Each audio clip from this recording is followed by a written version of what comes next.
Hi, good morning, ladies and gentlemen.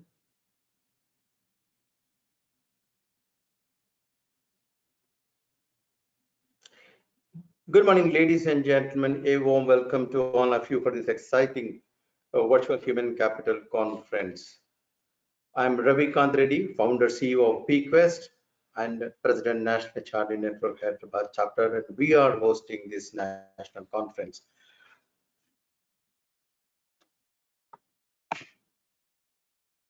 When we were conceptualizing the conference, we have come to term that good enough is dead, and this is the most transformational times in the human history.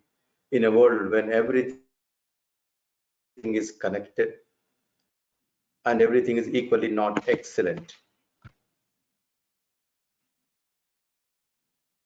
The performance expectations reaching the perfection, and we all looked at the key internal innovation that is available for us to see that the excellence is a continuous journey that we all need to practice. We were stuck on the word excellence and deliberated among ourselves as what would excellence mean in the new ecosystem.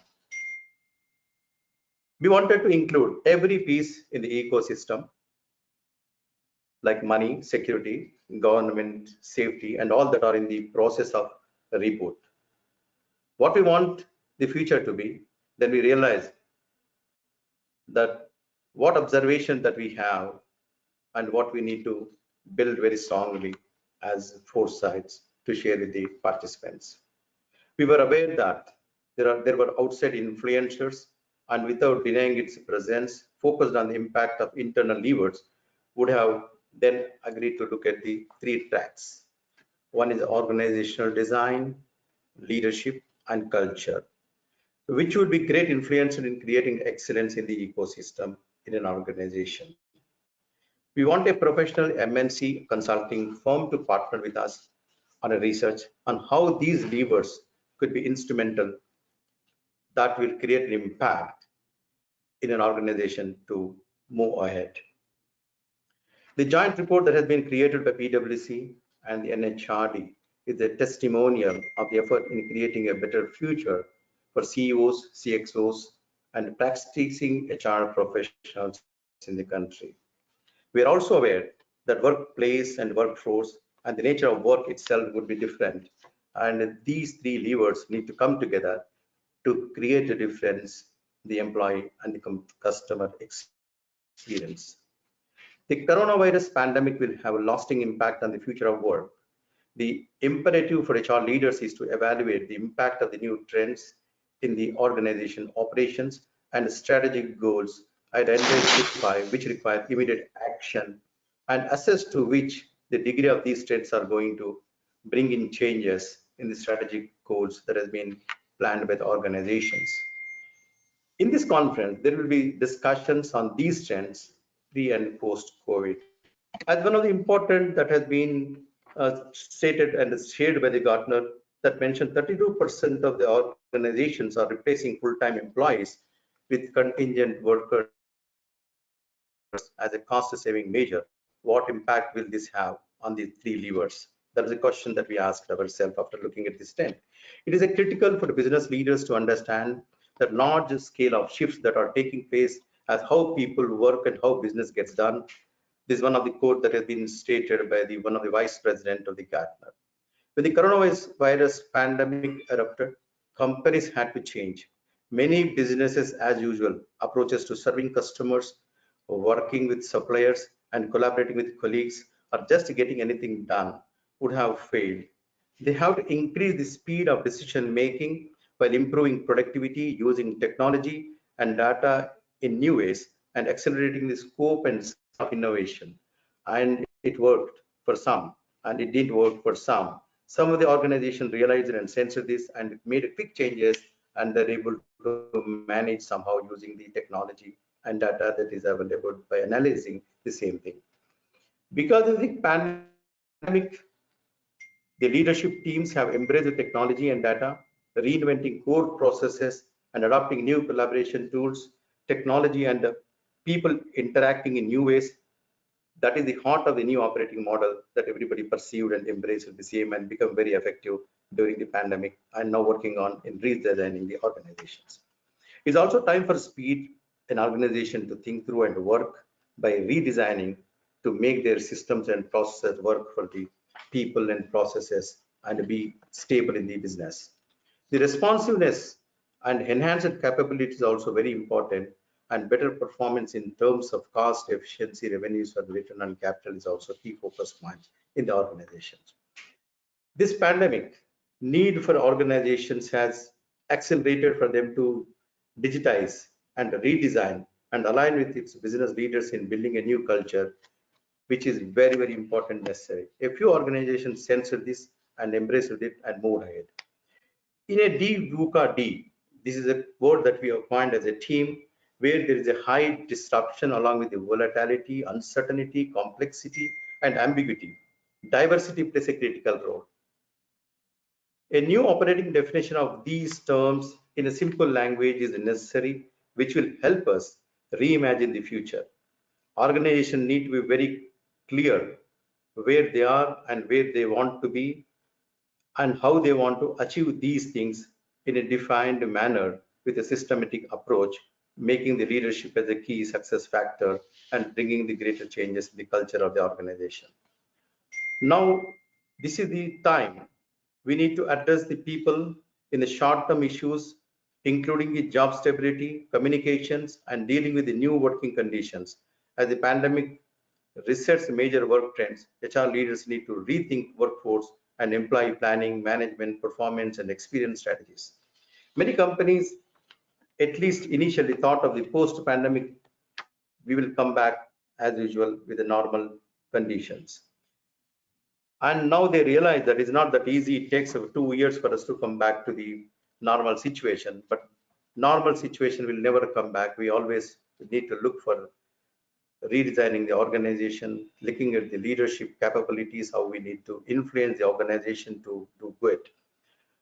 However, the organization need to reevaluate their core assumptions. This is a classic, our iceberg is a melting situation. There are many not to be returned to normal situations and dramatic shifts are taking place. The coronavirus pandemic is a challenge of all times that we ever faced so far. The time for organization is to build the speed. This will be a long-run process and leaders must leap into the arena and recognize that many of their familiar organizations constructs will need the reimagined organizations. Instead, the companies will want to seize the moments to muzzle capabilities to come back to strong. Even well-run companies have found it very difficult to embrace these changes. And now we present to you the one of the best research report and also present one of the best facilitators and speakers in India, coming from the big conglomerates, coming from the large corporates, and also young and dynamic speakers who is going to give you great insights about why, what, and how. And the voices of these 40 leaders that we have captured for our research report with a survey done with the 300 responses across the country will also give you great insights to you. And this conference research report focused on the future trends of 3 levers in major sectors and attempts to answer how we need to move ahead, create an excellence in the new ecosystem. Thank you very much. Have a great experience and have good takeaways from this conference.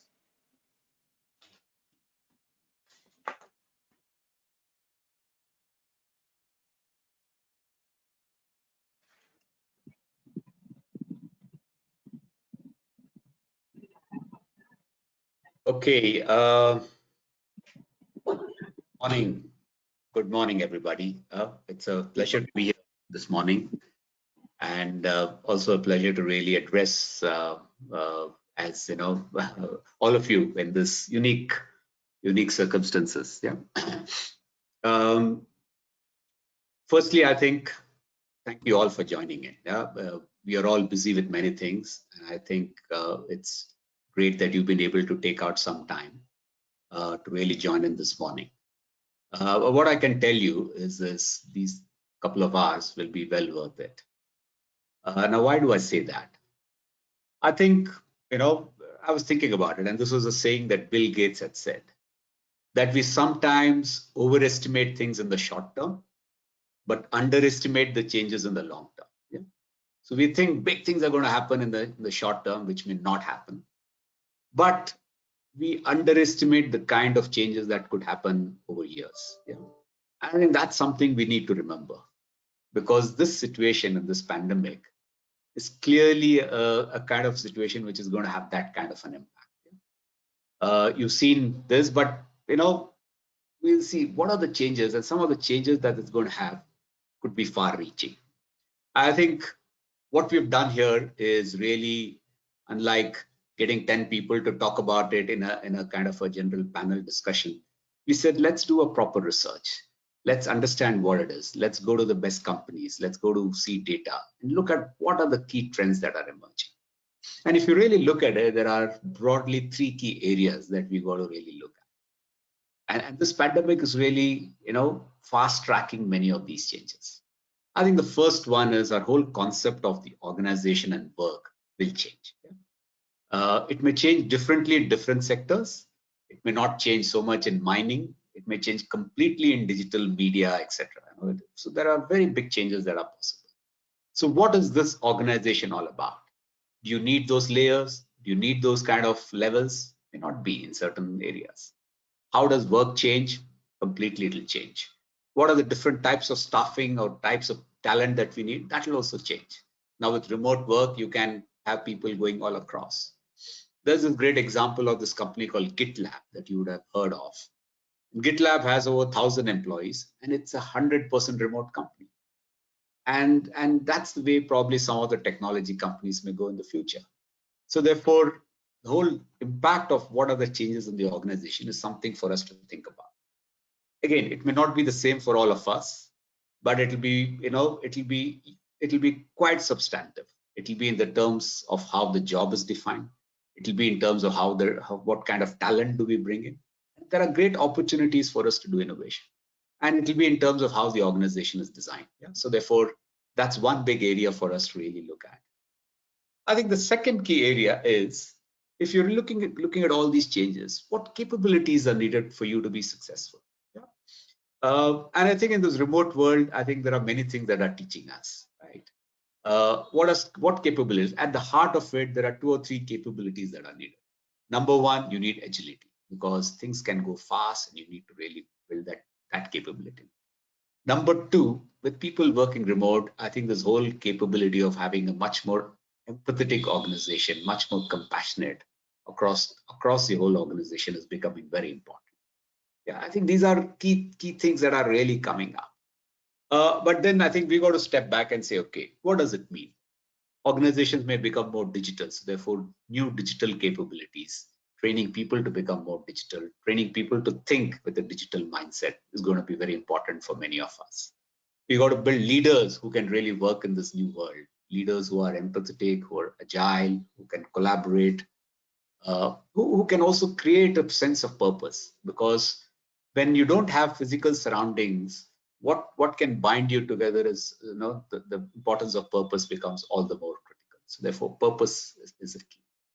And therefore, you find that those capabilities are something we need to build. And maybe for each of us in organizations and each of you who are attending, just think about it. Where are we on those 4 or 5 capabilities that are needed for success? And what are some things that we need to do? And here again, I must say it may vary from company to company, from industry to industry. But for each of us to really think back, look for ourselves, what are some new capabilities that we've got to build in? I think the third key area, and at the heart of all of that, could be culture. If you look at what can, if you read the case study of GitLab, I think there are many interesting things that you can learn. I think cultures, there are certain times where codified processes, they don't talk to each other and train people, but they put processes, they've created communities. So you need a culture of collaboration. You need a culture of adding knowledge.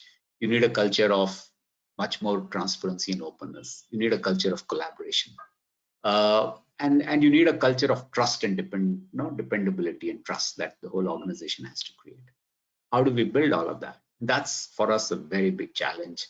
For everyone in HR, I think we got to really start thinking about what we can do. Yeah. So as I said, there are many changes. And the last 3 months, you heard lots of people talk about lots of things, right? But I think we got to come down and say, okay, what are the 3 or 4 key things that are important to us? And this is where I would say use these couple of hours to think about it. What are those changes? But then what is more relevant? What are the key ones that we got to plan for? What are the ones that are there in the short term? But much more important, what are the ones that will help you transform your organization? And that's something I think you can sit down, talk to the team of people and take it forward.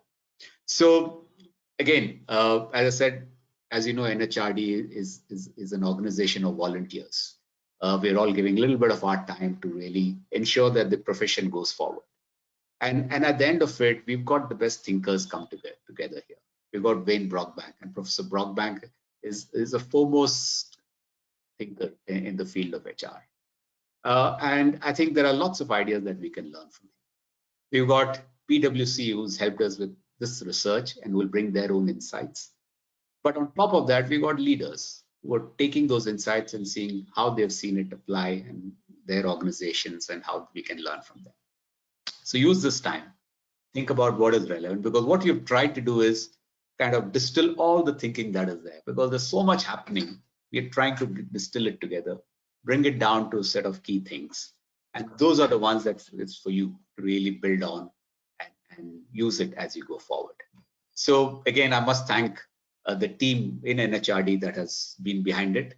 Mr. Ravikant Reddy and the Hyderabad chapter have been leading this and passionately leading this, and all the others in NHRD, all the other leaders and the team at NHRD who've supported this, and all our leaders who've come forward today. So thank you all very much. I'm sure you'll have great learning, and I wish you all the best. Thank you.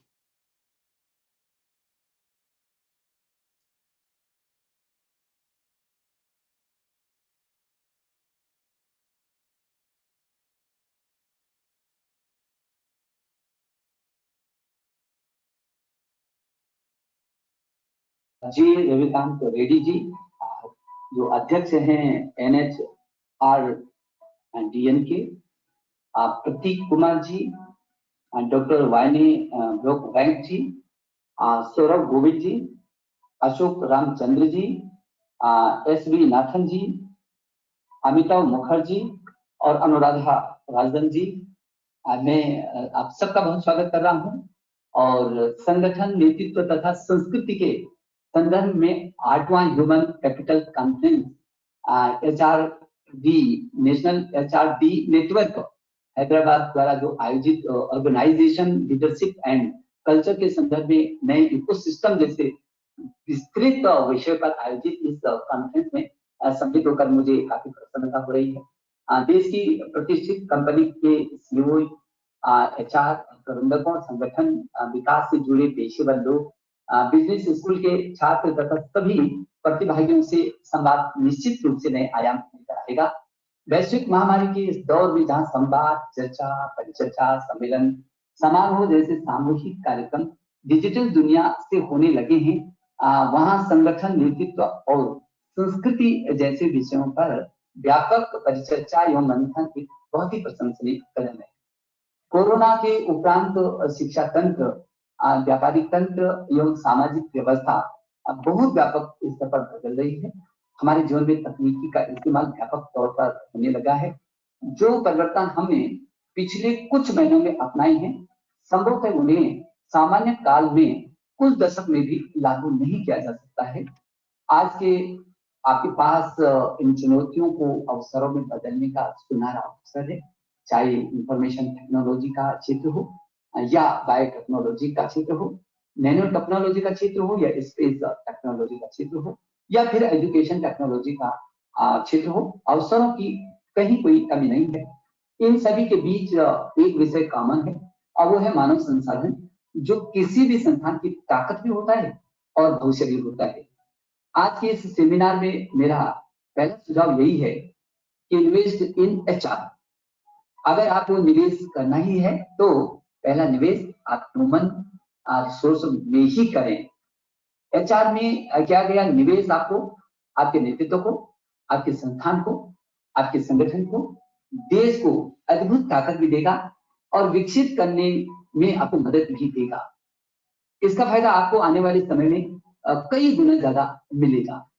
और मेरा दूसरा सुझाव ये भी है कि capacity building से nation building.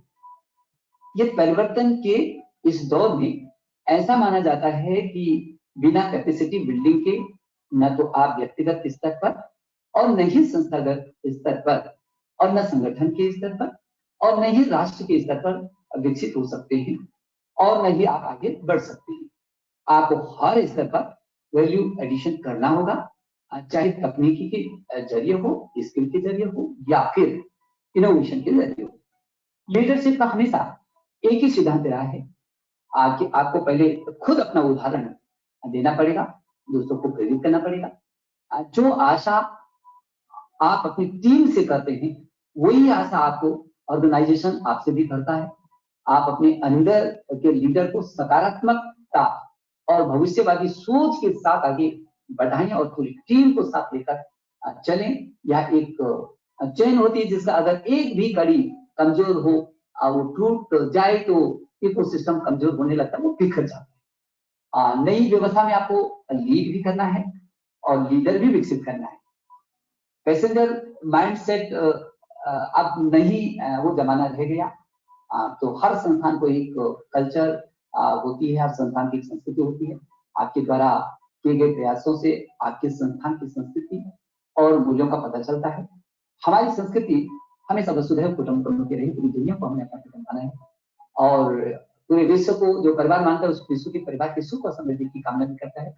आपको तो सिर्फ अपने संस्थान को और अपनी टीम को एक परिवार के तौर पर संवेदनशीलता के साथ सबका साथ, सबका विकास, सबका विश्वास, जैसे हमारे प्रधानमंत्री जी का हमेशा उद्बोधन रहा है कि सिद्धांत पर विकसित करना होगा और पोषित भी करना होगा। हमेशा हमको याद रखना होगा कि हमारी उत्पादकता हमेशा नीचे से शुरू होती है और एथिक्स, वैल्यूज और लीडरशिप हमेशा शीर्ष से होती है। जिस प्रकार इंद्रधनुष में सभी प्रकार के रंग समाहित होते हैं और उसे खूबसूरत बनाते हैं, उसी प्रकार किसी भी संस्थान में एचआर का बहुत बड़ा स्पेक्ट्रम होता है जिसे आप सभी को साथ लेकर के चलना होगा। आज पूरी दुनिया बहुत तेजी से बदल रही है। आप इन वैश्विक परिवर्तनों के प्रति सचेत रहें। खुद को चुनौतियों का सामना करने के लिए आपको स्वयं को तैयार करना पड़ेगा, एजुकेट करना पड़ेगा, आप स्किल करना पड़ेगा। आप परिवर्तन की दिशा स्वयं ही आपको तय करनी पड़ेगी।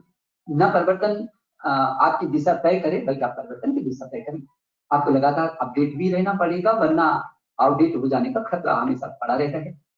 पॉजिटिव एप्टीट्यूड के साथ पॉजिटिव एटीट्यूड आपको लेकर के आगे बढ़ेंगे तो निश्चित ऊंचाइयां हासिल हो सकती हैं, जिसकी कल्पना आप स्वयं से, आपके संस्थान एवं परिवार ने आपसे और राष्ट्र के हर नागरिक से करता है। किसी भी क्षेत्र में शीर्ष पर पहुंचने की यही शर्त है कि आप जो भी काम करें उसे जुड़ाव भी महसूस करेंगे। जब तक आप अपने मिशन में नहीं डूबेंगे तब तक तैरना भी नहीं सीखेंगे और अगर तैरना नहीं सीख पाए तो सफलता रूपी सागर को पार करना बहुत असंभव रहता है। वैश्वीकरण, उदारीकरण और सूचना क्रांति के इस युग में देश बहुत तेजी से आगे बढ़ रहा है। पिछले 3 दशकों में सब कुछ बदल गया। अगर कुछ नहीं बदला था तो हमारी राष्ट्रीय शिक्षा नीति नहीं बदली थी। माननीय प्रधानमंत्री श्री नरेंद्र मोदी जी के नेतृत्व में 34 वर्षों के लंबे अंतराल के बाद अब नई शिक्षा नीति का आगाज हुआ है। ग्राम पंचायत से लेकर के प्रधानमंत्री जी तक और शिक्षक से लेकर शिक्षाविद तक, छात्र से लेकर अभिभावक तक और गांव से लेकर पार्लियामेंट तक सभी से हमने सुझाव मांगे। व्यापक दुनिया का सबसे बड़ा विमर्श किया जिनका समावेश इस शिक्षा नीति में किया गया है और उसी का परिणाम है राष्ट्रीय शिक्षा नीति को अद्भुत स्वीकार्यता मिली है। इसे 21वीं सदी के नए भारत के विजन डॉक्यूमेंट के रूप में स्थापित करने की दिशा में देखा जा रहा है। यह शिक्षा नीति उन मूल्यों का संरक्षण करती है, संवर्धन करती है, विस्तार भी करेगी, जो हमें भारतीय बनाती हैं और अंतरराष्ट्रीय फलक पर हमको एक नई पहचान दिलाती हैं। इस शिक्षा नीति में vocational studies, skill development, research management, talent development जैसे हर उस पक्ष को उठाया गया है जो हमारे आगामी हमारे छात्रों को एक बेहतर मानव और भविष्य की आवश्यकताओं के अनुरूप मानव संपदा को तैयार करेगी। एचआर के गुणों को बढ़ाने के लिए हमारी नई शिक्षा नीति उच्च शिक्षा संस्थानों को समृद्ध तथा बहुविषयक विश्वविद्यालयों, कॉलेजों और एचईआई समूहों, नॉलेज हब में परिवर्तित करेगी, ताकि उच्च शिक्षा में खड़ी विभाजन की जो दीवार है उसको हम हमेशा के लिए समाप्त कर सकें। इस शिक्षा पद्धति के माध्यम से हम अपने बच्चों को न केवल रचनात्मक और सकारात्मक बनाएंगे, बल्कि उनमें टीम भावना और समूह भावना को भी विकसित करेंगे। यह समूह भावना है जो संस्कृति का निर्माण करती है, और संस्कृति का सीधा संबंध जीवन से होता है। जीवन जीने की कला, और इस जीवन जीने की कला से हम सब कुछ सीखते हैं और वही संस्कृति भी बन जाती है जो हमारे संस्कार होता है। इस नई नीति के माध्यम से हम नए मानव संसाधन तैयार करने जा रहे हैं, जो ज्ञान एवं प्रबंधन मैनेजमेंट की दुनिया का हर क्षेत्र में अपनी छाप छोड़ेगा और विश्व में भारत को ज्ञान की महाशक्ति बनाएगा। वह नेतृत्वकर्ता भी होगा और संगठनकर्ता भी होगा। वह ह्यूमन रिसोर्स भी देगा तो ह्यूमन कैपिटल भी देगा, और इस सबके बीच यानी मानवता, जो कि हमारी संस्कृति का सबसे उज्ज्वला पक्ष है, उसको देगा। साथ साथ विकसित होती रहेगी उसकी सभी भावनाएं। हमें केवल एक जिम्मेदार नागरिक ही तैयार नहीं करना है, बल्कि हमको एक ऐसा वैश्विक नागरिक तैयार करना है जो पूरे विश्व को नेतृत्व दे सके। इस मिशन में आप जैसे लोगों का बहुत ही अहम रोल है। अगर आज के समय में हम देखें तो मानव संसाधन प्रबंधन की भूमिका उद्यमों में परिवर्तन के साथ काफी बदलती जा रही है। श्रम से मानव संसाधन तक और संगठन से लेकर के प्रबंधन तक, ला से लेकर जोखिम प्रबंधन तक, और ये अर्थव्यवस्था का जो एक नया संसार खड़ा हुआ है, वो एक ऐसे परीक्षा के समय, ऐसे दौर से गुजर रहा है जो व्यापार निगमों, व्यावसायिक इकाइयों आदि को संकट में पड़े कर्मचारियों की जरूरतों, उनके भोजन, आवास, आजीविका जैसे मूलभूत चीजों पर मानवीय दृष्टि और उदारवादी नजरिए से देखने और निर्णय लेने की आवश्यकता आज की परिस्थितियों में खड़ी है। इसमें सबसे प्रमुख भूमिका एचआर जो मानव संसाधन प्रबंधक है उनकी होती है।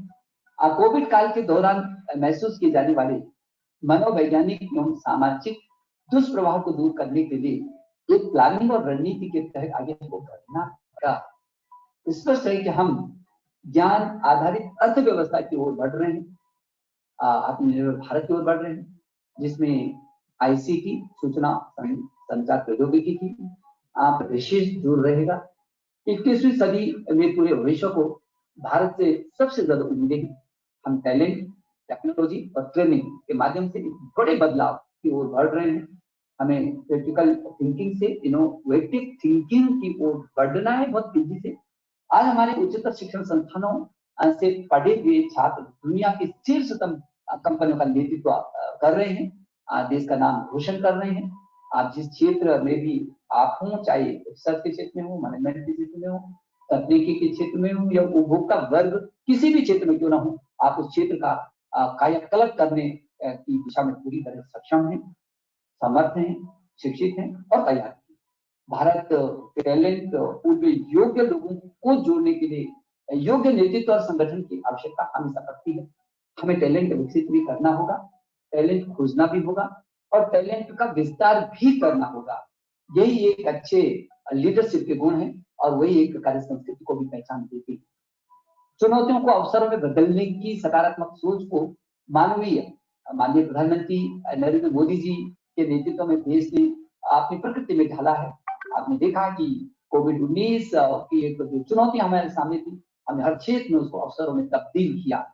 आपकी लीडरशिप और आपकी कार्य संस्कृति इसी दिशा में 21वीं सदी के सशक्त भारत, शिक्षित भारत, समृद्ध भारत, आत्मनिर्भर भारत, श्रेष्ठ भारत की जो अग्रणी भूमिका है उसको निभाने में अपना महत्वपूर्ण योगदान नहीं है, ऐसे में आशा करते। नेशन फर्स्ट, कैरेक्टर फर्स्ट के मंत्र के साथ हम स्वयं का अपने संस्थान का और अपने देश का नेतृत्व करें। मुझे विश्वास है कि नेशन फर्स्ट की यह एक सोच न केवल सोच रहेगी, बल्कि व्यक्तिगत तौर पर भी आप अपने जीवन में उसको क्रियान्वित करेंगे और संस्थान में भी क्रियान्वित करके संस्थान को भी दौलत दिलाएंगे और राष्ट्र मजबूती से खड़ा होगा। और निश्चित रूप में जो हम 21वीं सदी के लिए भारत के कल्पना करते हैं, जो हमारे देश के प्रधानमंत्री ने 21वीं सदी की एक नए भारत जो स्वच्छ भारत होगा, स्वस्थ भारत होगा, सशक्त भारत होगा, श्रेष्ठ भारत होगा, आत्मनिर्भर भारत होगा, जो make in India, digital India, skill India, startup और स्टैंड अप के रास्ते से होकर के गुजरेगा। और उसके लिए जो अभी नई शिक्षा नीति आई है तो निश्चित रूप में उस स्वर्णिम भारत की आधारशिला बनकर के खड़ी होगी। हम सब लोग उस नई शिक्षा नीति के इस पावन मिशन, पावन विजन, इन दोनों को साथ लेकर के राष्ट्र की एक भव्य मंजिल खड़ी करेंगे। मैं आप सभी लोगों को जो विभिन्न क्षेत्रों में नेतृत्व कर रहे हैं और जमीन पर खड़े होकर के आसमान को छूने की परिकल्पना और हौसला लेकर के बढ़ रहे हैं, मैं आप सभी लोगों को इस अवसर पर बहुत सारी शुभकामनाएं देता हूँ। बहुत बहुत धन्यवाद।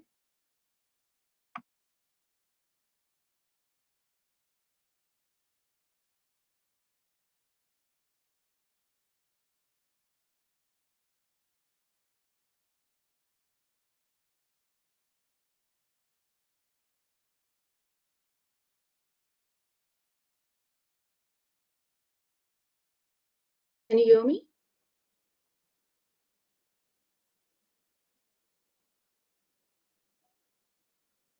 Hi everyone. Good morning. Can you hear me all right? Yes. Perfect.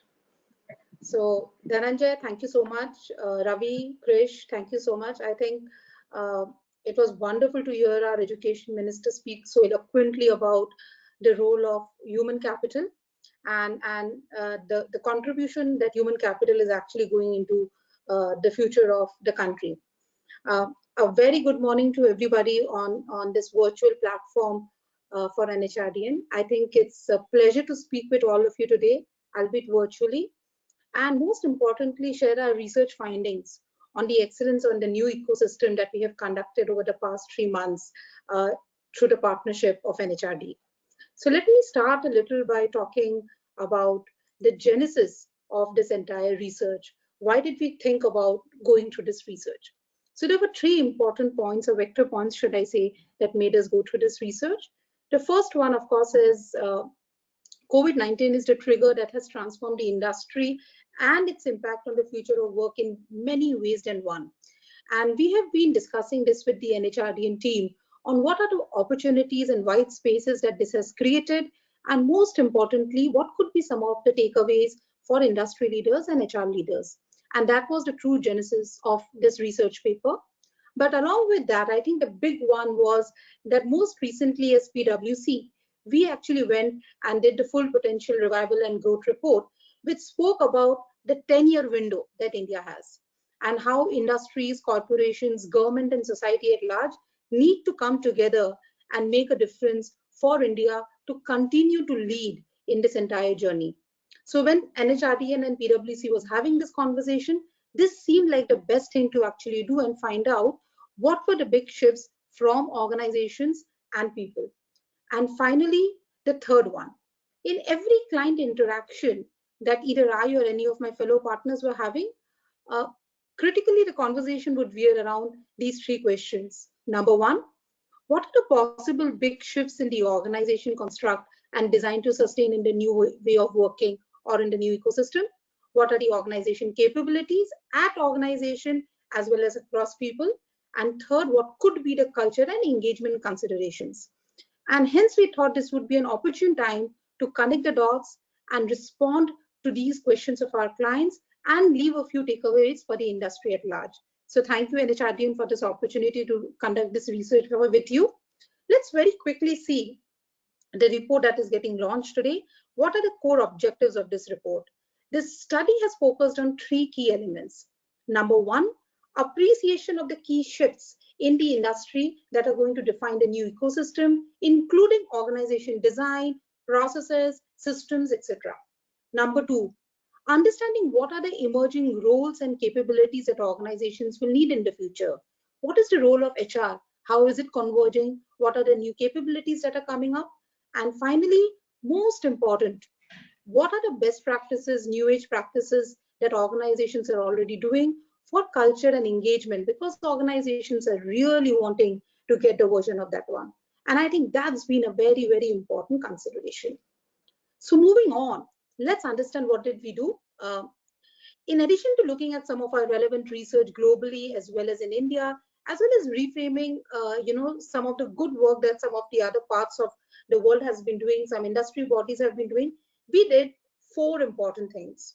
First and foremost, we conducted visionary interviews with 42 board members, CEOs, CXOs, academicians, and industry shapers to create the picture of success for the future. And I can tell you that was really, really important. Some outstanding inputs that you can actually refer into the report. We also conducted about 4 senior industry partner, interviews within PwC. And the intent of these interviews was to get their view on where the industries are going, but also applying their lens of what their customers are thinking. Then we crowdsourced responses from bunch of CXOs through survey questions to actually pick up the key details around those teams. We had about 203 CXO level leaders responding to it, courtesy the NHRDN platform. So thanks once again for that one. And finally, after we got all these data, we had diverged real far, we converged to deep dive in the conversations with the NHRDN team, as well as with our internal team, to brainstorm on the emerging themes and the key messages for organizations. So let's get into seeing what is a quick look of what we have got, right? So we covered 6 industries, 6 broad sectors, 46 interviews, like I said, 203 survey responses. We intentionally wanted the research to be an outcome of both industry and HR leaders. And as you can see, there are CEOs, there are CHROs, there are functional and business leaders, and there were a few leaders who had both India and global, responsibilities. So we got some very, very rich perspective over here. Let's start to understand now a little into what it is. COVID has pushed each and every organization, as we can understand, to the hill, and there is a need to change the construct of what we have been.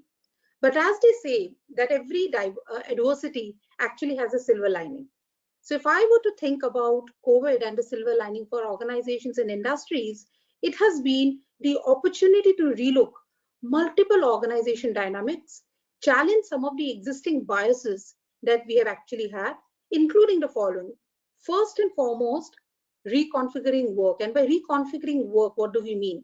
We basically mean the basic premise of what work will get done, why it will get done, where it will get done, and how it will get done.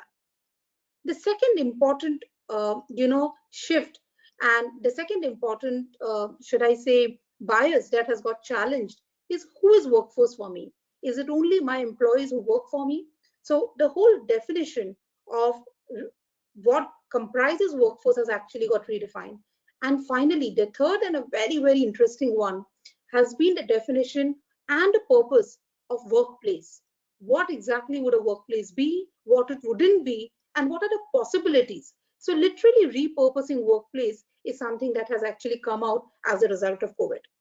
What we have done in our report is actually get into the 3 big shifts that organizations are talking about. So the organization design shifts to help organizations survive and sustain, because surviving is easy, sustaining is a tough one. Organization capability at individual levels, at leadership levels, and at organization at large. And finally, retaining the organization culture and defining the big engagement shifts that organizations may need to look at. We have looked at a lot of best practices, etc., to be sure what we're talking about. Let's now start unpeeling these one by one. So excellence in organization design. And as you can see, everybody who has built organizations of consequence would agree to this one. At the end of the day, this was a very, very interesting and tangible output that we got from our research, where we saw some amazing perspectives. Let's talk about some of them.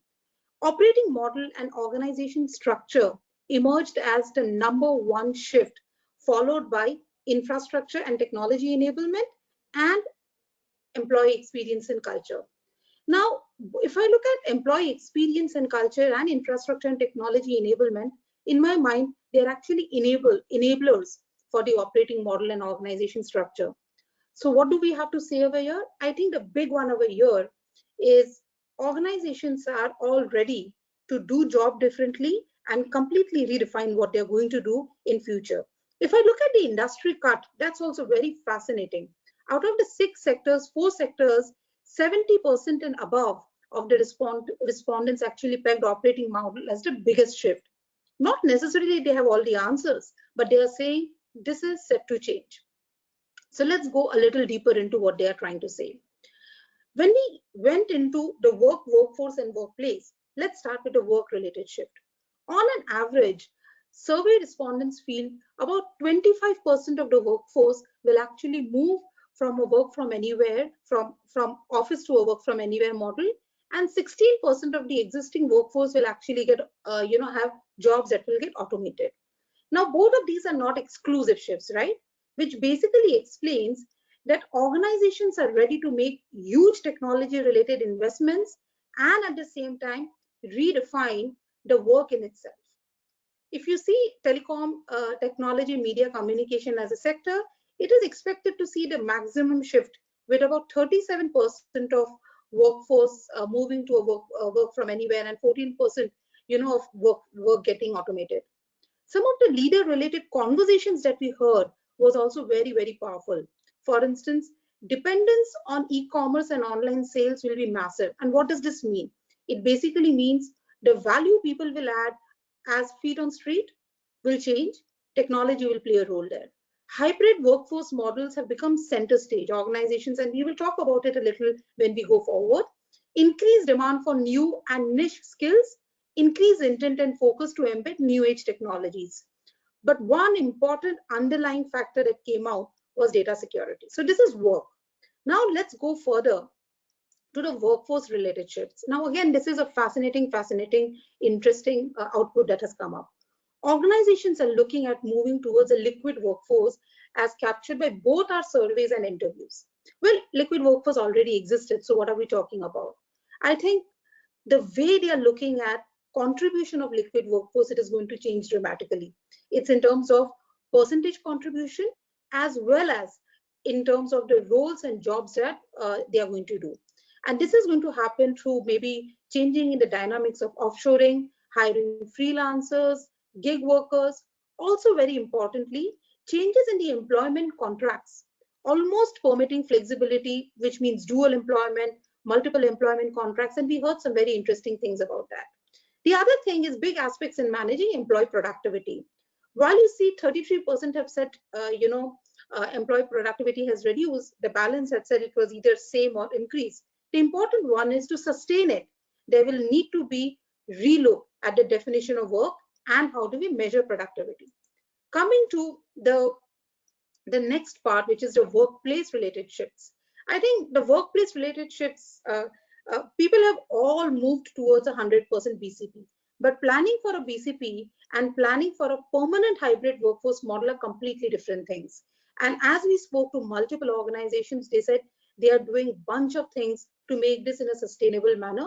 At the heart of what they're thinking and what they're doing is basically their expectation management of multiple stakeholders, starting with customers, also employees. And I think the other important one was the purpose that organization spaces are going to serve.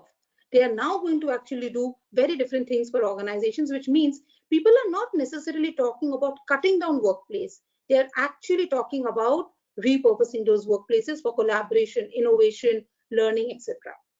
So what are we saying? As a PwC perspective, if I have to put on the table, the future is about dynamic, distributed, and inclusive operating model.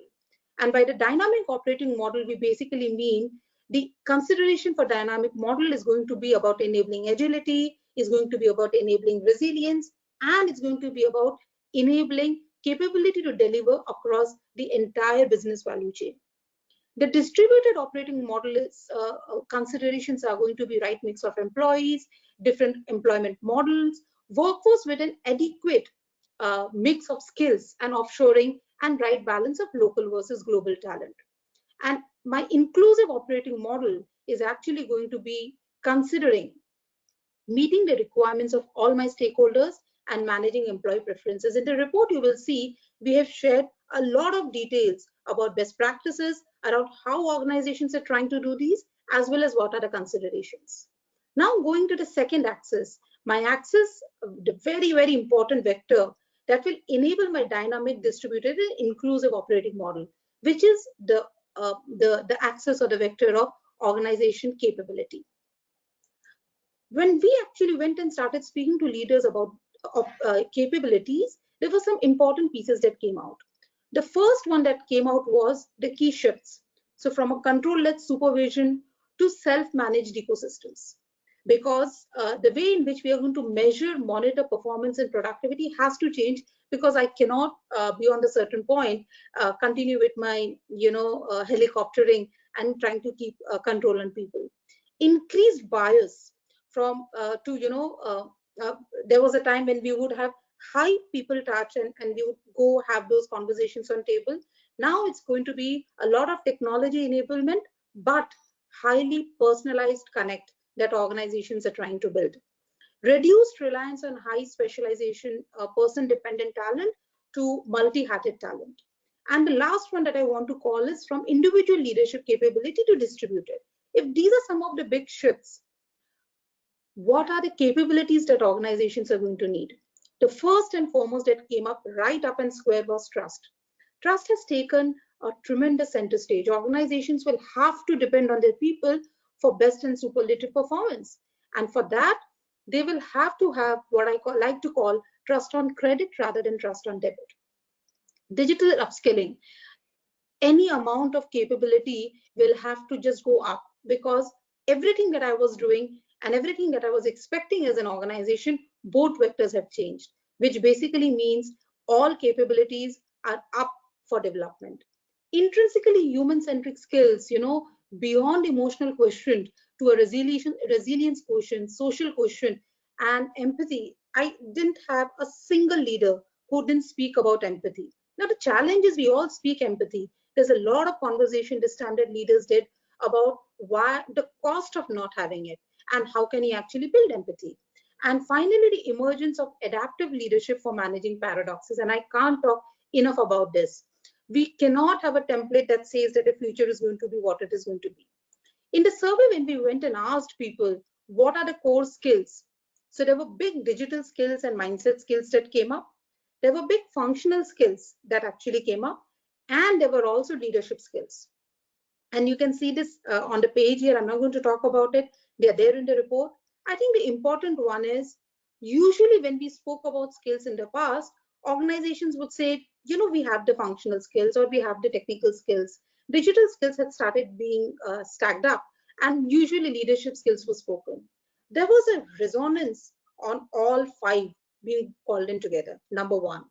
Number two, the other thing that we heard in 2017, we had launched our, reimagining leadership capabilities for the future, where we had spoken about 6 emerging and 3 core capabilities, which we had also presented in an NHRDN summit. When we went back to leaders and said, prioritize them, which is the most important one for future, the first one that came out was disruptive envisioning. The second one that came out was multidimensional sense making. So the order didn't change in these, which was ability to cut through the noise of data, have courage, etc. The important one that came up as number 3, which was not number 3 earlier, was orientation for institution building mindset. Now, what does that say? It basically says, in the new ecosystem, I can't think individuals. I'll have to think organization. I'll have to think of the whole ecosystem beyond my organization that makes me successful. And that's what our leaders actually said. So if I go further and talk about what are people saying when it comes to, if these are the skill gaps, what are we going to do about it? Now, this is a very, very interesting one. We've all heard about build, buy, and borrow, right? At the end of the day, when we ask leaders, what's their strategy for going ahead and doing this, for managing this gap, 60% of the leaders preferred to build capabilities of existing employees in-house, followed by borrow, and then going to buy. What does this say? It basically says the skills that we are looking for are not readily available in the market. And hence, for organizations, it's super critical for us to build it. And even if it is there, It's available in very small windows, in very less numbers, and hence borrow is going to be the norm, which actually corroborates our conversation on liquid workforce.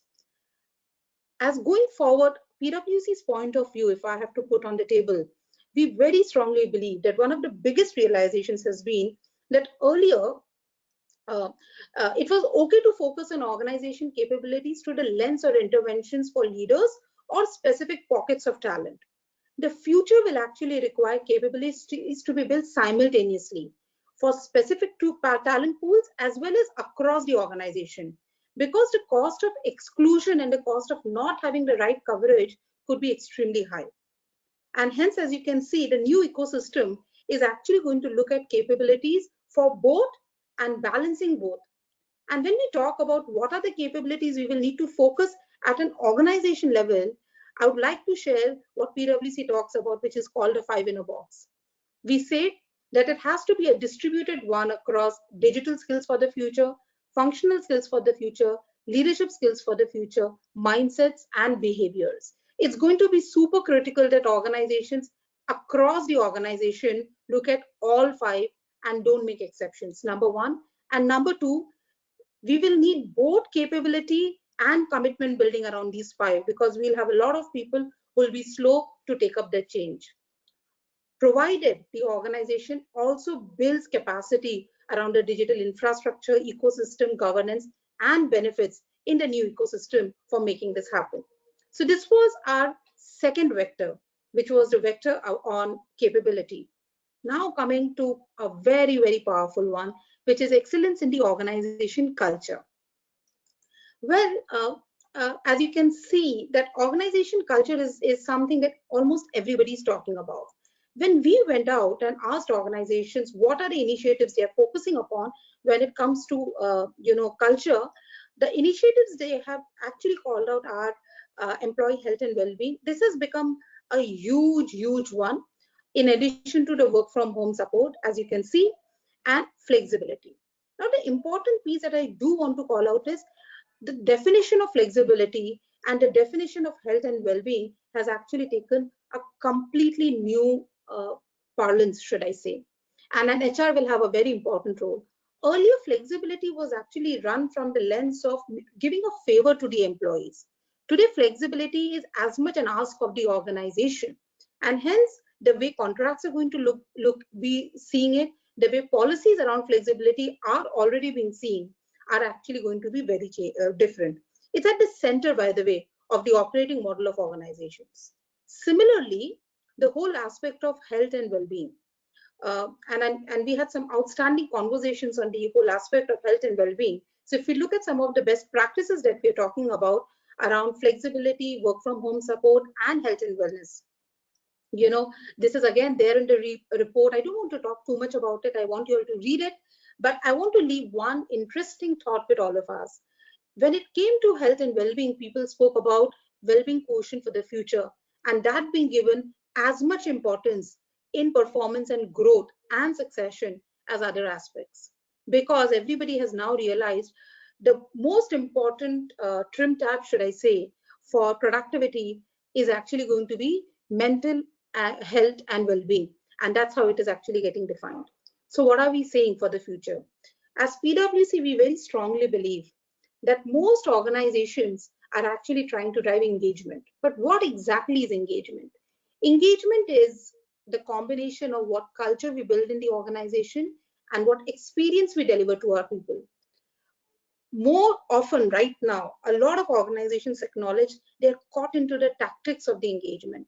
And in the tactics of the engagement, they're losing the picture on the big one, which is what is the culture that we're focusing upon, or are we losing grip over the culture? A lot of them have very, very solid culture, and they all said that the culture kept us going. So culture and experience as a combination. I just want to talk about a very interesting thing, which is how do we look at this? We look at culture and experience as a combination of engagement, driving engagement to the job and driving engagement to the organization. At the heart, if I have my core purpose and values as an organization, my ability to drive the culture, measure the results around that culture, and drive everything around it becomes a center. But at the same time, The big one that has come right in the center, and in fact, we have a formula which is called ROX, which is return on experience. And experience is a combination of customer and employee experience.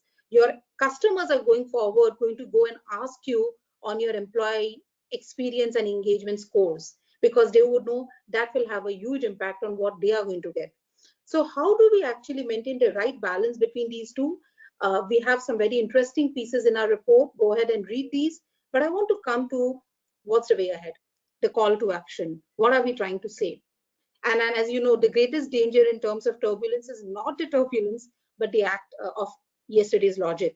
So we thought we will call out two important things. The first and foremost for my audience of a year is the question that I want to leave. What's in it for the HR community? And you will see there are newer roles and expectations that have come up, that have emerged as skills that they're seeking from HR. And these four actually stood center stage. Number one, specialism in employee experience.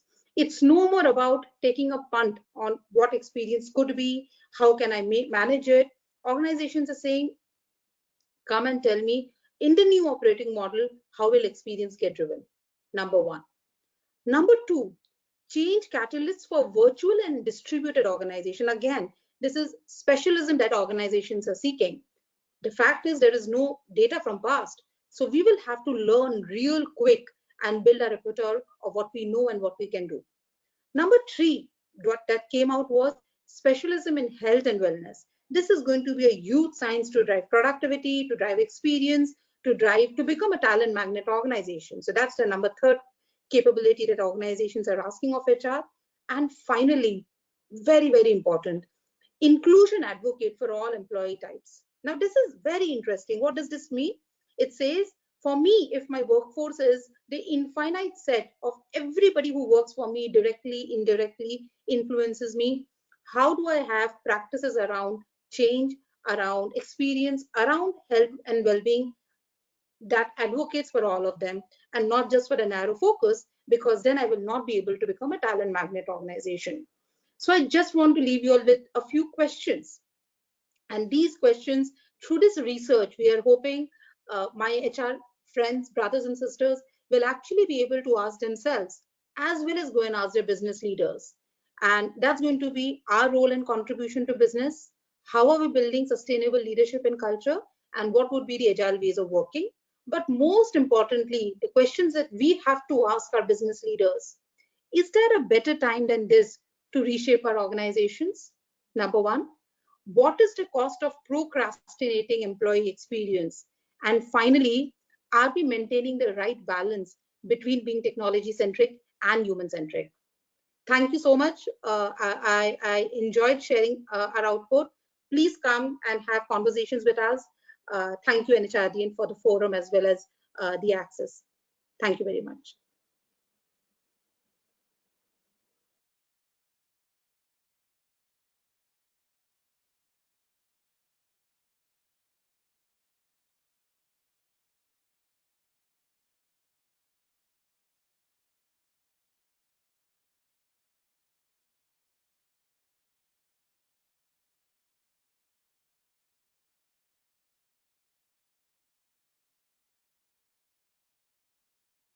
Thank you, Chaitali. Thank you very much. Thank you, PwC team, for taking this forward and with NHRDN doing this.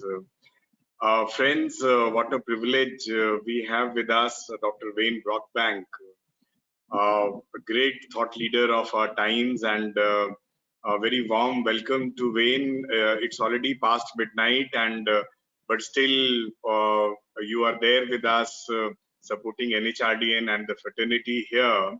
So over to you, Dr. Wayne Brockbank, please.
So let's see. Somebody tell me, am I being heard? Yes, yes, Wayne, clearly. Okay, the computer just told me I was being unmuted, so I was wondering if I was heard for the last 3 minutes. So this would have been before COVID-19 hit. I'd made 127 trips to India. Since that time, I've done I've had 11 seminars, webcasts, or webinars or podcasts, and so this would have been my if it hadn't been for COVID-19, this would have been my 138th trip to India. So this is really my second home, and I love working in India and with HR professionals and leaders in India. I've had the opportunity of working with a number of companies in India on their HR strategies in all different forms. So this is a wonderful, wonderful conference, and I'm honored to be involved. So I'm going to try to take a lot of the findings from PwC and put them into a framework that hopefully will make sense. We've already talked about the richness of what's happening in the business environment. So let's see, let me move that out of the way here. So I'm not going to repeat what's already been said about the COVID-19 and its impact on the global economy. It's been quite devastating, as we all know. And of course, one of the impacts is we used to meet face to face, but now we meet virtually, including this meeting. And against all expectations, the results have been quite interesting. I've been involved in doing 3 surveys for 3 different companies. Plus, I'm familiar with about 4 large-scale surveys where consulting firms or universities have identified what has been the impact of the new working arrangements on a different variety of factors. And as we saw in the PwC report, has been reinforced by other research that's been done, the people are feeling on average more productive. They see decisions getting made faster. They feel they're even collaborating better. People are being more disciplined in getting things done. But there's also been two troubling aspects of the COVID-19 output in the virtual working relationship, and that is the danger is that the way in which we develop future capabilities has been undermined. We used to develop a leader would mentor an individual by going around, walking through the office, and simply stopping and saying, "So what are you doing? What can I do to help you? Here's an idea you might try." And that opportunity to walk around, management by walking around, has been substantially undermined. But in addition to the social turmoil, we're also in the midst of lots of disruptions that would have been occurring anyway. The disruption in information we've talked about today so far, so I won't spend a lot of time on that. But the other thing that I find interesting is the interaction of 2 definitions of complexity. Complexity within an organization is always a problem. If things become overly complex, overly difficult, then that's not good. But complexity in the external environment, in the national boundaries, in sector analysis, in industry changes, that kind of complexity creates both threats and opportunities. And when you combine geographical complexity with sector complexity, when those 2 happen, then you find that there's integration of the 2 that create pockets of opportunity. And given the speed of change, when you have an overlap of the geographical complexity with sector complexity that's moving quickly, it creates pockets of opportunity. And only firms that have the agility, the flexibility, and the speed to move in identify and leverage those pockets of opportunity and then move out before they close are going to be those that are going to win. So what I'd like to do then is to bring that home to all of us. Here's a survey I would like us all to take. Now, I understand there's 667 of us online. So I'm going to ask everybody to, in your mind, take this survey. First of all, what is the rate of change in the current external ecosystem? Is the rate of change 1, slow, 2, 3, 4, or 5? Is it really fast? So what's the rate of change? Now, number 632, you haven't answered yet. Anyway, I'm just joking, of course. So we've actually done this survey with a number of companies, and this is normally what we find. So the rate of change is seen to see somewhere around a 4.4, 4.5. Then we ask the question, based upon that rate of change, how fast are leaders making the big decisions? So think about what your answer would be. The speed of change in general is about a 4.3, 4.4. Then the question is, so how fast are the leaders making the big decisions? And based upon literally, probably 3,000 or 4,000 people that have been involved in this survey over the last few years, but especially in the last few months, it's about a 3.3, 3.4, 3.5. And then the next question is, how fast does the total organization respond? How fast is it developing capabilities? How fast, especially, is it adjusting the culture to be consistent with the changes that are going on in the external environment? And what we find is that that's about a 2.2 or so. So that's the problem. That's the HR organization and leadership challenge. That the world is moving faster than we're making decisions by leaders, and the organization is responding even more slowly. So the question is, what do we do with that? The good news is there's a crisis. The bad news is there's a crisis. In the midst of every crisis lies opportunity. A colleague of mine at Stanford, Chuck O'Reilly, did some very interesting research. I wish we'd done it, but anyway, Chuck did it, so I'll give him totally due credit. And what he examined is the relationship between leadership and culture and its influence on performance. And what he found was something kind of surprising, at least at the time. It would be pretty intuitive for most of us in HR now. The direct impact of leaders on performance was statistically significant, but was kind of modest. But when leaders focus on creating the culture that then impacts performance, the impact of leaders becomes strong, as is the impact of culture on performance.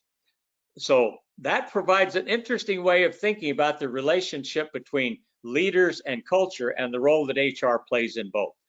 So I'm going to spend my minutes that are remaining talking about giving some examples of how leaders impact the modest performance, but also how leaders can then influence and work with HR to create the culture, which in turn it has strong impact on performance.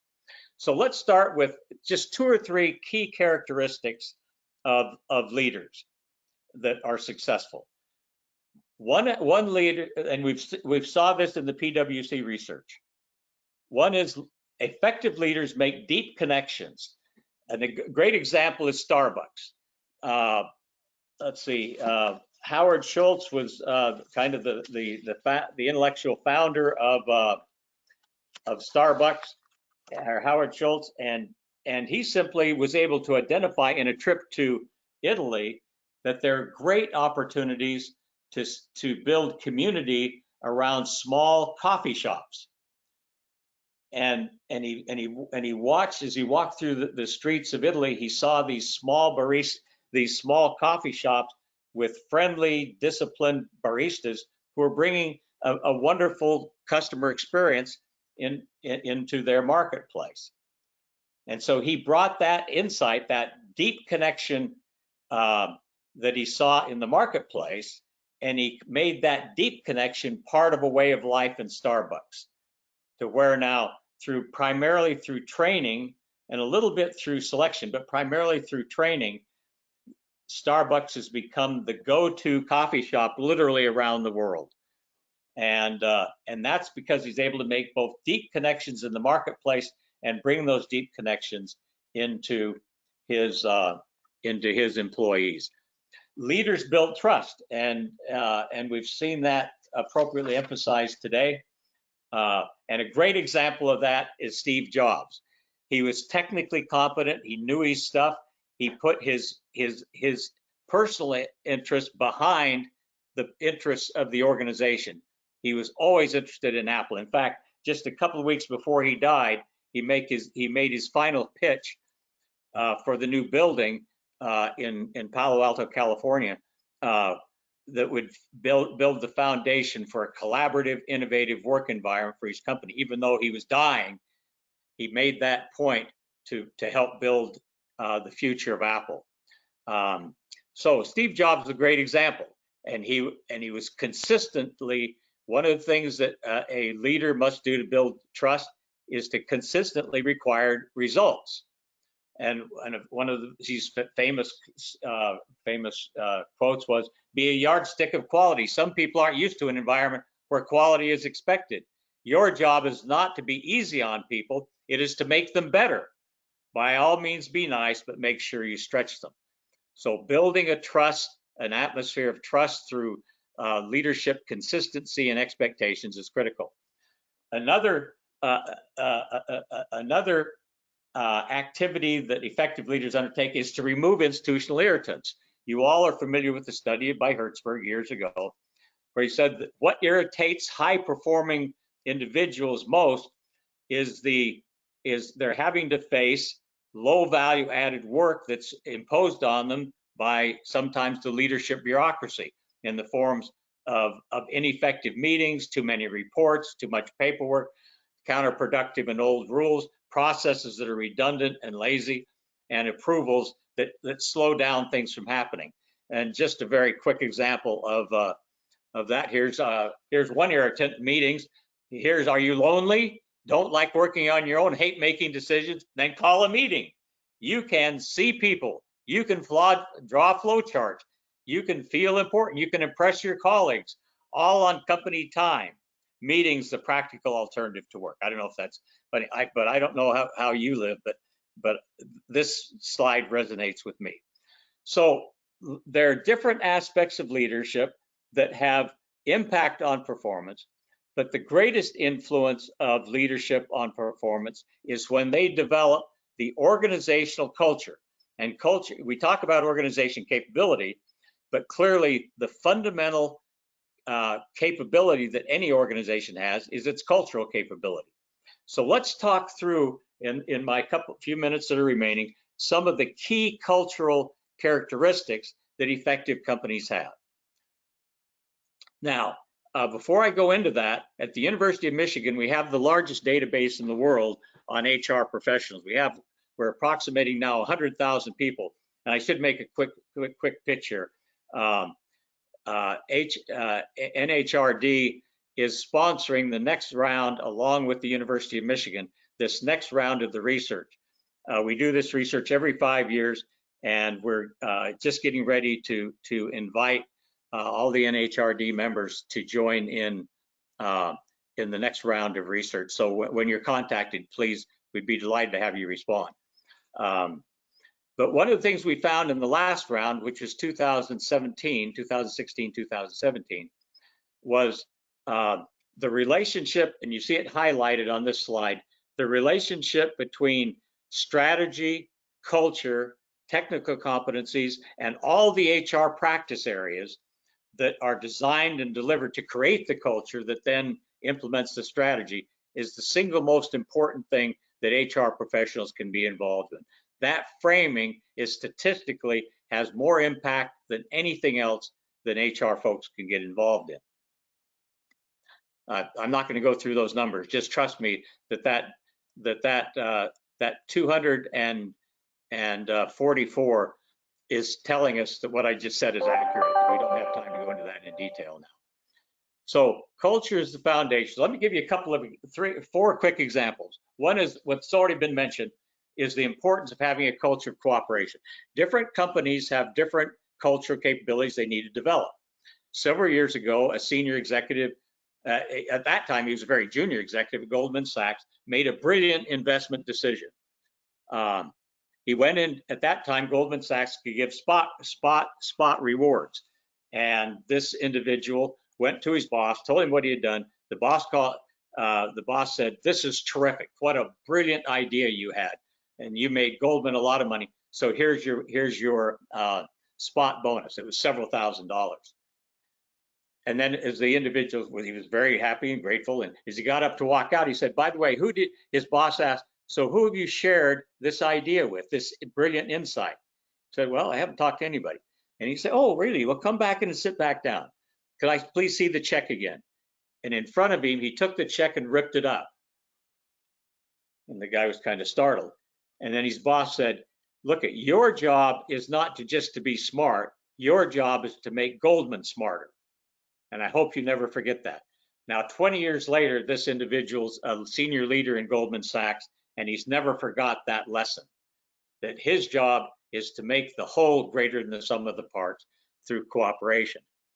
Another key culture that's especially needed in the context of quality and service consistency is the culture of institutional discipline. And we don't have time to go into that in detail, but Bob O'Neill at Alcoa is a great example of that. To have unrelenting commitment to the results you want, but also the discipline to make sure that those results are achieved through the ways that are agreed upon by the organization. And that means always focusing on the best interest of the organization instead of necessarily your own individual best interest. Finally, culture speed. In today's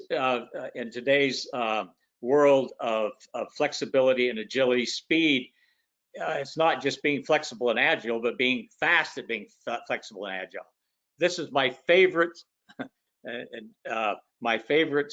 example of a company's mission, or it's almost a statement of strategy, but it's also a statement of their culture. So here's the FedEx mission statement that was in place for many years. So here it is. And I'm not going to ask you if you like this, but let me read through it. "It's your job not to screw this up or make any mistakes or drop the ball or blow the game. Get it there faster, quicker, more reliably, more efficiently. Do it right, first rate, top notch, without a hitch, absolutely flawlessly. Botch this one and you're out of here. History, finished, terminated, toast, lunch, gonzo, dead, kaput. And one more thing, do it for less money than you've ever done it before." Now, I'm not going to ask you if you like this, because this is pretty nasty, to be honest. It's kind of condescending. It's maybe a little bit unrealistic. It's unreasonable. It's just kind of a nasty thing. But that's okay. So we agree on that. Let me ask you 3 questions. Is it clear? Does anybody have any questions about what FedEx is trying to communicate? No, we got it clear. So we understand what is important for FedEx. Second, is this statement strategically accurate? And by strategically accurate, I mean, if FedEx employees live this culture, what happens to FedEx?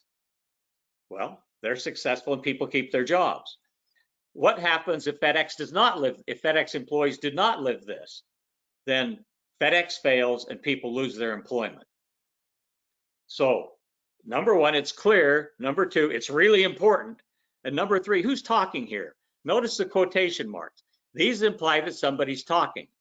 When this mission statement was developed several years ago, somebody in the midst of developing the traditional mission statement, which would be along the lines of, "We value human dignity in a team-based environment, seeking quality solutions," something like that. They're going down that traditional route. Somebody said, "Well, what if we were right? If our customers were write our mission statement for us, what would they write?" And they started, what words would they use? And they started thinking about it. And several weeks later, they came out with this statement. And they put in quotation marks because this is what their customers are saying to them. This is not what management's saying to them. This is what the reality, what the marketplace expects. And if the worst thing, and if FedEx puts anything in front of its employees other than this kind of cultural expectations, then they're threatening the company, but they're also threatening individuals, because if the customers don't come, there's no jobs. So that's a very powerful statement of culture, but it just points out that you can, and once you understand this mission statement, then you know what kind of people to hire, what to measure, what to reward, what kind of training you're going to give, what processes you're going to put in place, what structure you're going to have. So everything in HR flows out of this kind of a statement. Finally, culture of service. And my favorite service-oriented company is obviously Disney, and anybody that's been there, it's probably your favorite service company too.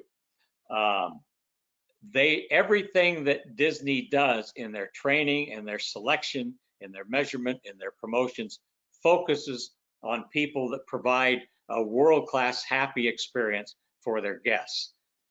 And they create that passion within their employees to do that. They have lots of rules. People are trained to behave in certain ways, to answer questions certain ways, but eventually something magic happens in the lives of committed employees, where they get into the spirit of service and not just the rules and behaviors of spirit of the service culture that is expected. I've had anybody that's been there has had experiences that are just surprise and delight. And now I'm spoiled, because since my children were very young, when we've had the opportunity, that's always been their vacation of choice. So the culture of service that is really designed to help employees make customers happy. Employees don't exist to make themselves happy. You want to have employees who are happy making customers happy. And if they're not happy making customers happy, then you want them to go to work for your competitors, so they can go be happy not making customers happy. But you want your best employees to be happy making customers happy. And that's the core of the service culture. So, and as Peter Drucker once said, culture eats strategy for breakfast. One of my favorite statements. Actually, that quote came from the chairman of Infosys at the time that he made a visit and spent an afternoon with Peter Drucker. And that's where that statement came from. And so it's nice to have that in the record. So Peter Drucker says, culture eats strategy for breakfast. And so now bring it back together. So you've said earlier, in fact, let me go back here. You've said earlier that there's a bit of a problem with the alignment between the rate of change, leadership, and organization responsiveness. And hopefully in the last few minutes, I've given you some ideas of how to think about the relationship and interplay between leadership, culture, and performance. We need to focus on leadership, but effective leaders will focus their efforts in partnering with HR to help design and develop the culture that will ultimately impact high performance. So thank you very much for having me. It's a delight. This will be my 138th trip, although now this is a virtual trip to India, and I'm delighted to be able to associate with you and wish you all the best. Good luck and Godspeed.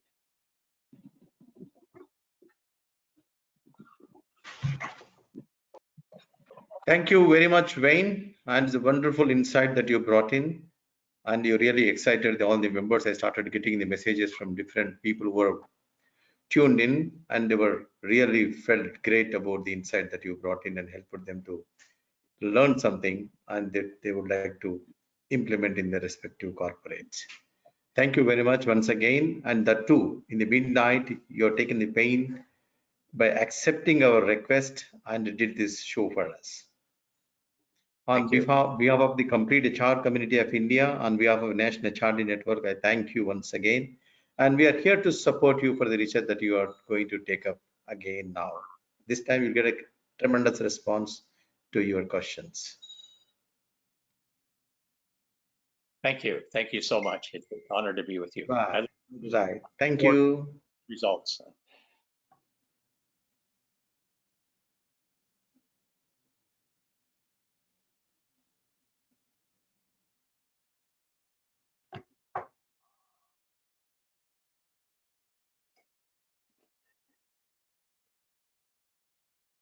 Is Pratik in?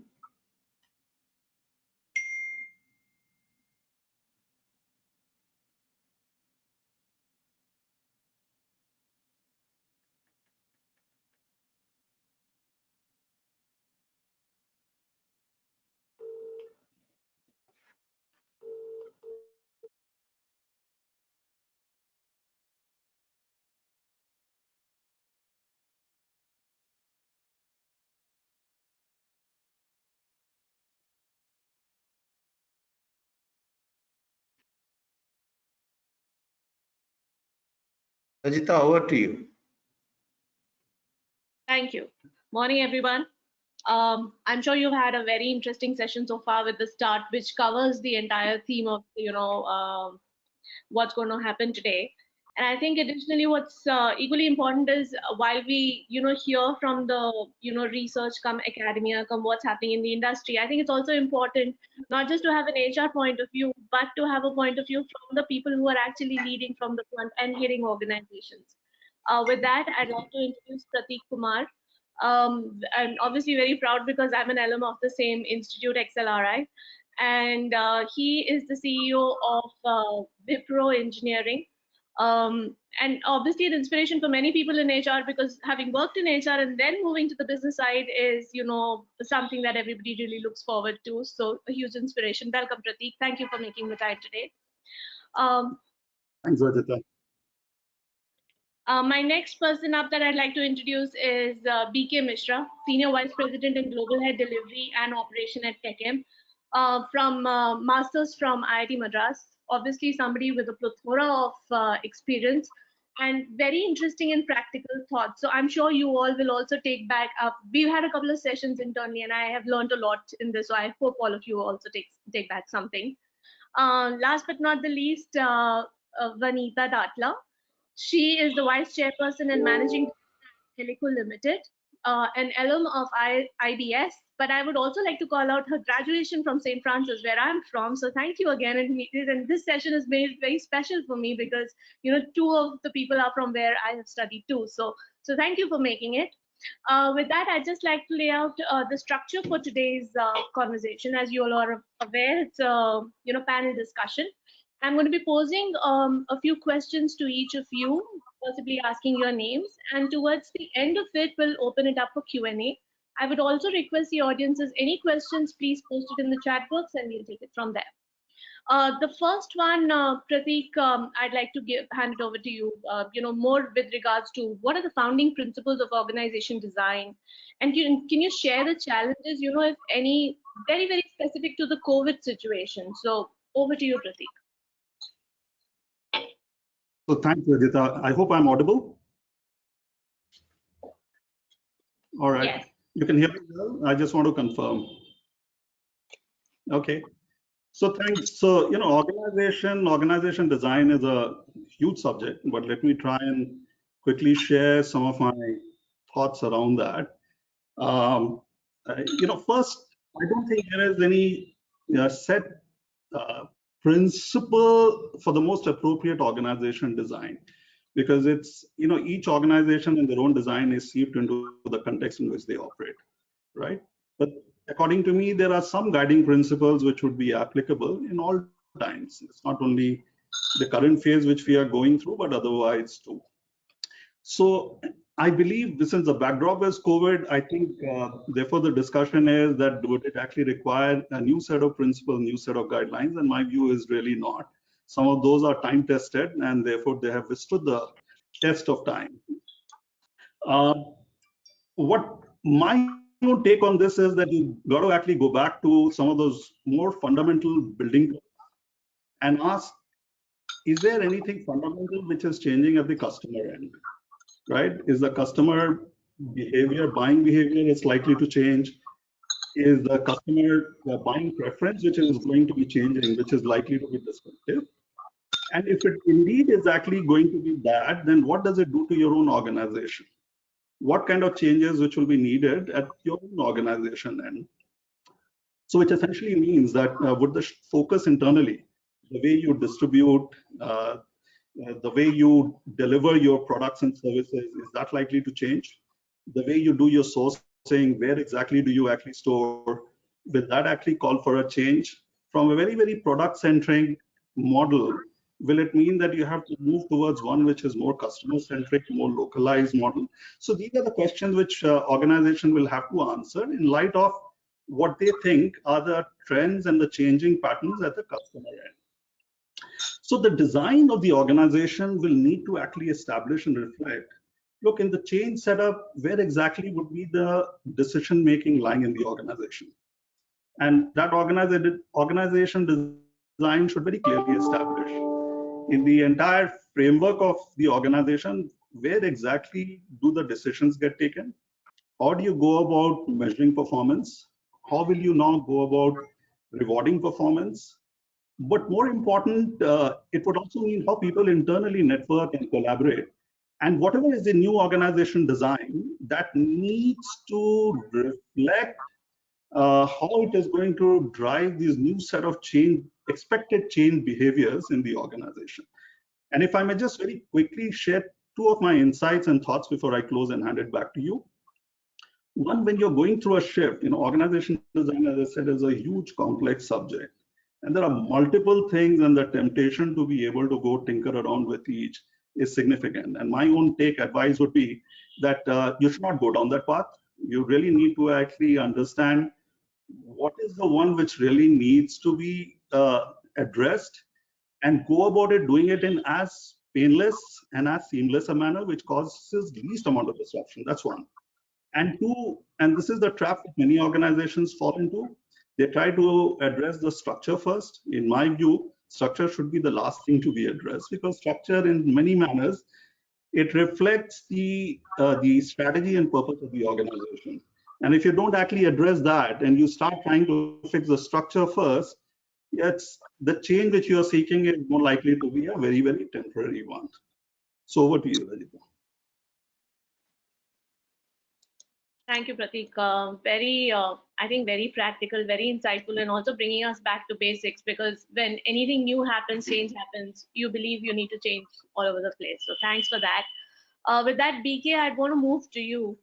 And, if you can add what has provided the flexibility at TechM, with regards to org design, and how has it complemented the digital shift, or the digital format, because everybody's digitizing in today's world. So over to you, BK.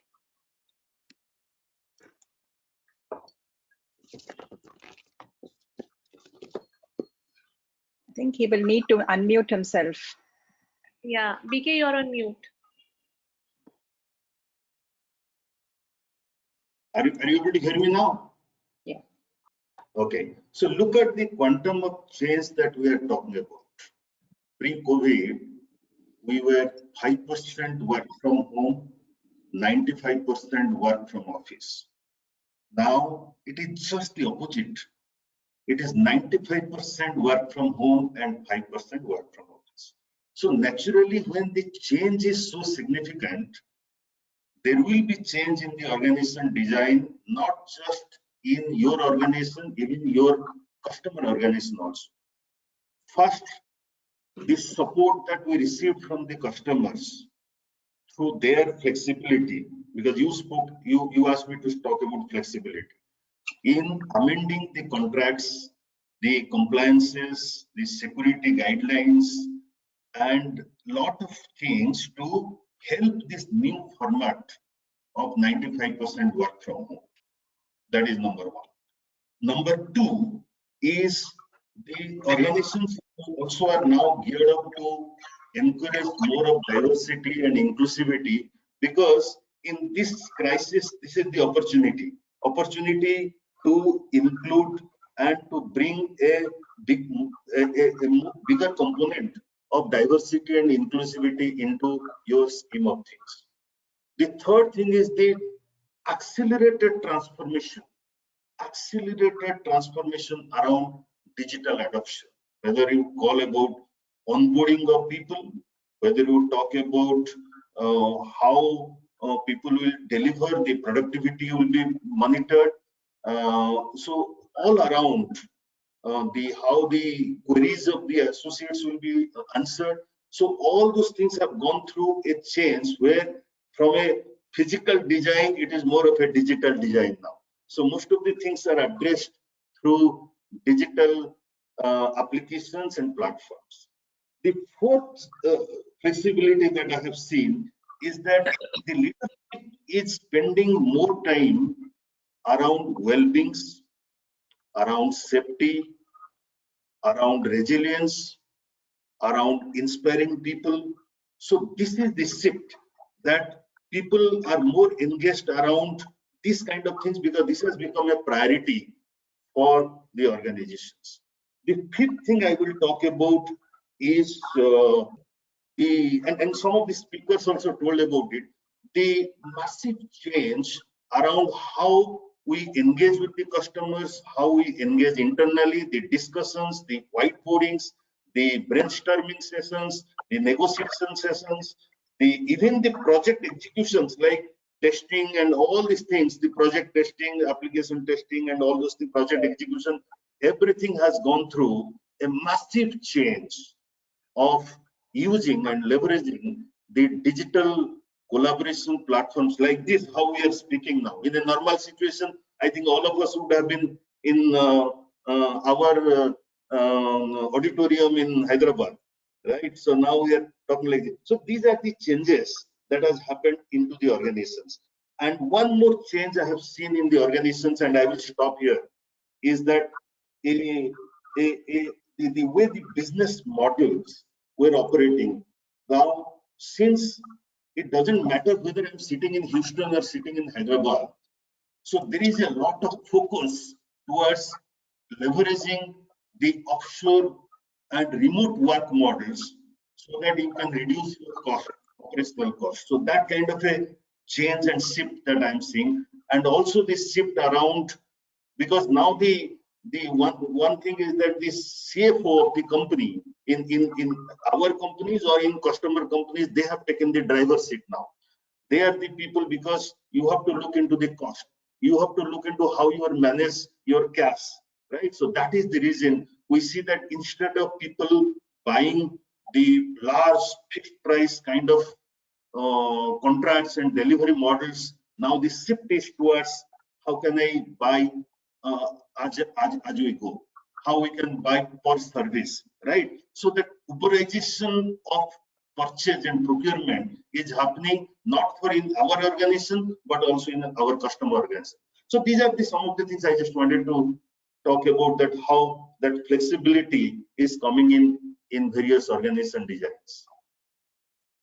I think very beautifully put that, it's not the change, but it's the rate of change or the speed of change that's changing all of us in our ways. With that, Vanita, I'd like to please come to you. And, if you can share what was the real challenge, that the remote scenario had added for the org design as far as your organization was concerned. Yeah, thank you, Rajita. And, echoing the thoughts of both my earlier speakers, organization design as such is not something that you tinker with year on year, and it actually it fundamentally resides on the cultural values that the organization stands for. So I think we at Elico have always been very good at sensing what market is all about and in which direction it's been going. So if you recall, even prior to the pandemic, the global recession was hitting our country too. So we were sensing a lot of changes, whether it's in customer procurement, whether it is engagement with our own employees. So we were looking at ways and means on how to enhance either employee engagement or customer satisfaction.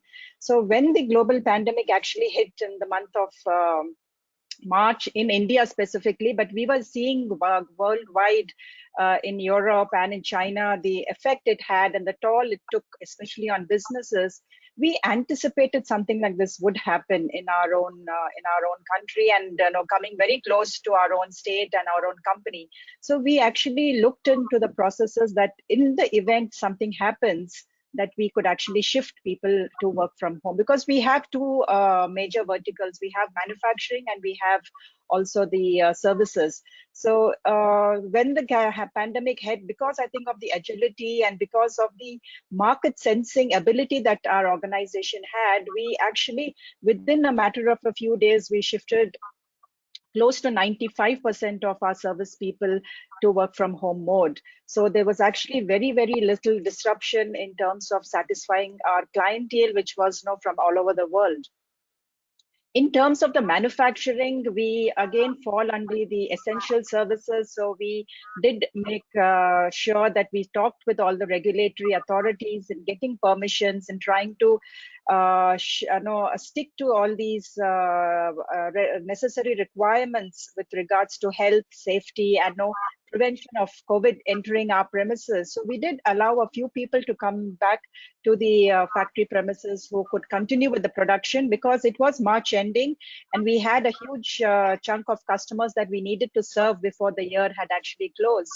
So I think with the value system that we exhibited and with the employee engagement that we had, in spite of being a very, very tough scenario, in spite of being cautioned not to go out of your homes and to stay back at home, a lot of our employees came forward and said that no, we will risk our lives and we will actually go and we will produce what needs to be produced and then let us dispatch. And then we had a lot of our marketing people who actually went to the customer places, taking all the necessary precautions. So I'm very happy that though we are a small organization, the amount of values that we could trickle down to the last employee actually made us stand and made us more resilient in that entire period, which was very, very difficult for everybody, personally and professionally too.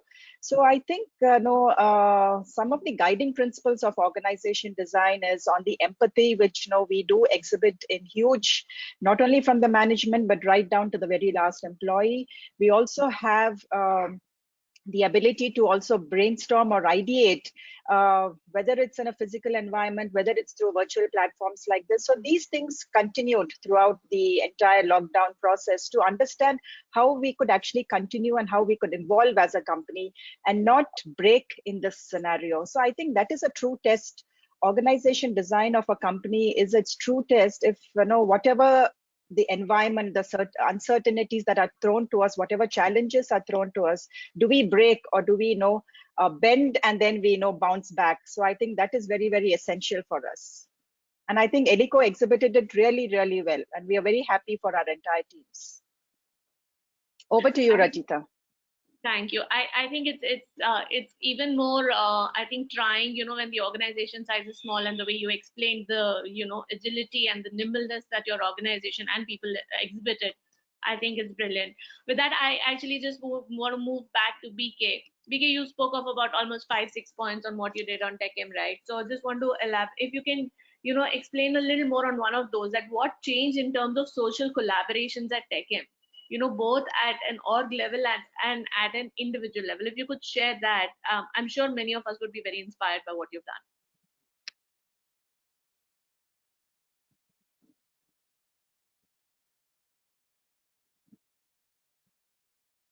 done. Hear me now?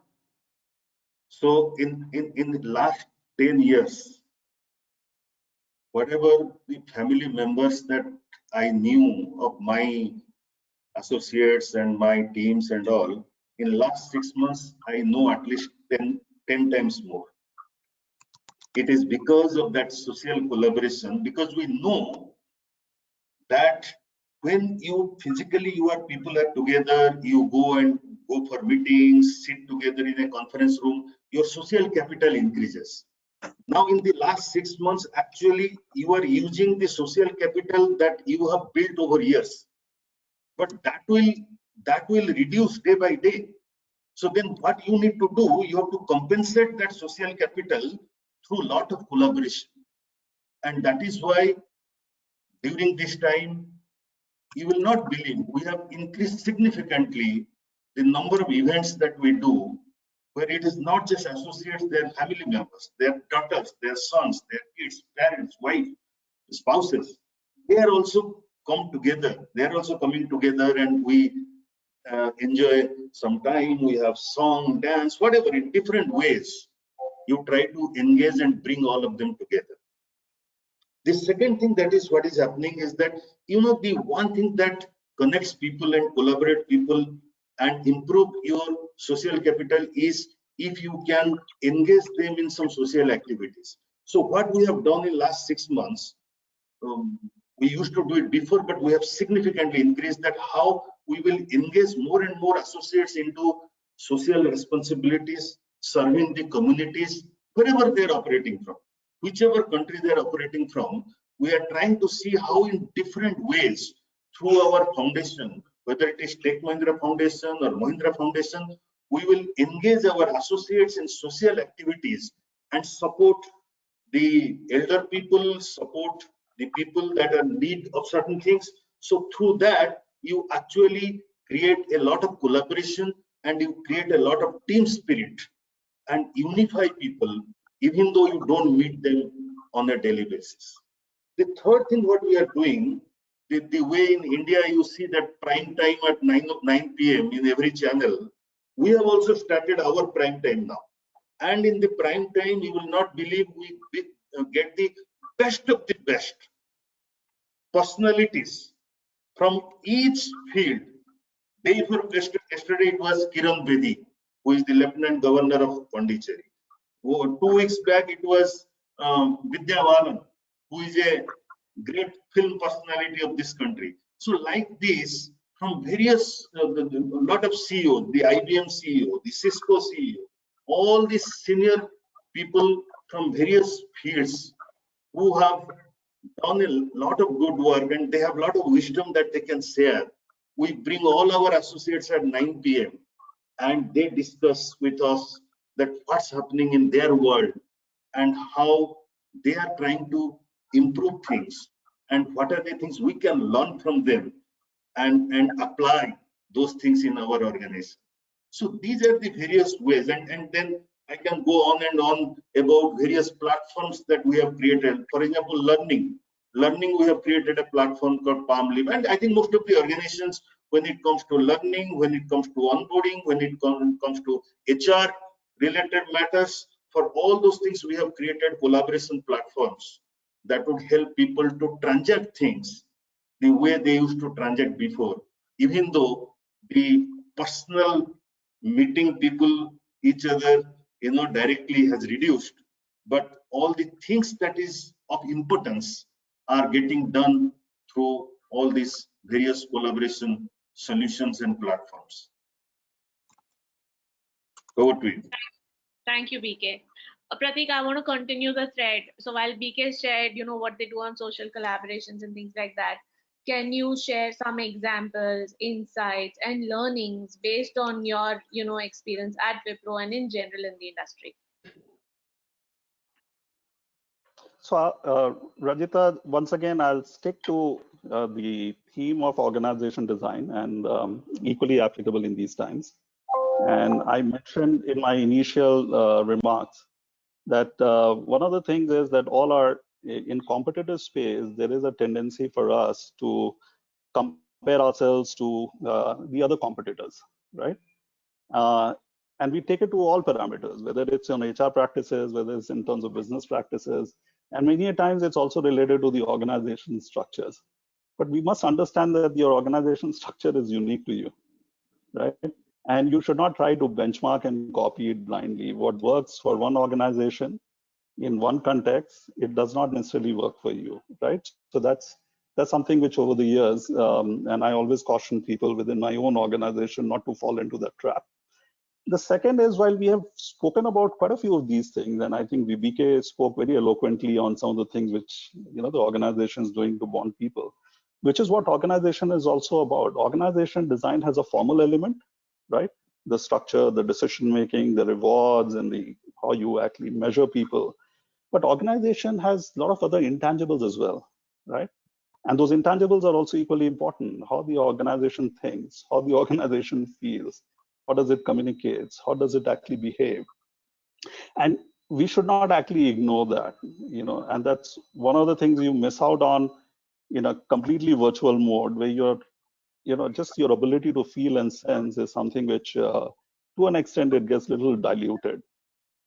The third learning of mine here is that, I think that going forward, especially in situation like this where you have to respond very quickly and do it with speed, you can't do everything yourself.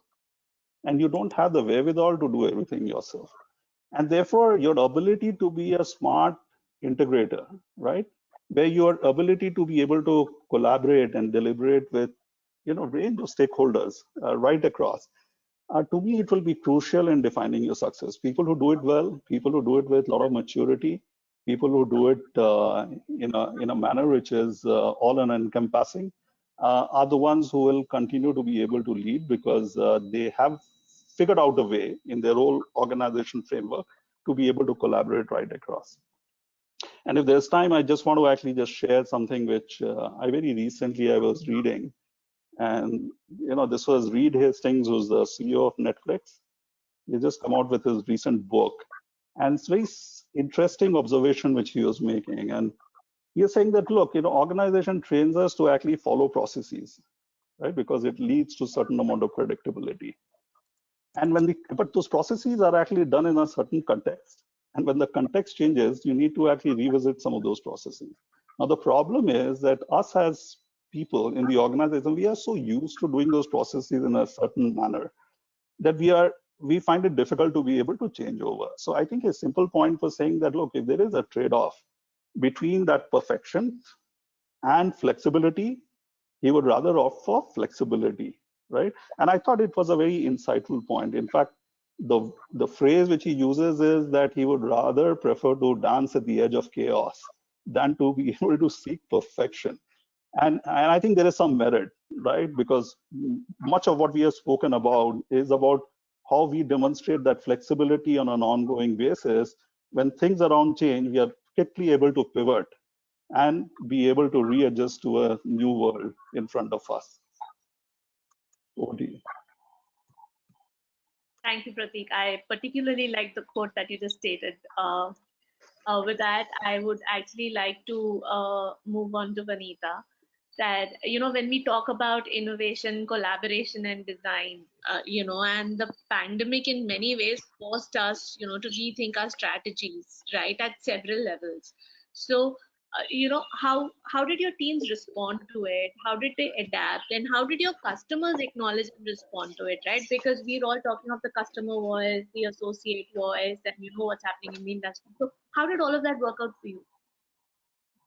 So Rajita, as I was mentioning to you, we have two verticals. One is the manufacturing, which actually did suffer quite a bit in the initial stages of the pandemic, especially because there was a restriction on travel, and most of our products, when they go to customers' places, they need a little bit of a service element in terms of installation of the product, demonstration of how that needs to be done.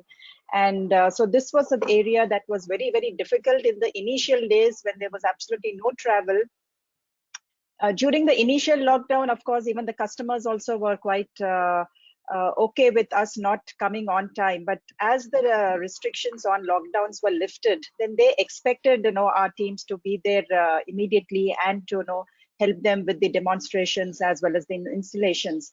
But if you recollect, the entire country did not lift its lockdown at the same time. So we did have all these pockets where there were hotspots where people couldn't travel.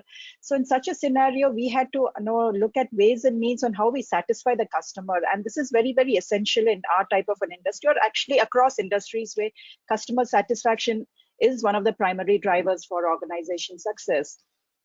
So a lot of our teams then shifted to the virtual mode, where actually the customer was not very, very comfortable. So we, in fact, helped them learn a lot of skills that they would have otherwise not learned.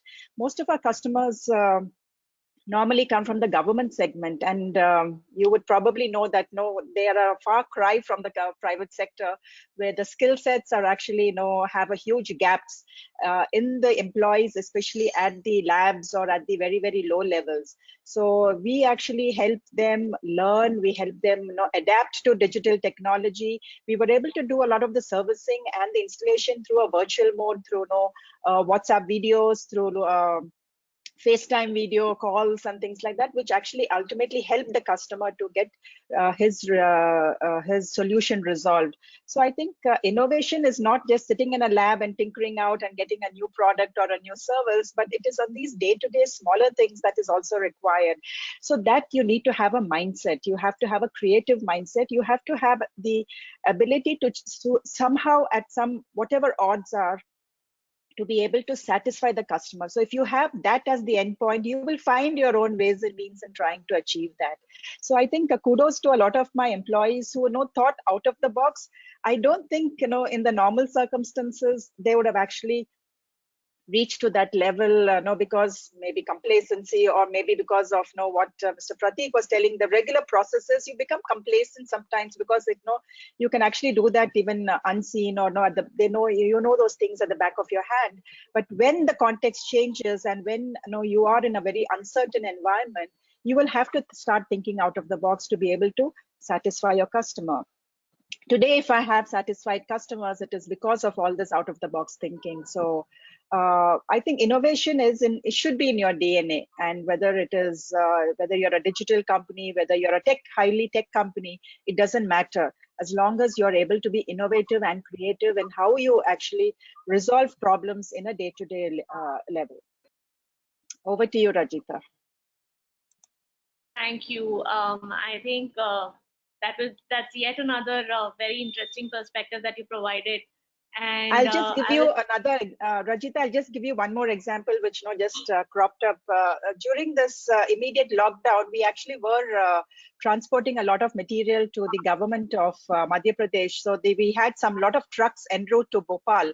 Unfortunately, with Prime Minister Modi's address that Sunday, from Monday onwards, a lot of roadblocks had happened on the highways, on the national highways. And we had all these drivers, truck drivers who were outsourced contract workers, who were actually stuck on the roads with no money, with no food, and they were absolutely in a dilemma. Our people reached out to them, and we tried to give them some cash through the Paytm and through Google Pay, which they did not even have. So they had to actually stand on the highway, they had to download these apps, and then they had to get some money, and then they could go to the roadside dhaba and get themselves some food. So it is like the spur of the moment thinking, and being on call 24/7. So we had to do a lot of those things during that period of time. So I just thought I should give you this anecdote too. Over to you, Rajita. In fact, you remind me of the book that was written by Howard Gardner on 5 minds of the future. So they talk of creativity, a synthesized mind, a disciplined mind, and so on and so forth. So an ethical mind, of course. So with that, Pratik, while we talk of what's been implemented from a mind standpoint, would it be right for me to say that you're in your office right now? Yeah, I am. So my question is related to that then. So with restrictions on physical proximity, one needs to put in a lot of efforts, and possibly pull structures, employees, and how do you go about the entire thing? So when you were internally planning, and specific to the communication strategies that have changed, during this pandemic, and I see you back in office. We've announced we're not going to get back to office until July 2021. So share a little about that, please, with us. Yeah. So first, a bit of a background, because the part of Wipro I belong to is significantly present in the manufacturing segment, and all our plants are operating 100%. And therefore, I think it's also a matter of signaling that the leadership also needs to be there, and we need to take all precautions. So whenever we are in office, we just make sure that we have it on at all times and do what is necessary. But and I heard the completely digital format, and I think it's so necessary that we have the tools and the the platforms, so that we are able to continue our business with least amount of discontinuity. But in my view, it was always meant to be a fallback option, right? And it is not expected to be the default option, right? And I've maintained that look, we are still going through this phase, and we are still learning as we are going along. And while it has worked wonderfully for a lot of sectors, it does have some of the limitations which we are familiar. And BK talked about, and how they are innovating within their own organization to still be able to address, which is necessary. So, so from my perspective, one would not be very hasty in proclaiming that this is going to be the future of work, and this is the only way it would get done. So that's one thing which I wanted to say, because my own learning over the years, both in HR as well as in business, is that to build values and culture in the organization is a huge Herculean task. And I wish it could actually get built on a Zoom platform or a WebEx platform. It doesn't happen like that, right? And as I was mentioning, organization is a lot about many of these intangibles, right? I mean, it's about, those networks which you build. Today we are, as BK rightly said, we know the people and therefore the relationships are continuing. But over a period of time, there will be a depletion on that relationship premium, right? And so all those, the coffee corner gossips and everything. So it builds organization energy. It also shapes the organization character. I mean, just to extend the point further, I mean, I'm thoroughly enjoying this conversation, right, with all four of us. But if there was a choice for me to sit in front of the audience and be able to immerse myself in that buzz and soak into that energy, I will any day actually prefer that, right? So this, I think, works well as an option, and we should be able to persist. So that's the point which I thought I'll actually make. Having said that, there are a few things which, related to just the communication strategy in these times, and I'm sure there would be other examples as well. I think one thing which I've realized and which I consciously try to do, that one has to be able to respect people's time and space, in a telecommuting world in which we are. So, I mean, there is a tendency to, fill your day with umpteen number of those meetings, which are many a times mind-numbing. Don't jam the day with series of these meetings. Many managers feel that if they don't do it, there is a feeling of guilt that I'm not doing enough and my team members are not doing enough. Trust them. And I think this whole way of working has a lot to do with the element of trust, and you got to be able to do that. And second is, I think communication plays such a crucial role, but do what is optimal. And this is my own personal view, communicate through the central mode what is necessary, but try and see if you can actually cascade the communication through the leadership, through the ranks, across the geographies, which is a lot more effective, right? So I think these are the 2 points which I thought I'll quickly make with regard to the communication strategies, but more important, just on what the world of work is likely to be going forward. Over to you, Rajita. Thank you, Prateek. BK, you spoke of a lot of innovations that you people have already done at TechM. So, my question is specific to one wonders, how effective will the return to work, be? And the reason I say that is because there are a lot of surveys that have happened. I think in 2020, in Jan 2020, there was a survey that was done by an organization, and they asked people, would you like to work from home? There were almost about 54% of the people that said yes. They did a redo of, I think, the survey in May, and said, would you like to work from home? The thing came down to about 20% because people wanted to get out. So with options like this,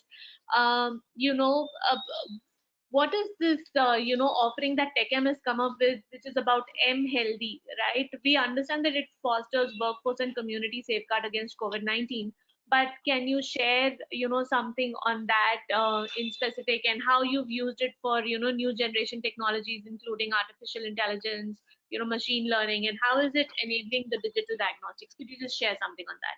So I will answer your second question first.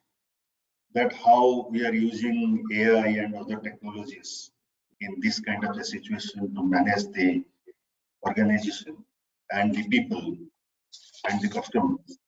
And then the first question about mHealthy, I will talk about. They look at any kind of crisis of large scale, like pandemic. This pandemic we are seeing after 100 years, this kind of scale, the impact that it is making. It will leave its mark on the society, in the organizations, in the industry, everywhere.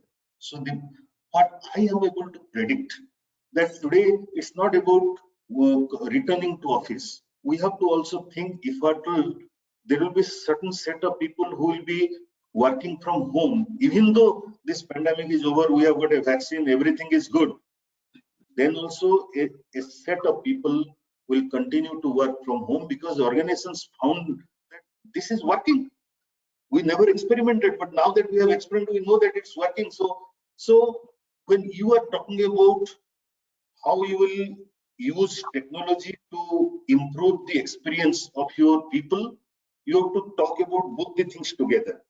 Both work from home on a continuous basis, may not be the same person, but on an average, around 25 to 30% people, at least I can talk about my industry, that 25 to 30% people at any point of time will continue to work from home even after 1 year, 2 years, 3 years.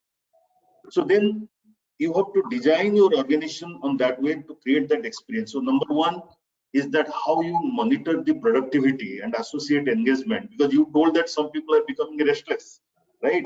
So how do you monitor the productivity and associate engagement on a continuous basis? You should have a tool and technology available to ensure that your stakeholders are not impacted just because people are working from home. So that is already happening in our organization. It is happening in other organizations. We have those tools, the bots, those RPA-enabled platforms available to see that how the associates are performing and working, and whether we are getting the necessary productivity and meeting the customer's expectation. The second thing is that in this new normal, people will be sitting for a longer period of time. Now I have taken a table, you are seeing, I'm actually standing, I'm not sitting, right? Because you have to take those necessary steps to see that you remain healthy, because you will be sitting for a longer period of time. As Pratik was telling, there is no coffee point discussion and all these things that used to give some breaks, right? So now what we have created, there are several things, but I'm giving one example.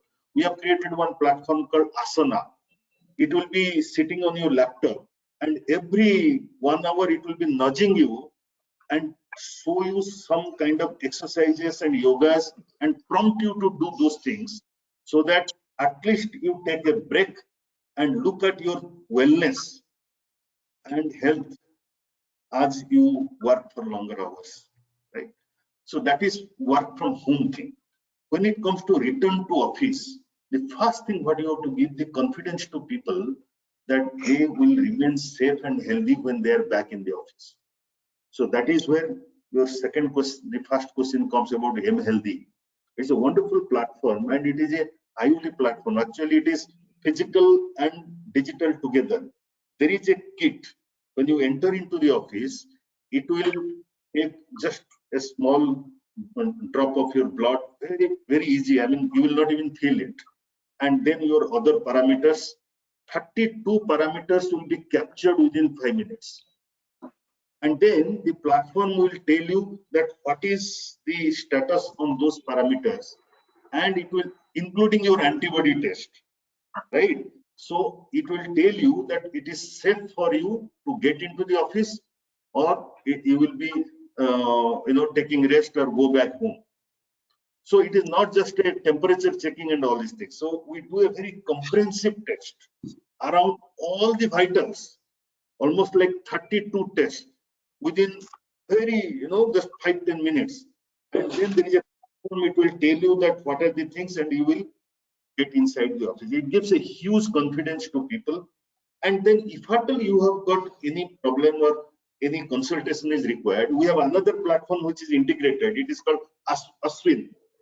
Aswin is another platform that will have connection to the healthcare professional like doctors, professors, and immediately if at all you find that in one of the areas you have to consult a doctor, then and there the Aswin platform will help you to connect, and we have got a set of doctors and health professionals who are already engaged, and they will give you the recommendations and advice around what kind of measures you have to take and to cure yourself. So this mHealthy and Aswin work together to give the confidence to people to go back home, go back to office, and we have already implemented it. First we implemented with our staff, support staff, the people who manage the the floors and the gardens and all these things. They come to office, even in every day they come to office, and they get a lot of confidence by going through that kind of a test. And I am very hopeful that when our associates will come back to office whenever it will be required, they will feel very confident, and their families, more than the associate, their families also will feel very secure that we are taking care of all those things. The third thing what we are doing, that in each step we are trying to bring a touchless experience. For example, where the person will go and sit, we have created one app called Book My Seat. You go to that application, it will give you in a very zigzag manner using physical distance norms. It will tell you that you go and sit in this place, so that it is not that. So that is also very much discipline. Canteen app is there, where you order a food. Once the food is ready, the person will call you and you will go and collect the food, managing your physical distance. So for all these things, the effort is that how we can bring the touchless experience. And as Vanita was telling, is that maybe we are not doing those things earlier, but necessity is the mother of invention. So now that it is a necessity, so we are trying to do all these things. And I will just give a quote before ending with Mr. Satya Nadella.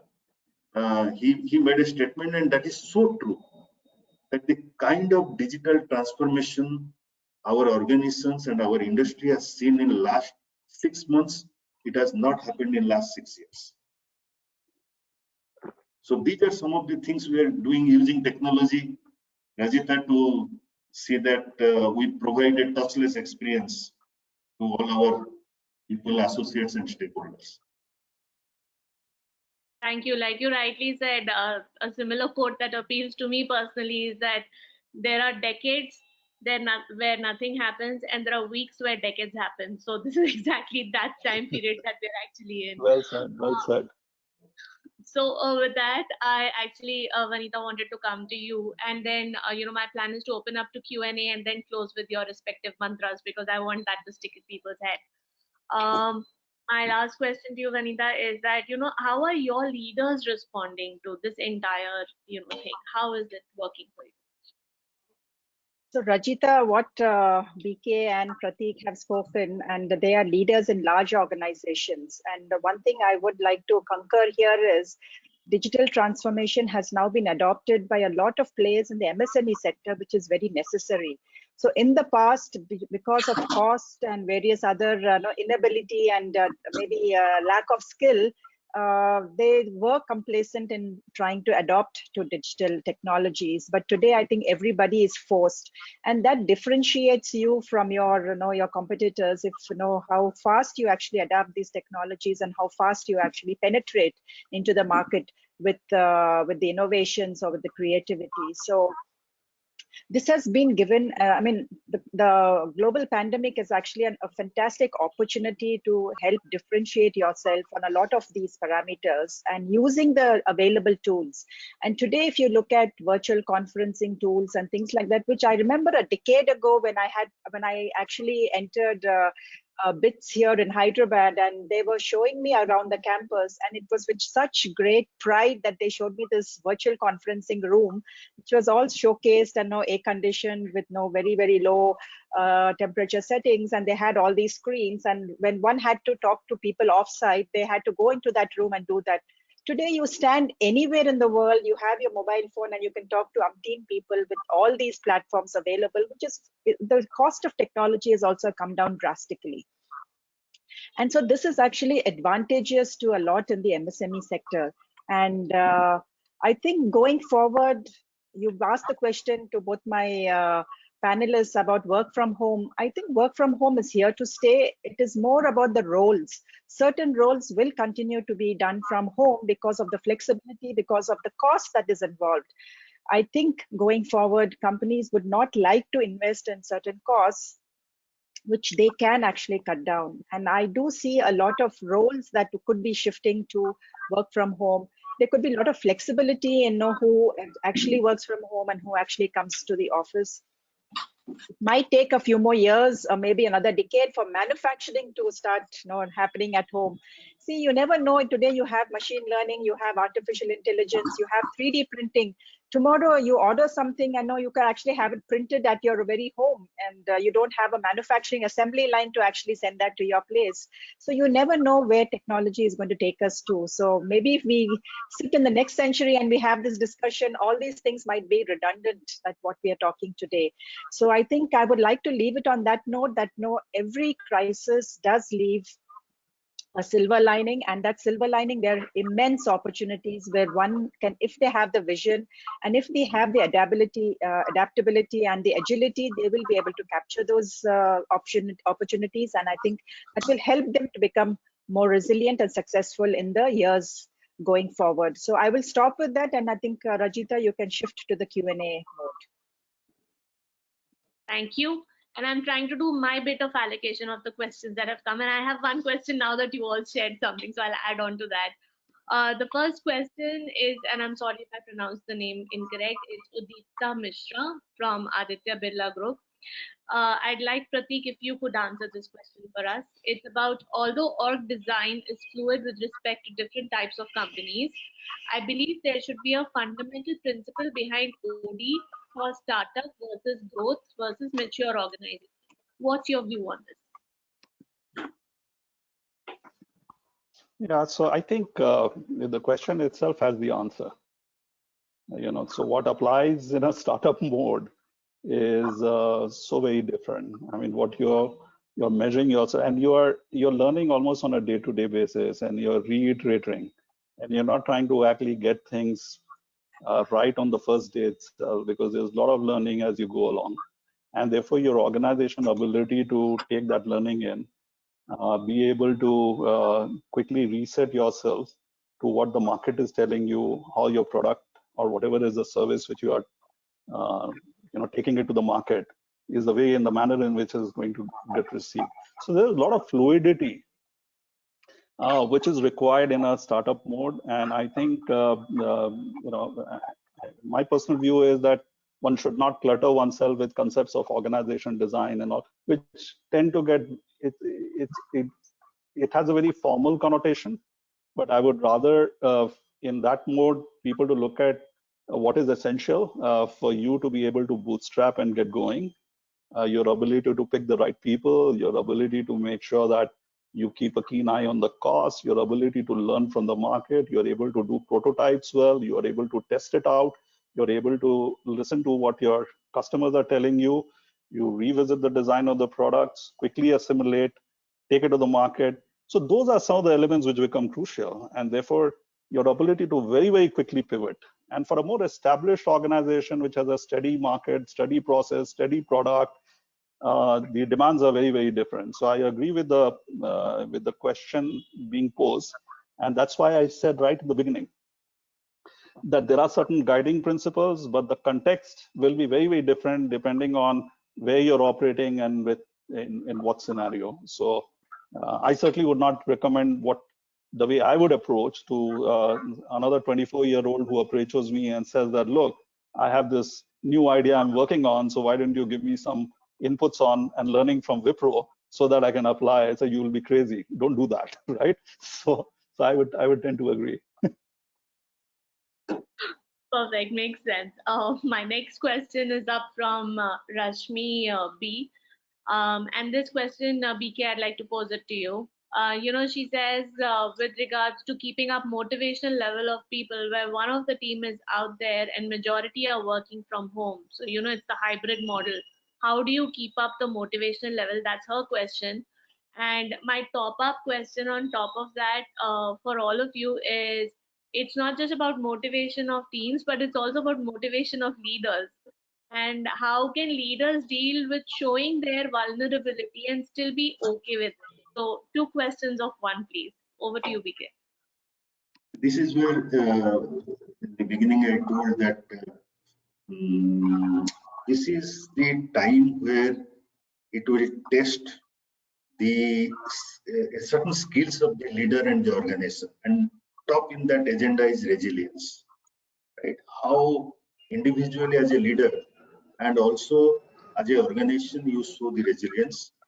And there is no easy answer that how you will be able to motivate people. My only answer would be that communicate, communicate, and communicate. In this kind of situations, over communication is good, right? So try to engage as much as possible. If you used to do one cadence call, you do 5 cadence calls. And the second thing is that you have to deal with, since it is virtual, you have to be very careful about your temperament, your speech, the way you speak, the voice. Sometimes you may be assertive, but people will think that you are rude. And there will be a negativity that will get into the team and people get disheartened or demoralized. So that is why certain those skills you need to nurture in this virtual environment to motivate and to inspire the team, and so that they rally behind you. And this is the time where you have to create the wartime heroes. The peacetime heroes will not work in this kind of situation. You need wartime heroes. You have to see how people can be more agile. Somebody was telling about that, agile, collaborative, communicative. Those kind of skills need to be nurtured to ensure that your team who is remote still remain motivated, and you will be getting the things done. Can And I- my Can I add question on, something? yes, please. Yeah. Okay. Very quickly. I think there is also another onus on the leaders. While you have to walk that fine line, between being real about what you are confronting, right, in terms of the scenario, and you still have a role to continue to instill hope, right, for the people at large. And I, for one, would rather err on the side of optimism, right? So while you don't actually paint a scenario which is very different, but people need to actually believe that this will pass and there is a life, there is beyond, which they need to continue to focus on from a longer term perspective. Yeah, so Rajita, I think this too shall end should be the underlying quote for all of us. And I echo both Pratik and BK, because as a leader, you have to have that emotional maturity. And you cannot be showing your temperament, to your teams, or yes, you may be vulnerable, but there is an art in showing that vulnerability to your team members so that they understand that you too are human and you're not made of stone. So that they empathize with you. They also would know what it is to be a leader and trying to lead teams in this very, very challenging times. A lot of times we may not be able to satisfy everybody across. You may not be able to satisfy all your stakeholders, but if you can share with them your inabilities and your issues, and try to bring out the human aspect of that, I think they will also sail with you in that boat. So I think as a leader, emotional maturity is very, very high, and the ability to empathize. If you have that, I think any situation, you will be resilient enough and you will guide them and instill that hope, as Pratik said, into the entire organization. So on that note of positivity, I think this too shall end, and there will come a time when we will talk about this in history books. That is Well true. said. In fact, yesterday I learned something which was very interesting. There's an organization, of course, it's an ITITS organization. They actually announced something called a recovery weekend globally. So they had announced a Friday off and a Monday off, and 4 days people were asked to get off any work just to get rejuvenated and come back from a motivational standpoint. So I thought I'll possibly share that. There is, there are a couple of questions, actually a lot of questions, so I'll try to prioritize. There's one from Kiran Kishore, which had come in earlier, so I definitely will call it out. And this is open to any of you who would like to answer. Would like to know how the non-digital companies, especially product manufacturing companies, adapt, and evolve. So maybe I can pitch in here. I think Mishra, you were talking, or? Okay, so I'll just give you my 2 cents. So yes, as I also mentioned earlier, is Mishra talking, or should I go ahead? I was telling you are the right person to answer. Okay. Thank you. Yeah, so as I also mentioned earlier in my remarks that, this pandemic has given an opportunity for everybody to adapt to the latest technologies available and also to bring about a little bit more efficiency on the shop floor, where a lot of companies have redundant workers sometimes doing redundant jobs. I think today there is a little bit more efficiency, a little bit more streamlining of operations, especially in those companies that have not used these type of processes. So a pandemic is like a wake-up call for a lot of them, where they have to look at sustainability and to look at stability to continue a business continuity. In fact, is what is necessary. So yes, I do hear that there have been a lot of layoffs, and a lot of the low-level workers have probably been removed in a lot of industries, and this may not actually make up the statistics, but on the ground reality, these things are happening. So how do companies then try to understand that they need to survive and going forward, come out resilient from this pandemic? So they might choose ways and means, and digitization is one of the very, very necessary tools that they can utilize, and a lot of forums actually do help them. So you don't have to invest in it completely. So probably there could be a sharing of resources with co-companies, with maybe your competitors. So I think our mind has to be open at the end to understand ways and means on trying to receive solutions for your problem. Only one phrase comes to my mind: when the going gets tough, the tough get going. So everybody has to collaborate. Yes. Very true. Sorry. Was anybody saying something? See, because I can give you an example. Today, if you look at the vaccine manufacturers, not everybody has the additional capacities, and the type of volumes that is required today in vaccine manufacturing, I don't think the companies today will be able to satisfy it. And that's where they come in with collaboration. They outsource a lot of their production to smaller companies. Of course, the best practices will have to come in. A lot of technology enhancements will have to come in onto the production flow. But that is where you can take the help of the industry leaders and then scale up your own operations and get to the next level. Absolutely. A lot of questions have come in. So sorry, audience, I'm going to actually prioritize and ask based on my judgment. So please bear with me on that. This question is from Kiran Panana, which says that organizations have become flatter over time. Do you think organization structure will change from a pyramid to a more collaborative, more like a block or multiple blocks?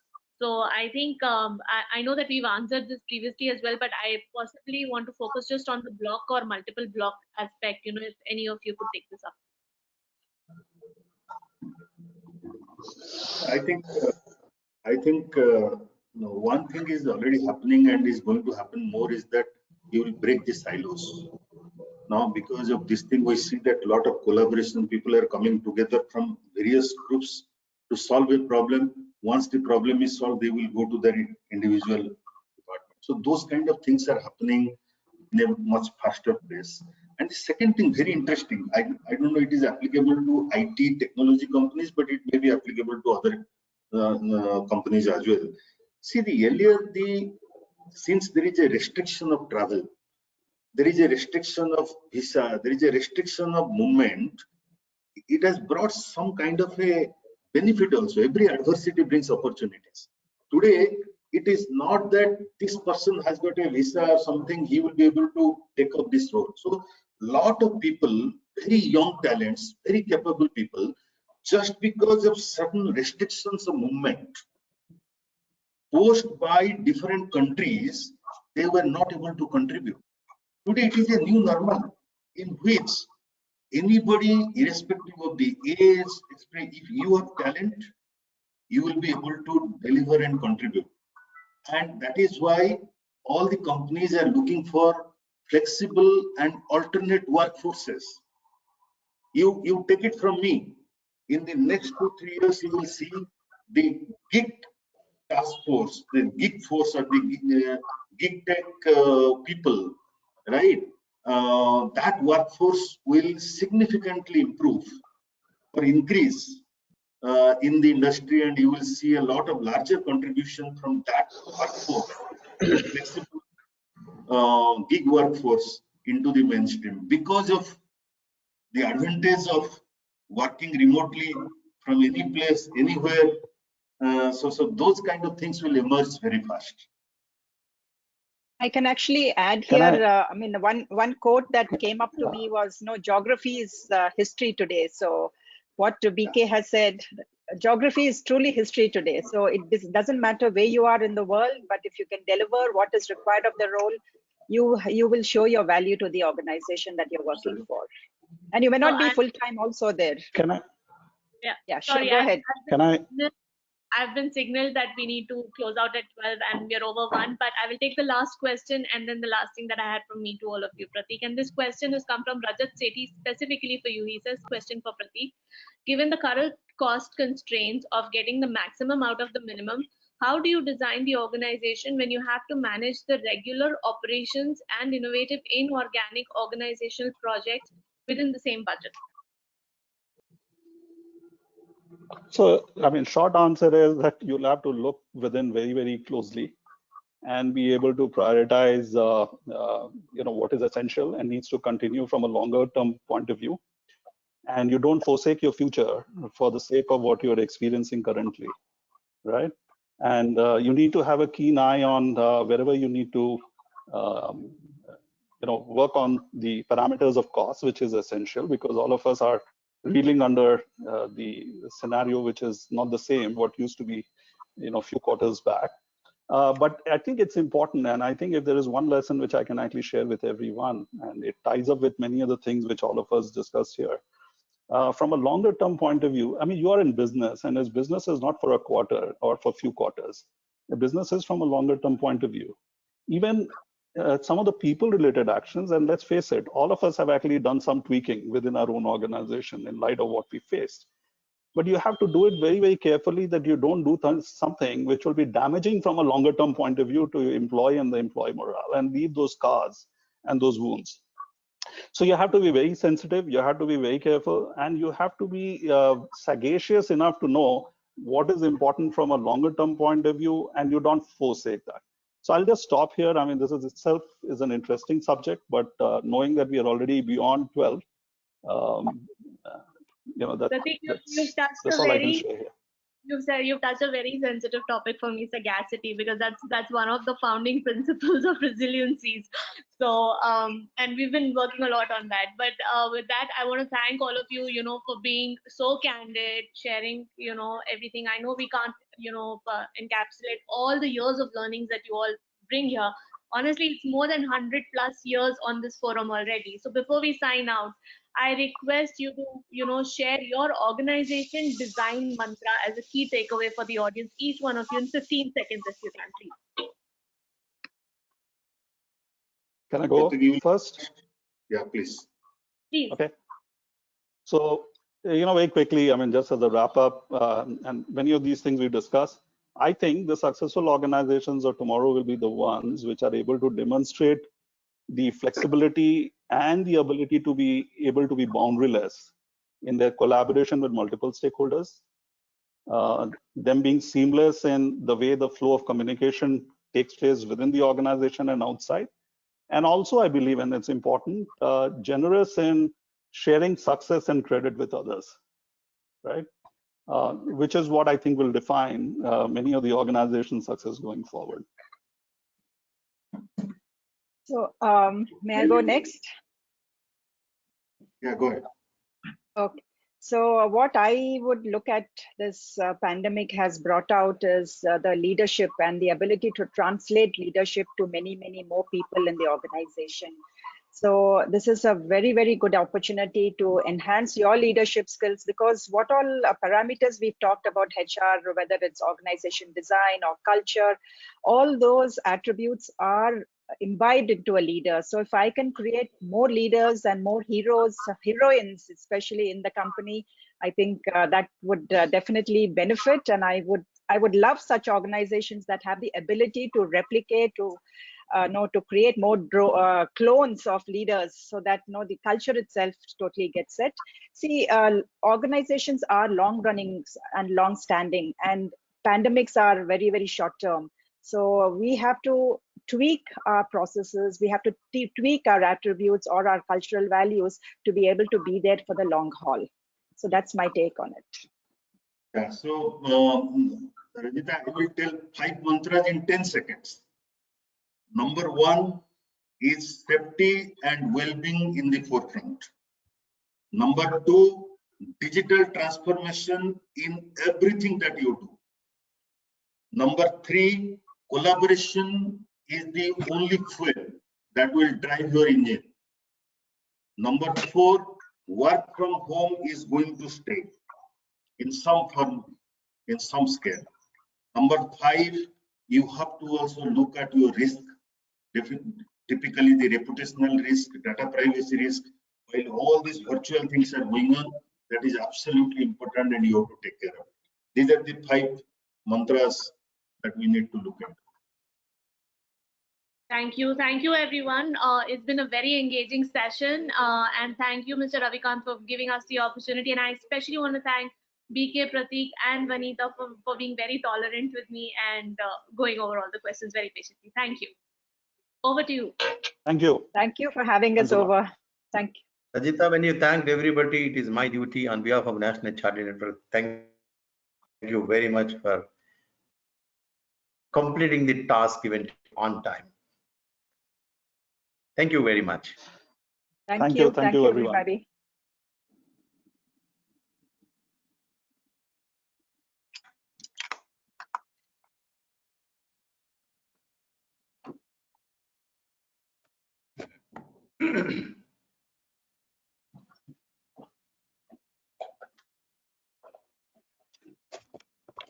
Can we comment on now? Can we open our webcam? Yes, please. All of you, please join.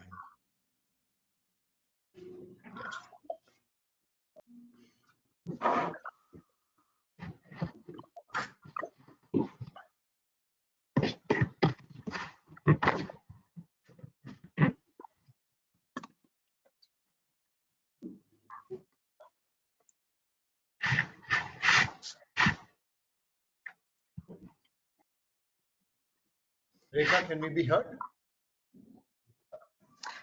Yes, Ashok. Yeah, and that's me. Yeah. Ashok, I don't know if that cam works. Yes, my voice is clear. That's fine. Yeah. But he's not there on screen. Yeah, we're not able to see Ashok on the screen.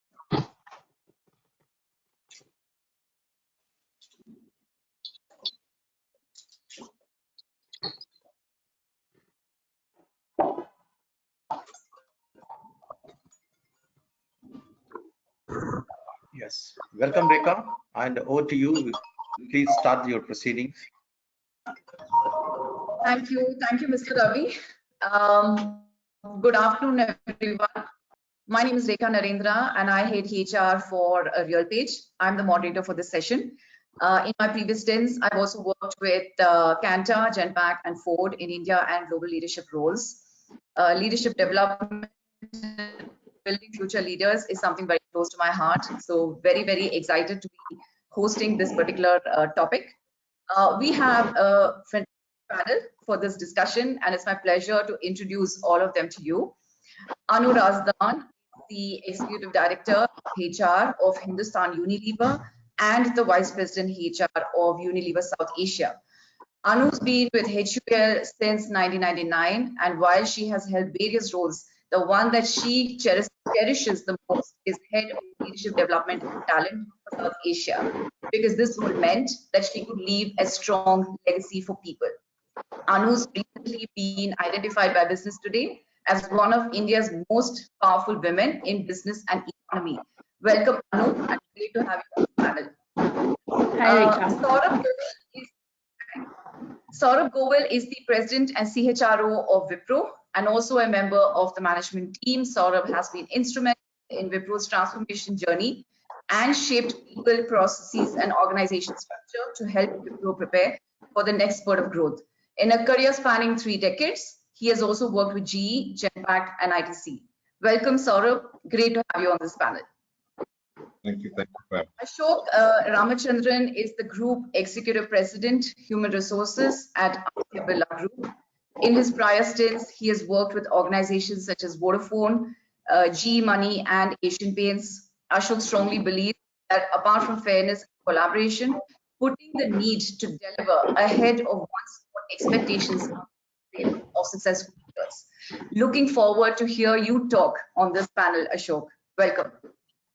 Thank you, Rekha. Thank you so much. Pleasure being here. My video will be a bit of a bother, but if my audio is coming through, that's good to go then.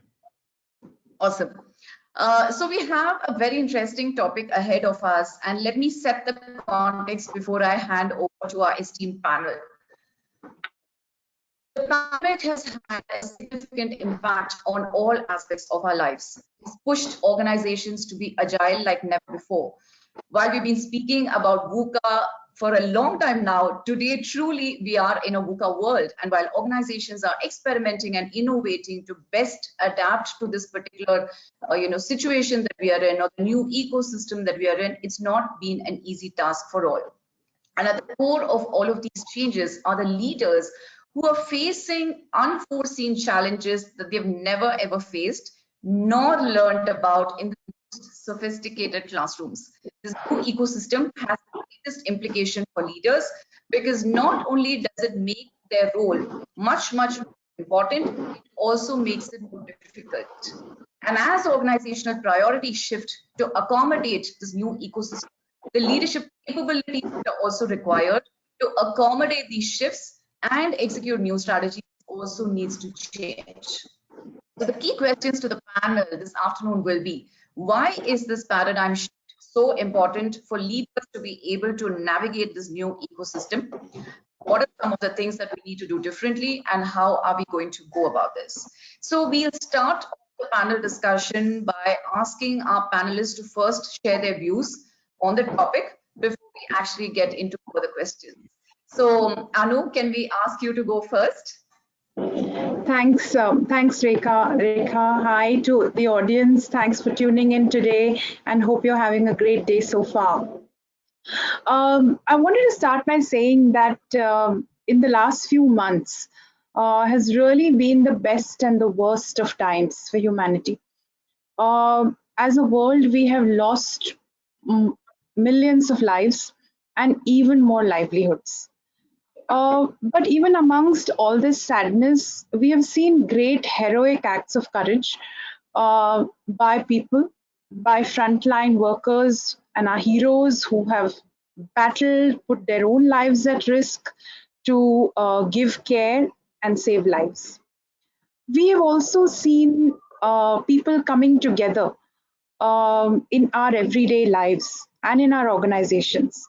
And we've seen small human acts of kindness all around us that have in some ways made us all better people. Yet we see everywhere around the one common theme is that there is a crisis of leadership. And there are so many questions about how this thing might have panned out if the world over, if countries, if leaders across had come together collaboratively, that had experimented with a new way of looking at things rather than each one trying to do what was best for their patch or their interest. And that really, has made me reflect in my journey as an organization, as a part of leading an organization. What does it mean for us?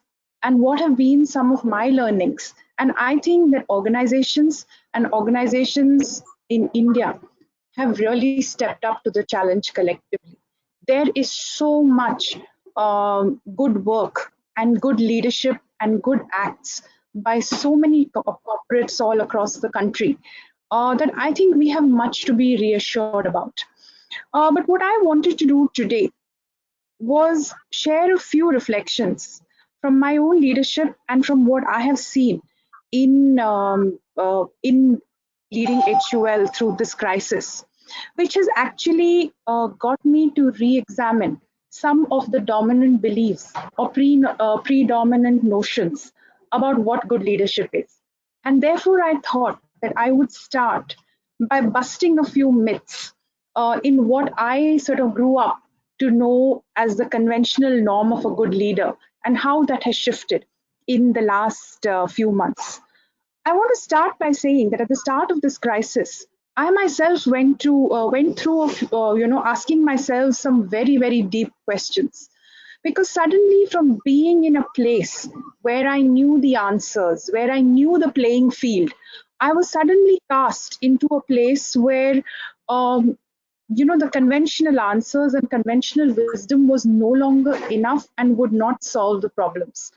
Even as I was coming to grips with dealing this reality for myself and my family, I had to come up with solutions for the organization at large and never let on that this was also causing me a lot of emotional upheaval personally. And then along the way, I said that, if I have to be successful and if I have to make an impact, we've got to do things differently. And these are 4 or 5 of my reflections, which like I said, I would like to present as myths. The first myth, and some of them are more commonly understood, and then the others I think are a little more deep. The first is, of course, the most obvious one, that leadership is defined by our title or our place in the organization. But if we have survived this crisis so far, it is not the result of the people at the top of the organization, but it is really time to turn the pyramid upside down and acknowledge the work of our frontline heroes, no matter which industry or which part of the world we are in. It's really frontline heroes. In our case, it's our factory workers, it's our third-party employees, it's our distributor salespeople, and they are the ones who have really kept the ship sailing. And that is not because they had fear of losing a job, or that they were sort of feeling the pressure, or because someone was asking them to go. I believe it is their inherent pride and passion for an organization.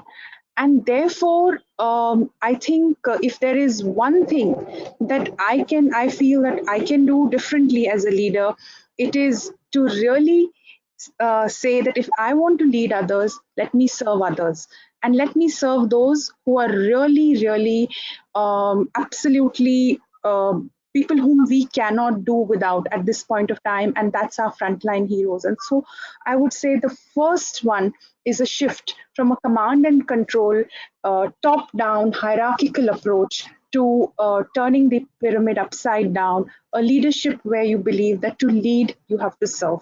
That's the first myth I wanted to talk to you about. The second one, of course, is one that we were all fearful of. How would we all work virtually, and that a leader loses control in a virtual setup? How will people work? Will people show up? How will I know what they're doing? How will I manage this? And I think the best part was that, this change happened overnight. In our case, over a weekend, we decided that we were all going to shift to new ways of working. And when that change was so sudden, we had no choice but to trust. And with that trust, we empowered people. And guess what? People rose to the occasion. In the last 6 months, I have not had one leader in the organization come to me and say, I think my team is not working enough, or I think so-and-so is not pulling their weight. Because I think people have operated from a sense of personal leadership. And that's what comes when you empower and trust. We don't, as an organization, believe in clocking when people dial in on MS Teams, when people dial out. But actually, when I look at the statistics, my worry is the opposite, that people are working too hard. And if anything, that's the concern rather than the fact that people are not doing enough.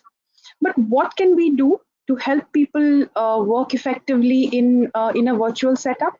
They can't do everything that they were doing. And as a leader, you can't do everything that you were doing before. So what we've encouraged our leaders is around 3 things: clarity, simplicity, and trust.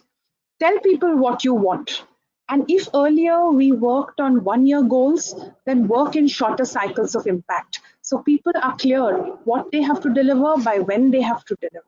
Simplify the metrics. If we were earlier looking at lines of sales across our SKUs, we said prioritize, simplify, focus. so that you don't have to do 100 things. You don't need to pick up all the projects at once. So simplify and then trust people. Lay out the broad framework and let people get on with it. So that's a new way of leading and managing in a virtual way. The third one, which was possibly the largest personal realization for me, was that a leader must have all the answers. And as an ambitious professional who's thrived on getting to the finishing line first, who's always got the thrill of saying that we did it first, we got it first, was really put on its head, because I realized here that there is no one person who can have all the answers.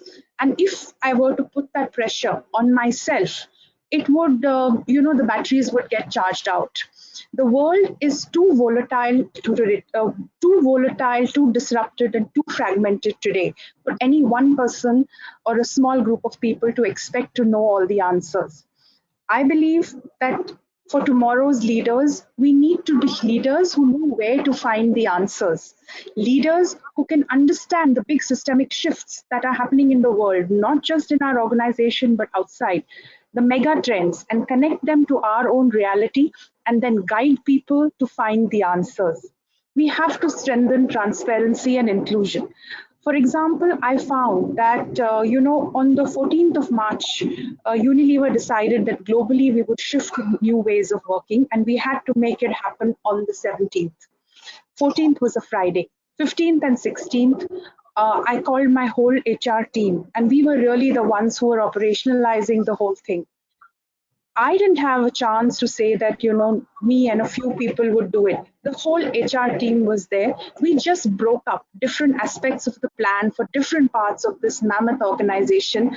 And, in encouraging people, in including people, in sharing with them transparently what was possible, what was not, irrespective of where they stood in the organization. And of course, making peace with the fact that we didn't get everything right, but we made mistakes, but we quickly course corrected and we moved on. And when that happens, we were able to turn around a plan. And on 17th, we went live.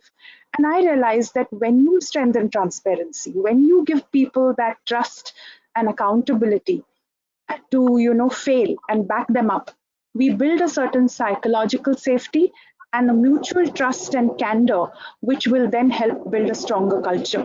And therefore, the old command control is wrong and therefore is gone. And therefore, as a leader, I always really think about this quote from Brené Brown, that I am not here to be right. I have to get it right. And really, that's my encouragement to all of you as leaders, that knowing where to find the answers, knowing whom to ask for help, that may be peers, that may be people lower down in the organization, that may be your peers outside the organization, or even your competitors. But knowing when and where to find the answers is the more important thing. My fourth myth is that if nobody is complaining, everything is fine in the organization. And I think that was something that we were really, really called to question, because, when we have a beautiful campus in Andheri, usually we travel far and wide. At least a couple of members of the management committee are in a unit other than the head office every day, or in the field, in the market. But suddenly we could do that no more. And no one could sort of, say that, I think my people are okay. We had to realize that people have been through unprecedented disruption. The way we work, the way we live, our routines have been disturbed. People have been through an emotional upheaval. And more than anything, this is a prolonged crisis. So people will go through highs and lows. How they feel today will not be how they feel tomorrow. And therefore, as a leader, if people don't assume that the fact that they are not saying anything to you means that everything is okay, because we need to make the effort to make people feel that their well-being is important to us. We have to find different ways to encourage them to open up, whether it's through Pigeonhole, whether it's through polls, whether it's through town halls, or a simple "how are you" question, where sometimes you just have to ask "how are you?" And I've had people break down and talk to me about what trauma this crisis has put them through. But as a team, what we do is every 6 weeks we get together and we do sharing sessions. What have you learned? What will you take forward with you? Because when we share and learn, we show authenticity.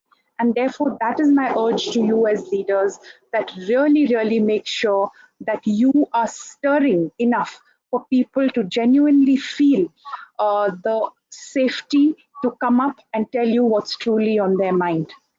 And the final myth that I wanted to talk to you about was something that I've often, been through, saying that if I ease up, if I lower my expectations of performance, I will dilute the results. I will dilute the performance culture of this organization.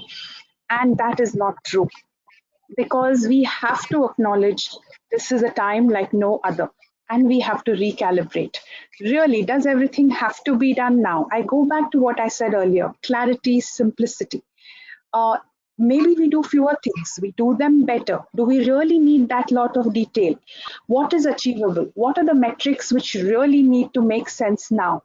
And that doesn't mean you're lowering the bar, but it just means you're recalibrating in the reality of today. And when we do this, along with what we've spoken about earlier, where I said encourage people to open up, show authenticity and listening. And when you combine that, then you can give people feedback to say, you know what, I understand some of the challenges you're facing, but this work was really not in line with your usual standards. And therefore, showing empathy and flexibility does not mean that we're lowering performance culture. Everybody has not experienced this crisis the same way, and we must keep that in mind. Someone may be having a really bad day today. Tell them, don't do it today, do it by tomorrow. Find a way, and you will find that people, because I find that my team has more than risen to the challenge at this time. Just to wrap up what I was saying, I wanted to say with these 5 myths, for me, in a nutshell, leaders of tomorrow, if you ask me what are the qualities, I would struggle to say, because I don't think the qualities of analytical mindset or creativity or all the traditional qualities of leadership that we have grown up assuming to be the right ones will help us. It doesn't matter what. The world is going to be very volatile, and therefore I think what we need is leaders who have the personal mastery and the self-awareness to know what their strengths are and operate from their own sense of purpose and their own strengths. The second is having the agility to change and adapt. And finally, like I said, operating from your sense of purpose and a larger impact that you want to make to the organization. And we call it the inner game versus the outer game. When you focus on the inner game, which is being, the outer game will see the impact. So focus on being more than doing, inner game before outer game. And those are some reflections that I had on the new model of leadership, Rekha. Thank you so much, Anu. You mentioned it earlier, and it has been my favorite quote in these times, from The Tale of Two Cities by Charles Dickens. It is the best of times, it is the worst of times. I loved what you said about clarity, simplicity, and trust. The other key aspect that you touched upon is the amount of gratitude that we need to have towards the frontline workers. I mean, the way that they have been supporting our communities and societies has been absolutely immense, and no words, can describe the amount of sacrifice they have done. A lot of other things that you've touched upon, which we will come back to you. Saurabh, over to you. Would love to hear your views next.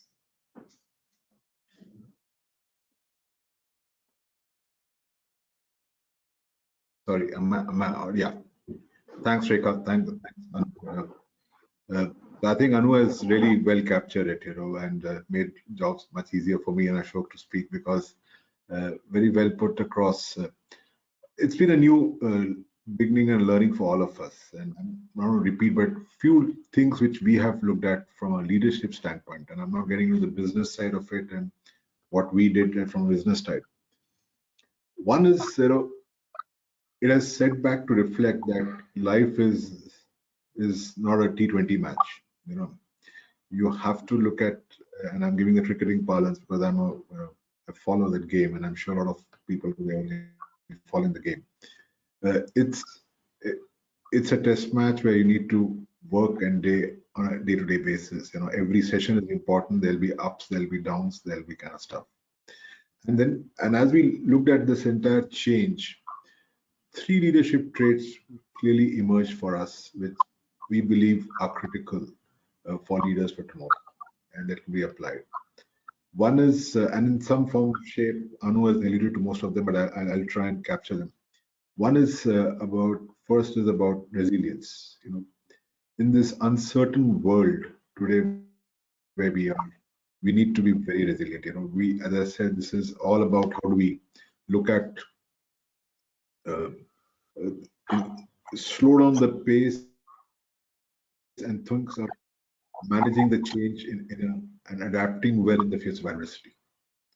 You know, it doesn't mean that you are a resilient individual and not experience distress or difficulty, but somebody who can adapt to the situation.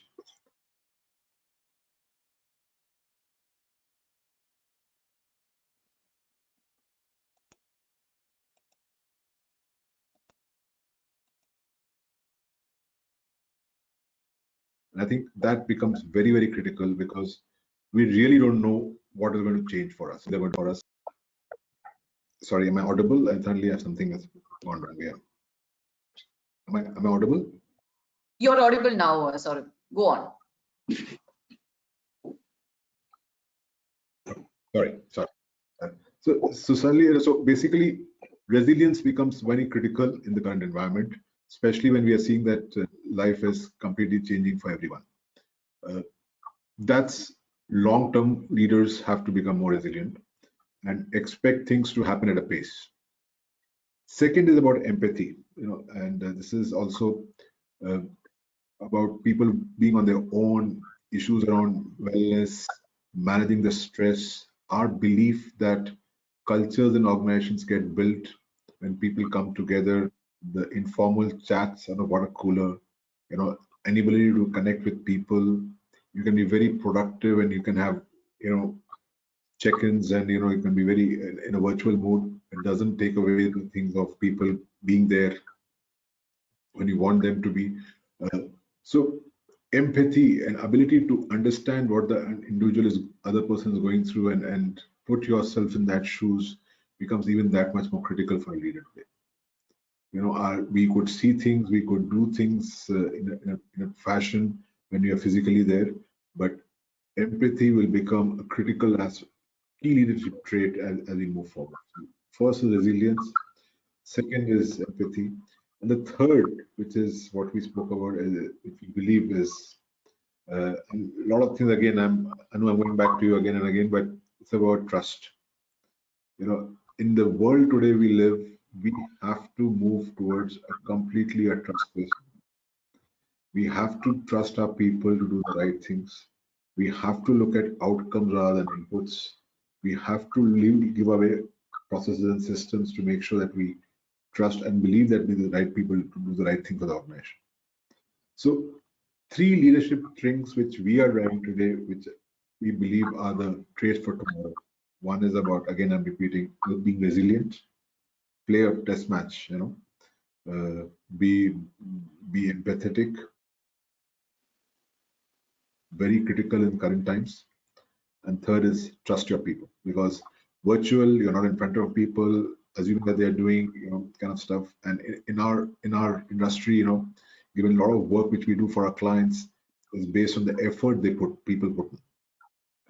And you know, there was times in the consulting world, you have to time, you know, you to how much you fill time sheets and kind of stuff, and this was not possible right now.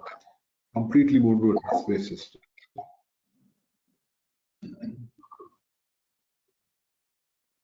And I can tell you, people, as Anu said, are working harder. People are putting in more effort. And so I'll end here, Rekha, with this, that these 3 critical leadership traits are going to, in my view, be the dominant traits in the coming days.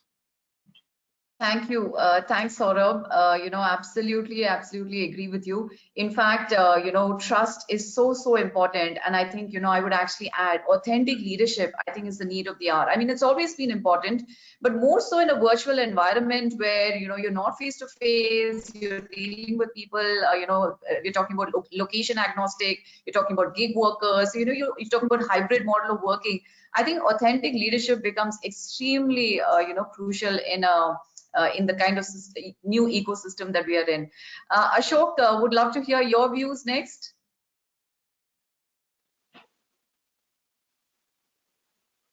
All right. Thank you so much. A great point shared by Anu and Saurabh. And at the outset, I hope everybody's safe, and thank you for joining us today. And I hope as a panel, we add some value to you in the middle of tons of webinars and Gyan that you must be already flooded with. And I really hope we leave you with a couple of nuggets, which you said these guys did value in this 1 hour that we did. So I hope we land that for you. That's a bit of a hope while we start. We have 30 minutes to go before we wind down, I'm told. I'll take about 5 minutes. I want to talk about two buckets. One, what's the current context that I guess all of us are going through? And that's the context to which Anu and Saurabh refer to as the expectations of leaders. And a bit of a sharing on what I believe are the nuance of expectation of leaders, adding to what the two of them have already shared. One, I think, and this first bucket is all about all of us as leaders, whether you're HR or any function, needing to be prepared for. There are 5-6 trends which are important for leaders to respond to. One, which is sharpened customer orientation. I think all businesses are busy finding out and redefining customer, B2B, B2C, and customers have gone away from the original pattern of assuming that I have your customer loyalty. Things are changing. Second, I think there's deep stress within most companies around cash, working capital management, costs, supply chain, and this whole journey of what CapEx means. Should I invest? Should I not invest? This is a fabric in which leadership is playing out. Third, this funny word that everybody must say something about, which is digitalization. Now, whether I understand it or not, I'm compelled to say that, oh, we are digitalizing the whole world. Yeah, sure. But what is the leader who's quite often 40 to 50 years old, experienced, seasoned, etc., now a bit of a handicap, who doesn't understand this word digitalization, who's currently a bit of a roadblock, presumably, on the journey called digitalization? What does that mean is becoming an issue. Fourth grappling point is really org design, workforce planning, productivity that all of us are grappling with. Do I need this workforce? What do I need to do with the current structure that I have, which suddenly sounds a bit outdated? And either you are one of those people deciding on the structure, or you're one of the people who's a victim of the structure. Now you're somewhere in between in HR, trying to make yourself busy around fixing this. Now, what is your role in this defining change in org structure, which really comes out? Then the obvious contradiction which exists, which is I need to deliver results, but I need to be empathetic. I need to carry people, but I need to also deliver a sharper workforce delivery in a new mechanism where I can't go out and meet and deliver and meet people, so on and so forth. So I think there are these literal contradictions which are happening. How much do I be continuity based, which I have a legacy, I have success, I have my patterns and habits, versus how do I break away and create bold steps? So I thought some of these are the real context to which Anu and Saurabh, when they spoke about authenticity, purpose, clarity, simplicity, play into. And I just thought I'll lay that context out into which they spoke the qualities. And now into the second bucket, I just have 5 things to share, which I think leaders are being called about.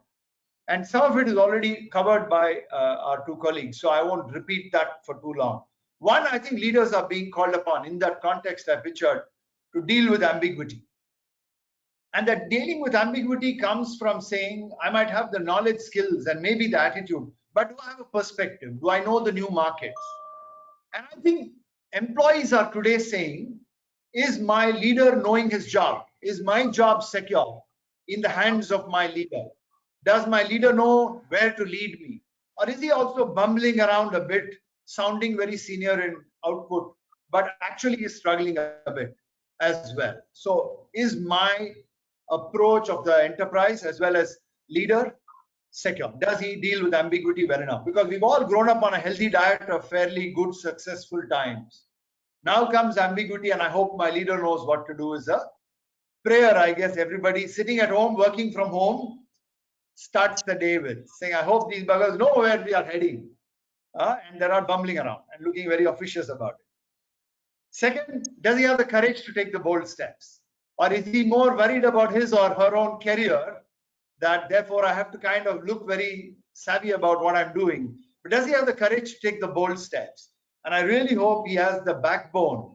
So this funny thing called the backbone is come into competency frameworks now. So how do I quantify the backbone into a 4-stage framework and say, is my backbone at an evolution level, or am I an expert backbone? What is the measure of courage which is coming into play? And courage without being reckless, courage with being empathy, but courage with perspective. Third, I think both Anu and Saurabh spoke eloquently about it, resilience. Is my leader having the learning agility to be resilient? Resilience cannot come with just backbone, but it comes with learning agility. And therefore, can I trust my leader to be agile?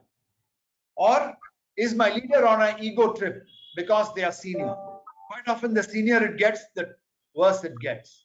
So can my leader really demonstrate humility to learn and therefore show resilience to learn and resilience to bounce back, to lead the team from the trenches and not sit in a corporate office, now presumably well-plushed home, and lead from giving me gyan?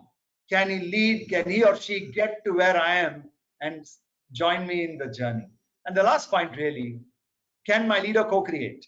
Can he collaborate? Quite often the biggest failure in this time that we are experiencing is top teams are very fragmented. Top teams don't collaborate, partly because each of us carry our ego. And that ego is left to people and HR and the leadership to battle. But can you collaborate and can you co-create? If not, maybe you're not my leader at all. Now somebody has got to read the Riot Act to leaders, because there is an important factor called time in this whole game. If we don't fix it in time, we'll be extinct. I think that's the imperative, Rekha, I wanted to share on the leadership priorities, really adding to what Anu and Saurabh have already pretty eloquently landed. Thank you. Thank you. Thank you, Ashok. And, just to add, you so rightly put it, there's just so much of, uncertainty, ambiguity, chaos. It could be about what's happening, from a pandemic point of view. It could be about what's happening in the organization. It is about job security. It is about, performance management. For new hires, it is about, will my offer get rescinded? For existing employees, it is about, will I get laid off? Or will I even get my salary check? Or will I get my salary increase? I mean, there's just so much, going on in minds of people. And as a leader, how do you communicate? What's the kind of cadence of communication or modes of communication that you need to have? I think it was touched upon in the previous panel discussion also. And Anu, you mentioned, some things that I latched on to. You spoke about pigeonholes, you spoke about, town halls and surveys. Can I ask you to, elaborate more? What's really worked well for you? And what differently have you, been doing from a communication point of view? Thanks, Rekha, and very well said, Ashok and Saurabh. A lot of similarities. In terms of communication, I think first of all, to remember that the organization, the people are really looking at credible sources of communication, and that is true for all walks of life.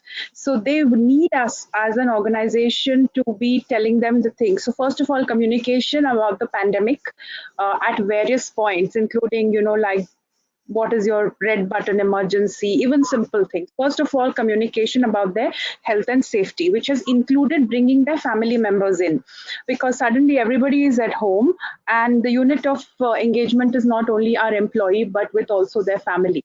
And everyone is so concerned about health, well-being, nutrition, etc. Communication on health, well-being, and including the family, that's something that's worked well. When it comes to running the business, I think what helped was in the early days, we set a cadence of daily check-ins. So there used to be literally from 9 to 11, sort of a roll-up of check-ins which would sort of roll up to 10:30 to 11, the management committee having our daily stand-up meetings. And it was just a listen in, check in, go back. And we did that for the first 25-30 days. Then we realized it wasn't necessary, so we gave that up, and then teams set up their own rhythm. But that daily cadence really helped. The second thing was we set up pulse checks. So while earlier, everybody has annual employee surveys, but we did 1 week in, 2 weeks in, then a month in, and 2 months in, and now sort of the maximum we've gone without a pulse check is 4 or 5 weeks. So you say this is what you said, this is what we did, close the loop. So initially well-being was fed back, then we launched this well-being quotient, and short cycles of communication and impact. And I think honest and transparent communication, because there are many questions. People will say, what about salaries? What about promotions? It's not always good news, but I think just being transparent, and when we don't know, saying we don't know. So these are some of the things that have worked for us. Thank you. Saurabh, the role of a people manager or a people leader has never ever been more crucial than now, because they're managing virtual teams. They've suddenly been pushed into this, situation. We have never really, trained them ever, to deal with something like this. So you have managers now who are dealing with either 100% virtual teams or hybrid teams, partly in office, partly at home. There's a line to be drawn between how much of communication to do, how much do you engage or reach out to people, while performance continues to be extremely important from an organization point of view. At the same time, empathy is also there. You also have situations where a team member could be COVID impacted. How do you deal with that? So any light that you can throw on what is it that we can do differently to help our people leaders to navigate this situation better? So Rekha, very clearly we saw that the most impact a people manager can make today's world has been on communication. And how do we do it? And how do we connect? How do we engage? How do we work together? A few simple things. One is just calling up for 5 minutes, checking in. How are you? Nothing else. There's no agenda. There's no requirement. Just because I would do it otherwise, picking up a coffee and I would meet somebody. I'm not doing that today. So at least go and check with them. That's one. Second is appreciate people. Earlier I was very uncomfortable when I was with a client, and the client's son walked into the discussion, into the screen.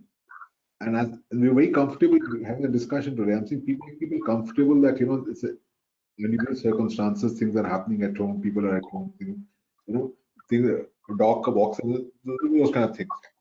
Third, I think is important is giving people, boundary lines got blurred between work and home. People are stretched and all those kind of stuff. How do we bring that formality into the entire process? So that there was a time when I could come into work and leave work. Because it is stressful for people, emotionally draining. It is stressful for people, especially people with kids who are working home, studying online classes. Both spouses are working from home. Infrastructure issues are there for a lot of people because of the bandwidth issues. A lot of stuff which happened. How do we make them more stress-free in the entire environment? It's okay to take off. We said you don't have to take any calls between 12 and 2. It's okay to have a break, and especially for a lot of our women colleagues, there was no help at home. How do we manage that piece? Everybody coming in. So there was a number of things there, and all these aspects came out to be a good people leader. To answer your question, it was not only about work, because work, and I think will happen. People will do but it's these aspects, understanding these and appreciating these aspects, making people comfortable, making them aware of these surroundings, and that we are there. And the last one is, I also don't know what I don't know.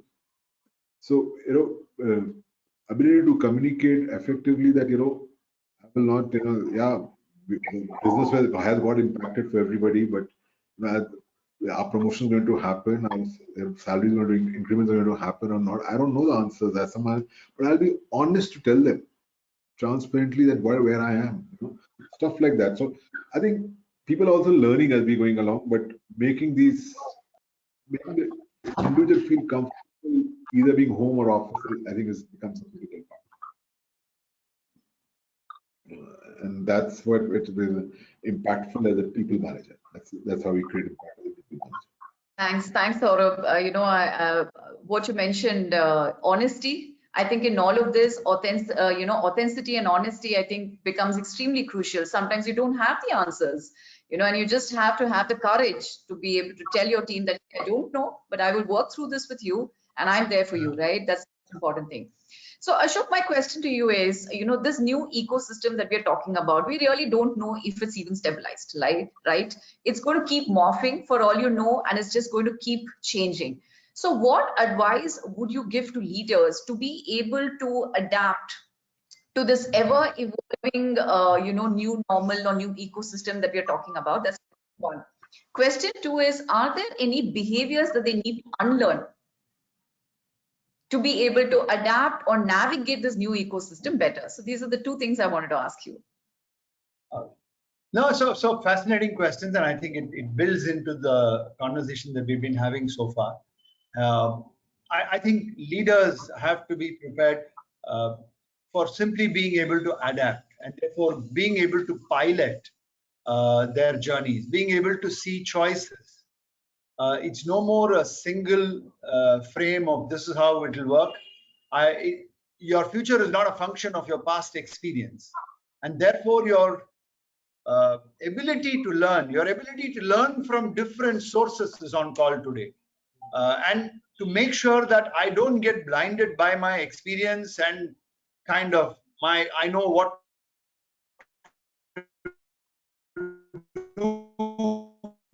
kind of syndrome that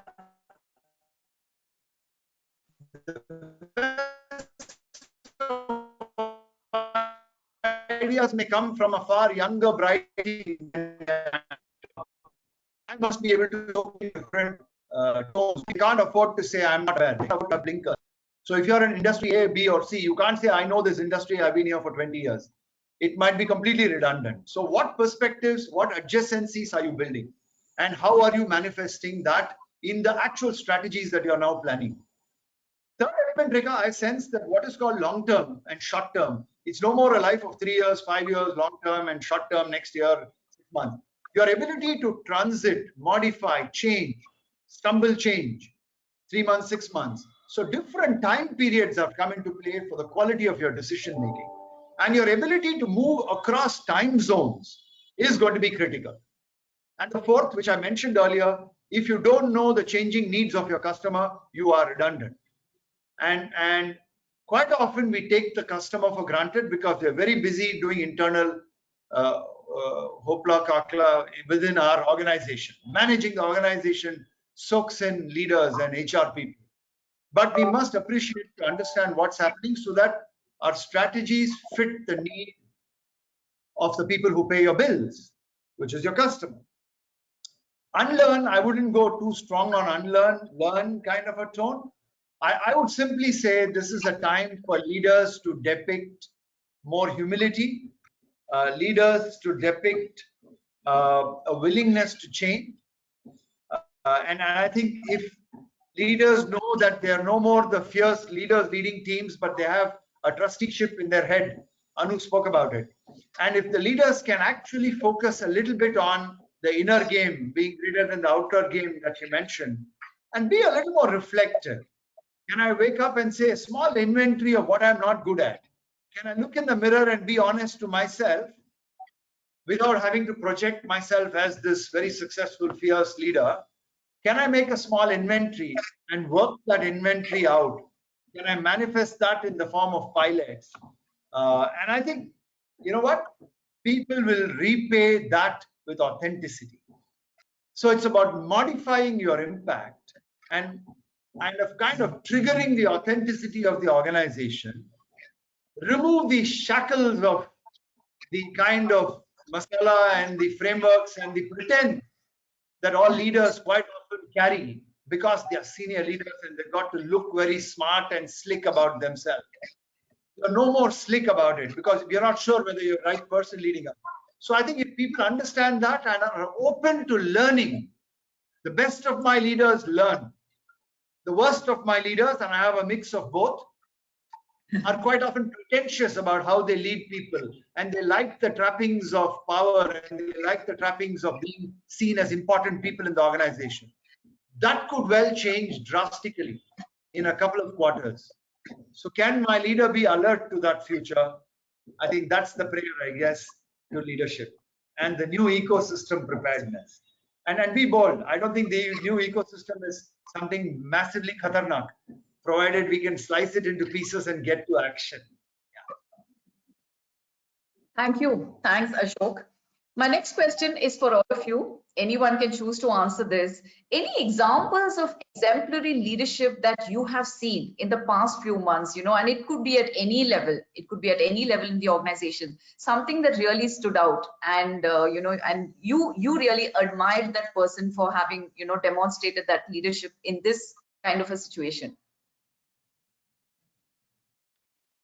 I'll just go first with a quick example, and I'm sure the others will have more examples. I think I've come across leaders who have said, "I don't know."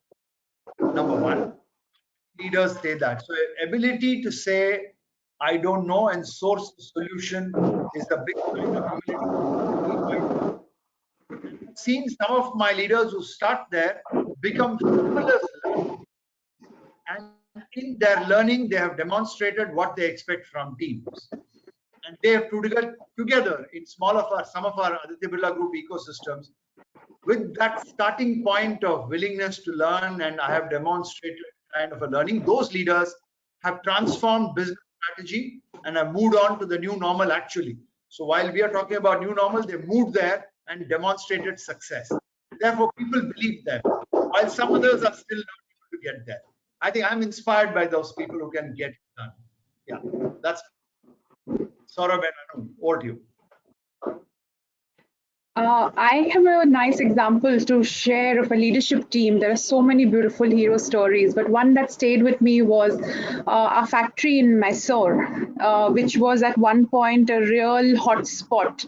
And that the employees around, were just not having the courage to come and start start the factory, and we needed to get it going. And the whole factory leadership actually got down to the shop floor and they ran the machines themselves. Till the days and time that we could get the employees and start building their confidence to come back into the factory leadership team actually ran the shop floor and ran the manufacturing themselves. Amazing. Quick Fantastic. example. Yes. Quick example. Very different is, one of our we did a lot of work for the society. At this time of crisis, we had put in a lot of money and efforts personally. One of our leaders thought of it from scratch. We had a vacant building in Pune, and within 4 weeks, we could create a 450-bedded COVID hospital and hand it over to Maharashtra government. Nobody thought of it, nobody knew it. We had the funds, and we could, think and bring it on. So this adversity just brought people to do things, and it's not his core area. Took the lead, got it at the government important, handed over to the government. So I'm saying people have gone beyond what they could have done. Rekha, I just want to add one point, Rekha, to say that I think in all our organizations, leadership is no more about the top deck alone. It's not about the CEO and CXO kind of thing. I think leadership, because of this pandemic, has moved to the middle and junior levels pretty seamlessly. In most companies, the best of solutions seems to be coming in from the middle and junior levels. So I think the senior leader needs to morph into getting the best out of other leaders in the system who are likely brighter than smarter than us, and how do you release that discretionary effort and being comfortable in the skin with that. I think this pandemic has taught us that. Some of the best things have come from people below, and that's been fabulous. It's just been releasing that energy.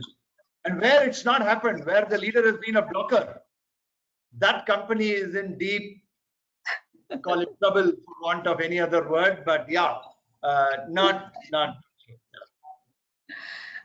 Totally agree with you, Ashok. In fact, I want to give an example. We have this program called Ambassadors, and we've been hiring extensively over the past few months. And the challenge always has been for someone who's been hired virtually, onboarded virtually, how do you engage with them, right? And while HR and managers can do so much, there's always that personal touch, the coffee conversations, the chai conversations. So these group of ambassadors actually started reaching out to all the new hires. They themselves took the initiatives. They set up virtual coffee sessions with them and made them feel more welcome and integrated into the organization.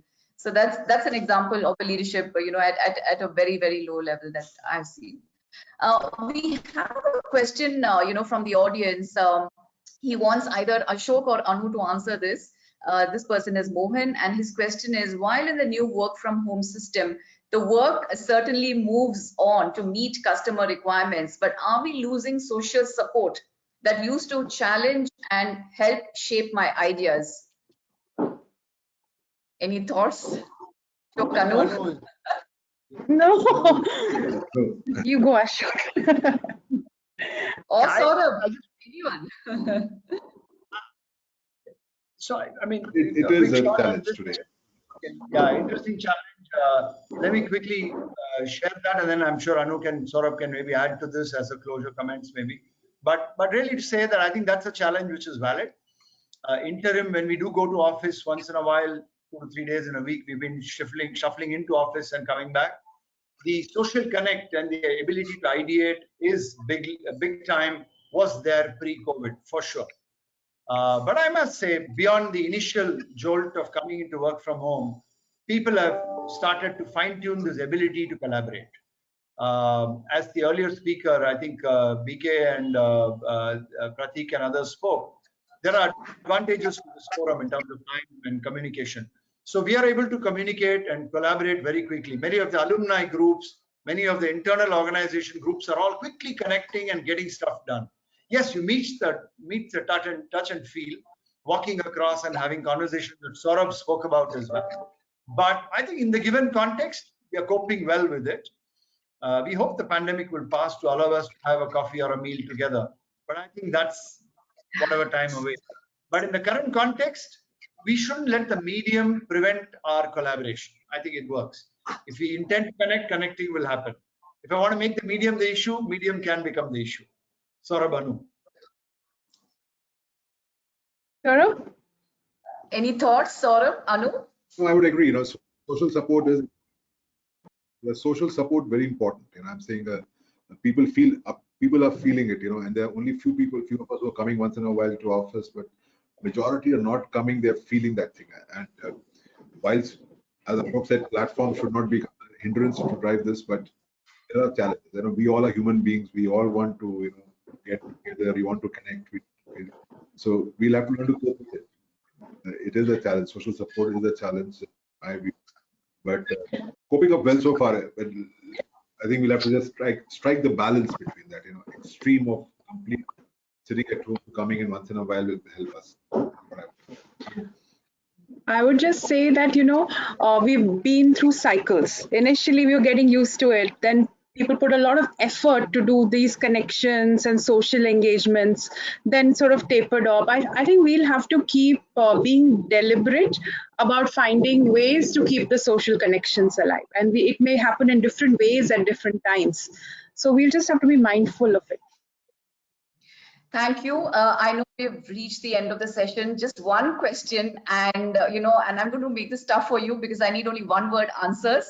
If you had to choose the most important leadership trait in this new ecosystem, what is that according to you? One-word answer. Anu, you first. Human. Thank you. Ashok. Authenticity. Fantastic. Saurabh. Empathy. Empathy. Awesome. Thank you. Thank you so much. Thanks for being a fantastic panel. I'm sure the audience will love the interchange of ideas and all the thoughts that you shared.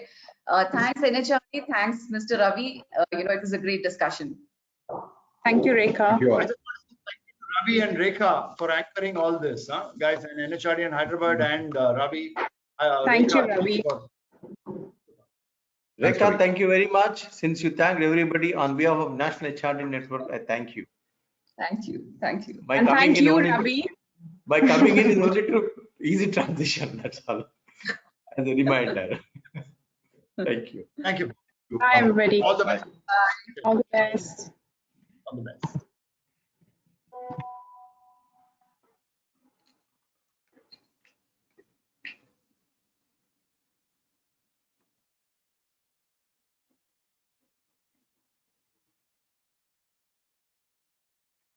Ciao.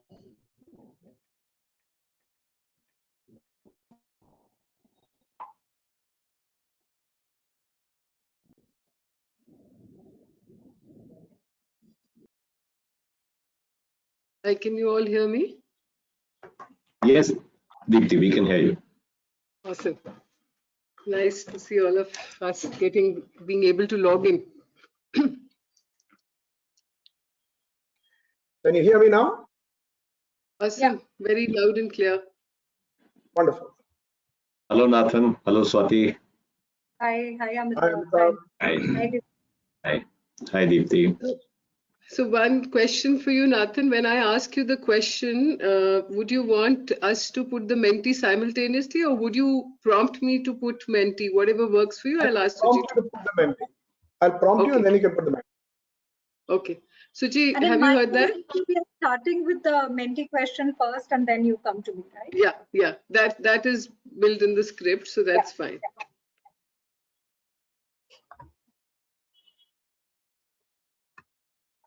We can keep water or anything else that we want. So we aren't live yet, is it? No, I think they'll give us a clue. Okay. Suji, you heard that? Deepthi, you're on live. Go ahead. You can start. Okay. Hi, good afternoon to all of you. My name is Deepthi Verma, and I lead the corporate HR for Amazon in APAC and Middle East. Welcome to the first virtual session on culture. I'm really glad to be here moderating with such an esteemed panelist. It is a little strange not to see your audience here, and I know that all of you are getting used to the new normal, and so is us. That's why I'm going to keep some of these questions coming in order to make this session a little more lively. So keep your phones with yourself, and we're going to go ahead and use menti.com by asking you questions and poll throughout the session. Let me begin by introducing our esteemed panelists. I know they need no introduction, so I'll keep it short. Our first panelist, S.V. Nathan, Partner and Chief Talent Officer at Deloitte, India. Nathan has over 3 decades of experience and a very well-known influencer on LinkedIn for his office truth. He also loves to read, write, watch movies and on Amazon Prime, and he enjoys cooking for friends and shopping for his wife. Welcome, Nathan. Thank you. Our second panelist is Amitabh, Head of Corporate HR at ITC. He is passionate about solving human capital challenges. One of the things that he's picked up during COVID times is art of meditating. Our third panelist, Dr. Swati Sarangi, Global Head Learning, Leadership and Organization Development at Dr. Reddy's, with over 2 decades of experience across teaching, training, consulting, leading people development practices. She's a thought leader with PhD in area of talent management and org development. With that brief, let's begin with why we've chosen this topic of culture. And Suji, I would also want you to come up with the Menti question, which is what comes first. So I would ask all of you to pull out your questions, put menti.com and put in the code 5671262 and answer the brief question of what comes first in today's time. Is it business, is it strategy or culture? And with that, I would certainly go ahead and ask Swati a similar kind of question, because most often while strategy is at a disposal for all the organization, culture expresses those goals through values and beliefs. So let's hear your view as to what comes first and why. Over to you, Swati. A very interesting question that you've asked. It's like a, sort of a chicken and egg story. You don't know which one comes first. But as I reflect on this, I surely think that culture is the one which gives life to an organization. And that is the true north. Because if you look at strategy, that's important, no doubt. But the strategy visioning, the strategy execution is possible through culture. In fact, the way I look at it is culture is the one which helps turns vision into reality. Well, otherwise, strategies would just exist. And if you had to ponder more deeply, I would say both culture and strategy should be like, complementing each other. I mean, there is a saying that culture eats strategy for breakfast, but I would say they should feed on to each other. And there should be a perfect symphony between the two if they really had to, thrive, if organizations had to thrive and flourish. Let me give you a little bit of a case in point with reference to Dr. Reddy's. Like, for instance, patient centricity is something which is very, very key for us because we are in the business of pharma. So while that is something which is important and all our strategies sort of emanate from there, whether we want to be, leaders in chosen spaces and want to make the right moves, and we want to have operational excellence and continuous improvement, all our strategies are woven around that. The culture of Dr. Reddy's is the one which really helps in feeding onto it. So just to give you we have a cultural credo, but the first one, I just like to take an example and talk about it. Aspirational growth mindset. So much power in those words. Because the moment you say the aspirational growth mindset, we're looking at a culture where people can think big. They can think of outcomes which have not been envisioned so far. And it is about even satisfying the met and the unmet needs of the patients. So that is a very strong linkage. It's a lot about exploring possibilities. So for example, we have come out with a whole range of vaccines and treatments, etc., around the COVID times. And our constant quest is to come out with avenues where a strategy realization can happen beyond the pill plus. And that is because our culture is rooted deeply around aspirational growth mindset. So if you're looking at how this sort of comes alive between the strategy and culture nexus and complementing, I would say I would like to throw a little light and say how we do it. We focus on 4 things. First is role modeling behaviors, calling out behaviors and cultural tenets which are really core to the organization, leaders walking the talk. Second is that having structures and processes which are enabling strategy. For example, we need to have network or more flatter structures which are not very hierarchical. And also processes which are, whether it's talent processes or business processes, which sort of enable the strategies to come into action. Then skills and capabilities. You can't have a strategy being executed if the culture focus is not on the right skills and capabilities that we would want to make investment in. And last but not the least, the communication part. It is the last mile connect. It is about triggering that passion in people and saying, hey, let's do it. And that is what makes the culture of Dr. Reddy's really unique and living and helps us accomplish strategies. So possibly my answer to the question, and I'm just trying to see what Mentimeter is throwing up. We can't say which came first. Culture is very key. Both should go in tandem to make businesses flourish.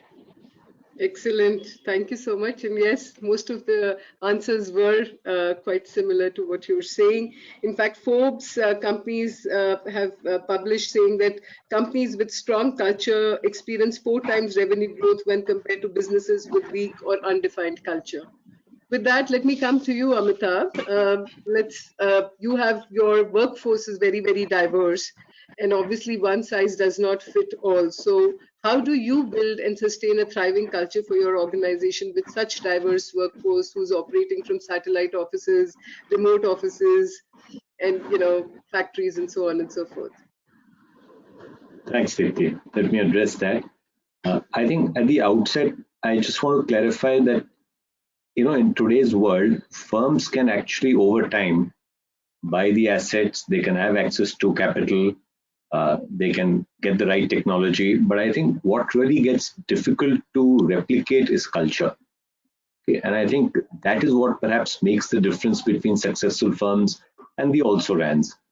And I think getting that chemistry right, the fit between strategy and culture, is absolutely essential in firm outcomes. A couple of things which occur to me, and I think broadly, I would say there are 4 levers which we utilize even in ITC today to ensure a consistent experience across businesses and within businesses across locations. I think the first point is really about articulating and communicating what the organization stands for, what are its values, and what is the espoused culture. This is perhaps the simplest step, but I think it's important to articulate what is it that you stand for and how do you do that. Now, there are formal means of doing it. So when employees join, they go through an induction process. They're communicated what the organizational values are, what's accepted behavior, what are the norms. But there are also very important informal processes. Let me give you an example. In my earlier role, when I was in the foods business and we were expanding at a very fast pace, we were using the model of outsourced manufacturing. And those were early days, and therefore we were multiplying the number of manufacturing locations across the country every quarter. Now, when you're growing at that speed, how do you ensure that the values which you hold dear in the organization are reflected in every location? And I remember my chief executive then saying, we must do something, what he said is a town hall, but a physical town hall with the manufacturing executives across these locations every month. They fly down to Bangalore and we just spend 2 or 3 days taking them through some of the success milestones in the company, talking to them about some great stories in the past about some of our other businesses, get them to visit older manufacturing locations of the company in businesses which have been around for more than 100 years. So that, they are able to appreciate and they're communicated what really the organization stands for and they hear it from leaders. They also go talk to colleagues who are experiencing that culture in another part of the organization. And therefore you create some socialization of what those values are. I think the second lever I would say is really leaders walking the talk. I think that's a very important lever to ensure a consistent cultural experience. What do leaders stand for? Their demonstrated behavior, do they live the values they're talking about, has a very powerful impact. I remember decades back, I was a branch manager in Lucknow. And in those days, there was a lot of emphasis on managers touring the market and how it was essential that we went out and met retailers, we interacted with customers and consumers. And I remember my boss coming down from Delhi, and typically one would pick up your district manager from the airport, you'll go to the branch, you'll have a presentation, and you'll see a couple of outlets on the way. So he said, we'll do it differently this time. The moment he landed, he said, no, we won't go to the branch. We'll go to the nearest village market in Kanpur. Okay, now that took one by surprise. But I think the point he was making is that if rural distribution and going and meeting customers in rural India is the focus and is something which we are driving, that must be reflected at the leadership in every location. So I think that was an example I wanted to cite how powerful it is that when leaders practice what they're talking about, it really sets an example for the others. The third one I would say is about skill development. I think there are many folks who may want to change and they may want to adapt or adopt the cultural nuances, but they may not know how to do it. For example, if you're saying you want an entrepreneurial mindset, maybe you need to train people on commercial acumen. If you're talking about having honest performance conversations, you need to train leaders on how to do that. I think sometimes we may assume that people come equipped with that skill, they may not. So a lot of investment going into building skills for the right cultural values to be practiced. And I think the last one I would say is systems and processes. Actually, if you ask me in terms of priority, I would still say this is the last, because these are the organizational enforcement mechanisms for culture. You can have a performance appraisal system, you can have a method of rewards and recognitions, which will sort of bring attention to the cultural values, but they need not be sort of voluntary in nature, because their systems and processes, they require enforcement, they require a sort of obligation to follow those. And that's an important tool for driving culture. But I would always place the other three ahead of the fourth one. So in summary, I think 4 levers available to all of us to sort of build the culture we want in an organization. Fantastic. Thank you so much, Amitabh, for that. Nathan, let me come to you. You know, we've talked about why it is important. We've talked about what are some of the things we should do. Let me ask you as to how do we measure it? You know, a lot of times people talk about activities that can help build culture, but very few organizations have actually been able to measure the culture index and the impact of culture-related interventions. What in your thought with respect to measuring the culture index in an organization, and how do you measure the impact of culture-related interventions at Deloitte? So thank you so much. I think it's a very, very pertinent question today. Shape your culture, drive your strategy. We need to take a look at how you really measure the culture. It's very heartwarming to have heard from Swati that culture eats strategy for breakfast. I would also add that culture eats execution for lunch and dinner. Why leave the rest of it? While execution of a business strategy can stumble for many reasons, and it was brought about so well by Amitabh when he talked about, you know, when somebody lands in one place, going straight and finding out what really happens on the ground. Because you're really looking at your business strategy, you're looking at your culture, but in execution, what really happens? So culture really determines the values and habits that shape strategy and how they really come alive.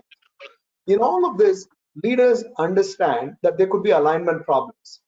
So what they need are tools, and tools are to measure the corporate culture.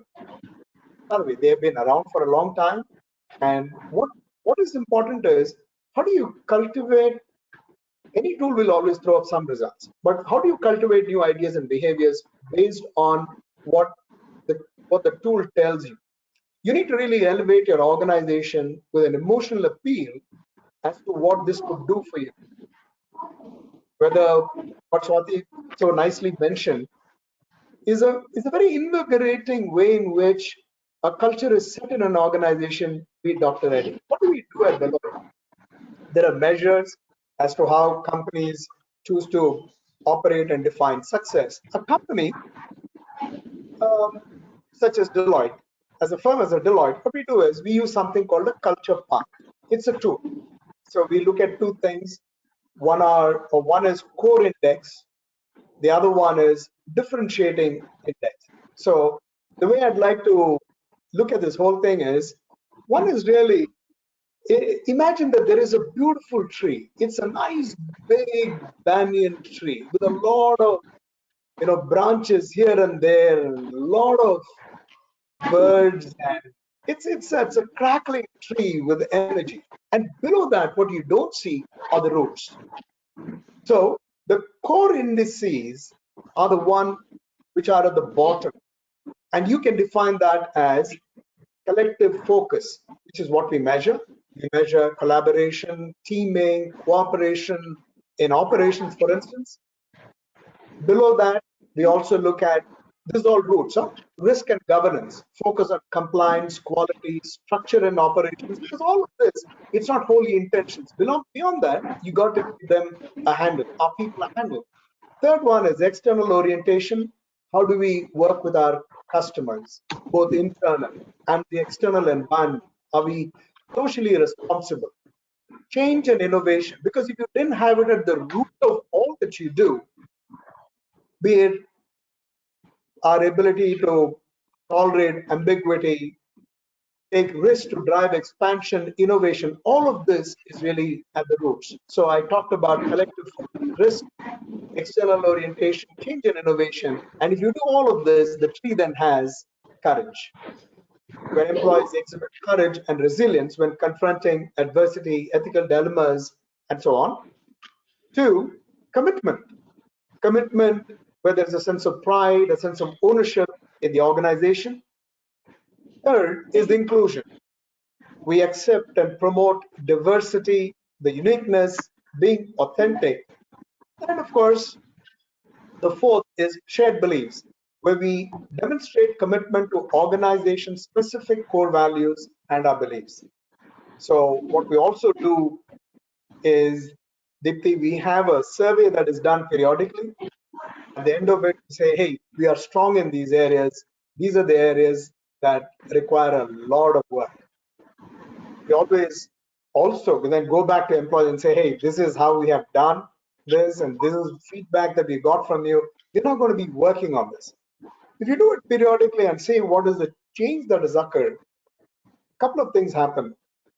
You hear the voice of reason coming back at you. You hear the voice of people. The second thing that happens is you get to see whether all efforts that you have done really are meaningful. You look at any intervention that you take on. Now, unless then that intervention really plays up because it's on the back of a certain culture that you have, it would never be a success. So we can also get to, by this tool, evaluate that. So that was a long answer to a short question on how do you really look at evaluating culture. So this is how we measure culture, and this is how we can move culture. Back to you. Yeah. It's a long answer, but it was very important for us to deep dive into explaining that the concept is very, very important and it needs to be measured in different ways. So coming back to you, Amitabh, I think there are a lot of misconceptions people have around building culture. How can we combat these misconceptions and communicate more effectively? Yeah, actually, unlike strategy, which sort of provides clarity and focus for collective action and decision making, I would say culture is a more elusive concept because much of it is sort of anchored in unspoken behaviors, mindsets, social patterns, and because it is so subliminal, it is prone to certain misconceptions. Some of the typical ones I would say are that many leaders may allow culture to go unmanaged, or they may just relegate it for HR to manage. So you could have great plans on strategy, very detailed execution plans, but if you don't understand the culture, power, and dynamics well, and if those are not understood, these plans may just completely go off rails. I think leaders really need to get involved in defining, for example, what organization design should be, what should be the governance model, what are incentives looking like, what kind of behaviors will you incentivize, what kind of behaviors will elicit punitive action if necessary, what are the trade-offs involved in resolving conflicts. I think in these 4 areas, leaders would need to directly get involved rather than sort of delegating it to somebody else. And that is a first misconception which needs to be addressed. I think the second one would be that culture is not just about processes and systems.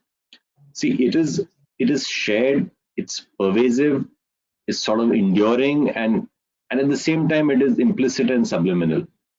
So I think it's very important that there are certain visible manifestations which we all understand: behaviors, physical environments, symbols, rituals, stories, legends, those get spoken about. But there is also an invisible component to culture. Okay, these are about mental models of how one interprets the world and the organization around them. This is about certain assumptions. And I think it's important that we try and focus on these mindsets as much as we try and focus on processes, systems, and what's visible. And the reason culture change can become very difficult to do is because sometimes as individuals we are attracted to companies which sort of reflect our characteristics. We get selected in those because we vibe with those characteristics. And over time, only those who sort of endorse and live those values are retained in the organization, and the others sort of self-retreat and leave. So over time, you have a very powerful self-fulfilling culture within the company or the organization.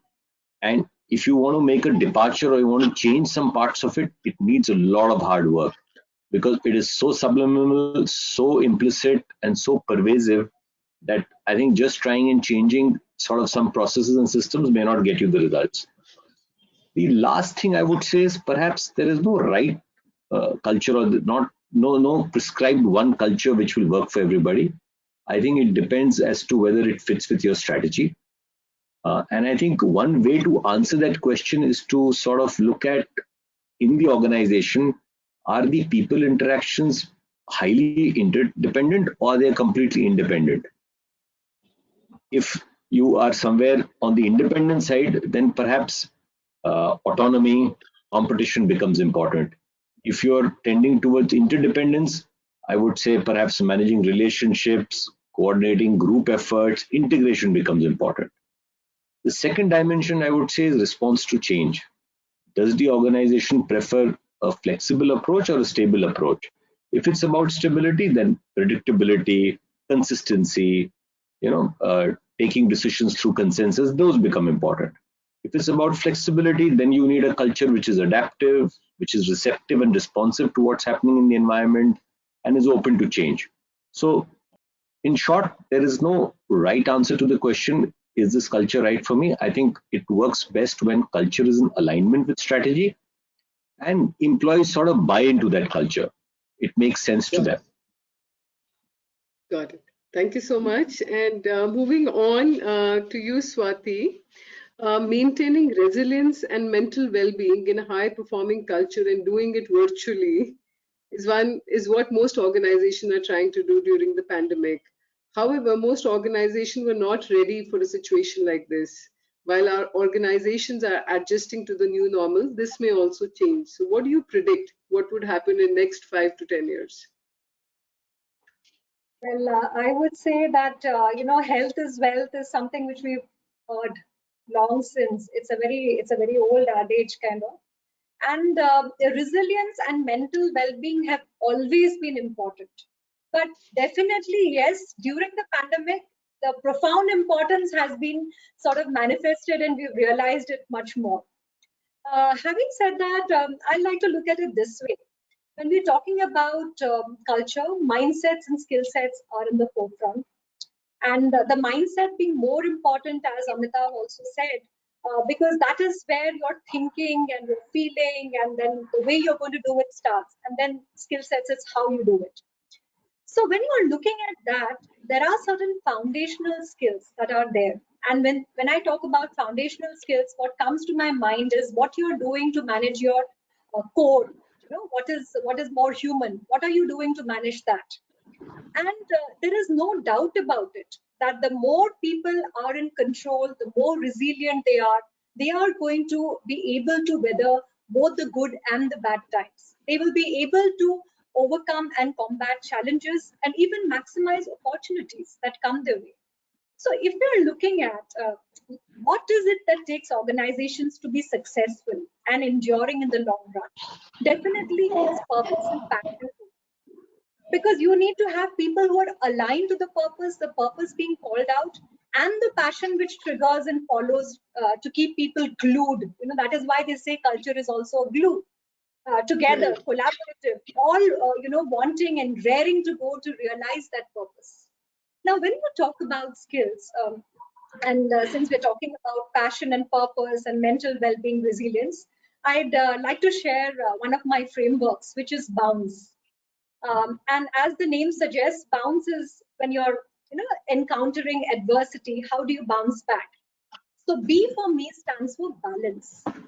And during the pandemic, we realized that it is so very important to balance work and life, to balance perspectives, to be able to look at the inward and the outward. So balance is really key. Now, O is for optimism.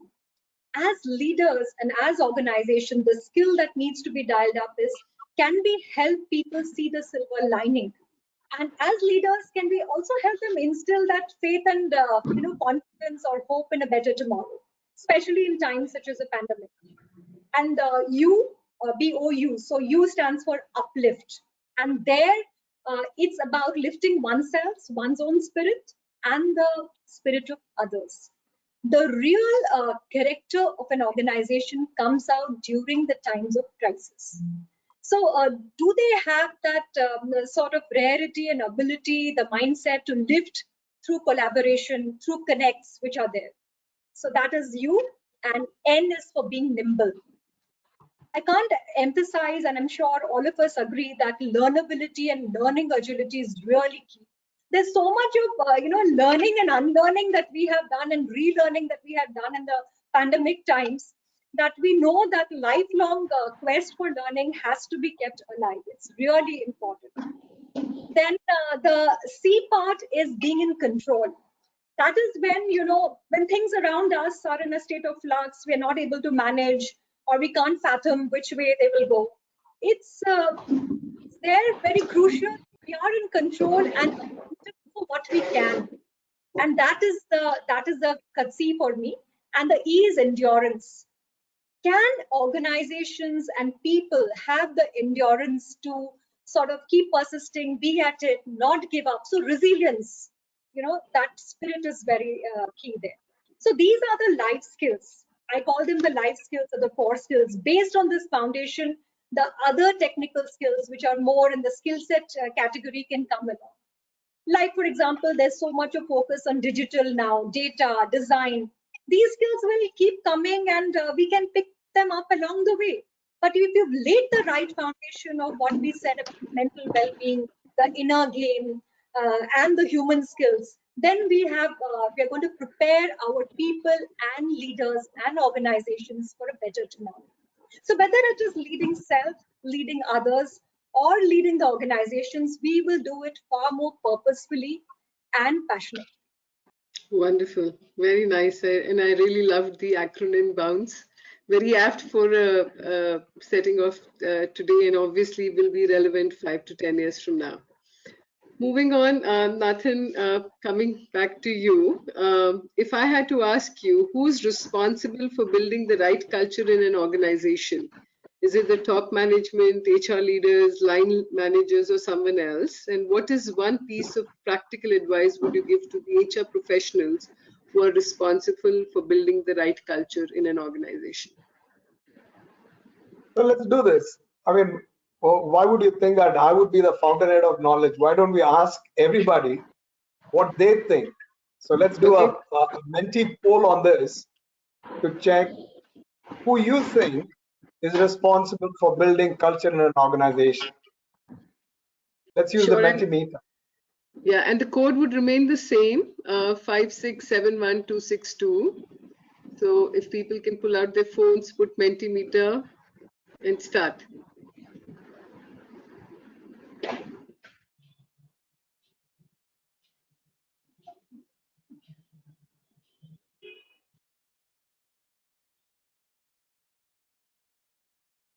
Nice, nice. I like the way it's going up and down. Lovely. Quite insightful. The more people will. The poor HR leaders are being left far behind. Very nice. Very, very nice.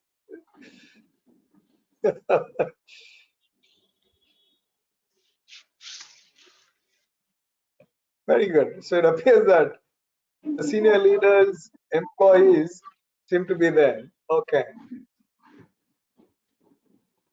Okay. So at least it's heartwarming to see that the burden of culture is not really borne by the HR leaders. Yeah. Very interesting. Very, very interesting.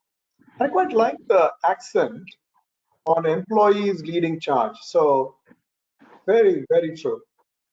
Excellent. Excellent. Okay. And I'm sure that this will keep going up and down. But let me talk about this.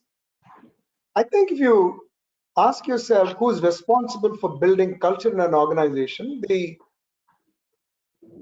point about how you articulate a culture comes in by a set of people sitting down and saying, hey, this I think is the vision, this is the mission of the company, but the foundation of all of that is this is the culture that we want. For example, you would say, I want a firm which is ethical. I want our firm to be inclusive, collaborative, where there's a culture of courage. So you might just lay out all these, and you can communicate till you're blue in the face. But unless you have people who believe that, yes, this is what I need to be doing, it can go nowhere. So let me give you a couple of stories. Many, many years ago, I had just joined the firm.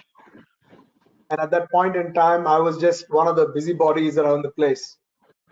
And it so happened that there was a senior leader in the firm, and he was exiting his office. And he was unwell, so he made a special request for his driver to come in and take his bags. Normally, he would carry his heavy bag with all his laptop and all that. So he had to carry, and he had to carry a few files as well. So he was asking for some help. So this driver of his came in and took all of this, put his laptop bag on his shoulder, and from the side table, he took a small distillery bottle having some water. I just happened to enter the room to just meet this gentleman, and I just heard him tell the driver, he said, what are you picking up that bottle for? I said, no, sir, but there is no water in the car, and it's a long drive home. I just want to put it in the car so it could be used by you. So this gentleman asks him, he says, but if I have to take that water, but I can buy water which is outside. He says, but this is so inexpensive. This is all of 12 rupees. What is the big deal? And I heard him say to the driver, he says, that is a very big deal for us. That's a very big deal for us. Put that back. And if it means that we have to buy a crate of water, we will do that. But we will do this on the way home. I mean, it was not like there were 100 people watching him do that. I just happened to be a fly on the wall. And after he exited, it just stayed on my mind. You don't have to talk about culture. There are no town hall meetings which are required to go and tell people this is what we stand for. This is something that is practiced right. So culture is not something which is there with any one person. It's not the CEO saying, I need to do this, or a senior leader saying this. Recently, when there's COVID, just prior to the COVID, there was somebody who had fallen ill. 90% of us, by the way, who work with us are millennials. And that's a huge number of people are millennials. Somebody had fallen ill and they had exhausted their leave. So this gentleman comes up and says, I would like to donate my leave to this person who's ailing. And it kind of caught us off guard. And how do you deal with something like this? So I said, well, if you have to do something for him, we'll do something for him. You don't worry about it. And then he goes away. Now that was not all. He comes back and he says, I have a proposal. I said, okay, what's your proposal? He said, there is a proposal that I want to table. It's called the shared leave proposal. So I said, tell me more. I made him sit down. I said, okay, tell me more.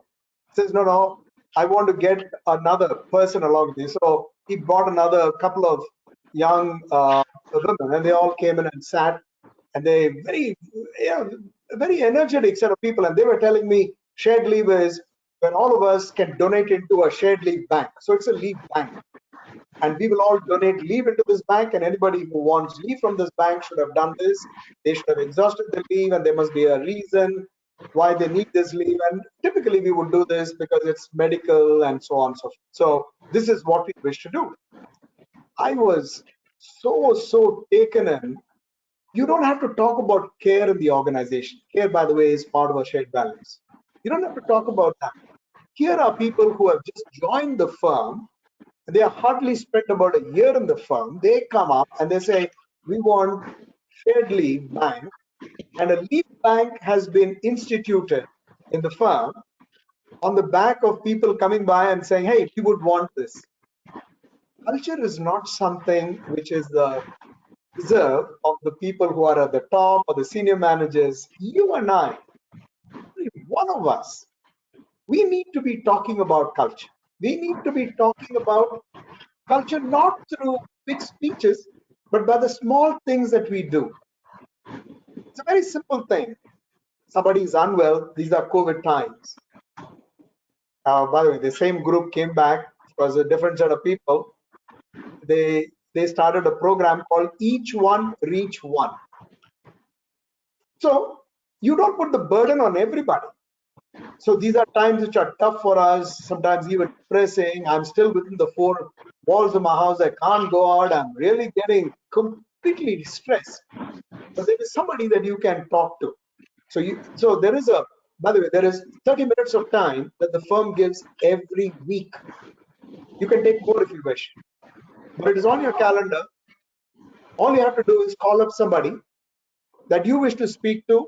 You can either pour your heart out to them or wait for them to pour their heart out to you, but reach somebody. And we found, besides all the good things that happen, we found that this is so much part of the culture that we speak of, not in the hands of people who are the HR leaders who are trying to put out some policy, but they're really in the hands of people who believe in that they can drive the culture. So what are the small things that you and I can do? This is something. Do what you think is the right thing for the firm, the right thing for you. So if you can put your organization first, people in your organization first, I think in some way you're contributing to the culture of your firm, of your organization. And in a small way, you're also feeling happy about what you have done. Because in giving, you're also receiving. So on that note, I'm going to turn this back to you, Deepti.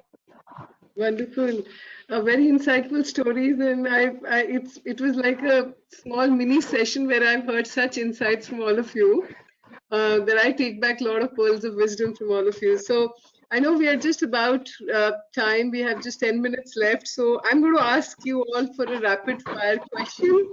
Would want you all to answer in one word or maybe 2 or 3 words for me to get flavor of what's going on in your organization. So we can start with the first question is, what motivates you to come to work every day? And maybe we can start with you, Amitabh. I would say I feel I can make a difference and I'm learning every day. Awesome. Swati, what about you? The spirit of the organization, purpose, the way it's progressive and persistent. Wonderful. Nathan? Work motivates me. An opportunity to help people discover their potentiality is an added bonus. Wonderful. The second one is that if you had to define the culture of your organization in one word or one sentence to a newcomer, what would it be? And anyone can start. We can start with you, Swati, this time. It's very authentic. And the two values that Dr. Reddy stands for is empathy and dynamism. So unique at the same time. Nathan, would you want to go next? Oh yeah, sure. This is who we are. This is the way we behave even when nobody is watching. Wonderful. And Amitabh? I would say relational, empathetic, empowering with accountability. Excellent. And my last question is, what would be the most critical skill sets that you would we must promote for our HR fraternity to face the future more effectively? So if there was one skill set that they should focus on, what would it be, 1 or 2?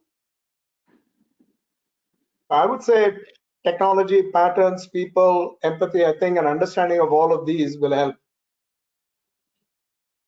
I have 3 things that are coming to my mind. One is they have to be change evangelists. That's very important. Second, design thinker. So empathy being core, end users. And third is strategy accelerators. business strategy accelerates. Got it. Amitabh? I would say perhaps have your ear to the ground, listen to the front line, the troops, as we say. They are the first to see change. The second I would say is, what could you do as HR to make work more engaging and exciting and far more convenient for people?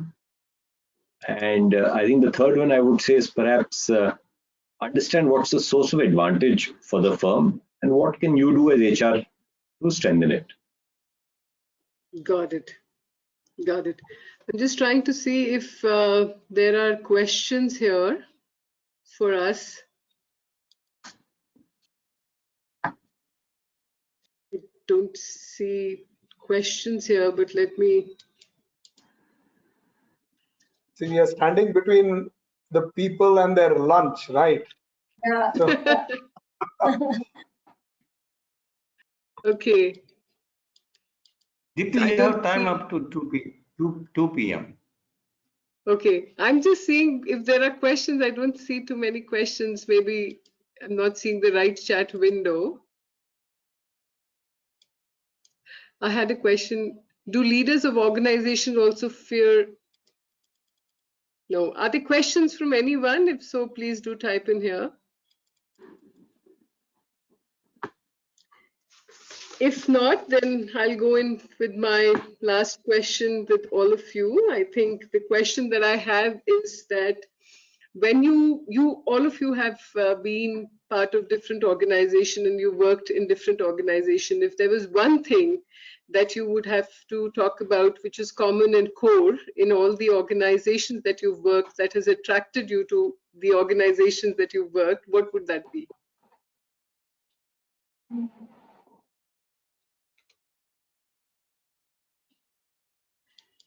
Well, let me try that. But I have a disadvantage because I've only worked for one organization in 2.5 decades. But because I've handled different roles, I think the one answer to that would be fellowship. I think if you enjoy the company of people you're working with, it's great fun to show up to work every day. They're not just colleagues at work, they are friends. Very nice. Swati? Yeah, so for me, I think it's the alignment of purpose that I would, and I've been speaking a lot about purpose, but that truly, defines, because that lends a lot of character. And you see, whenever you see a congruence between what you stand for and what the organization does, whether it's growth, whether it's, achieving success or strategizing, it just seamlessly falls in place. So that would be very good. And I've seen that organizations that I've worked for have always been very, very purposeful. Nathan?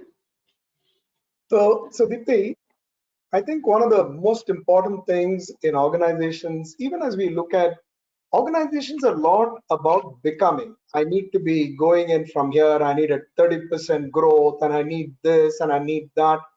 Many organizations are focused so much on that they forget that people who are within organizations are looking for just being themselves.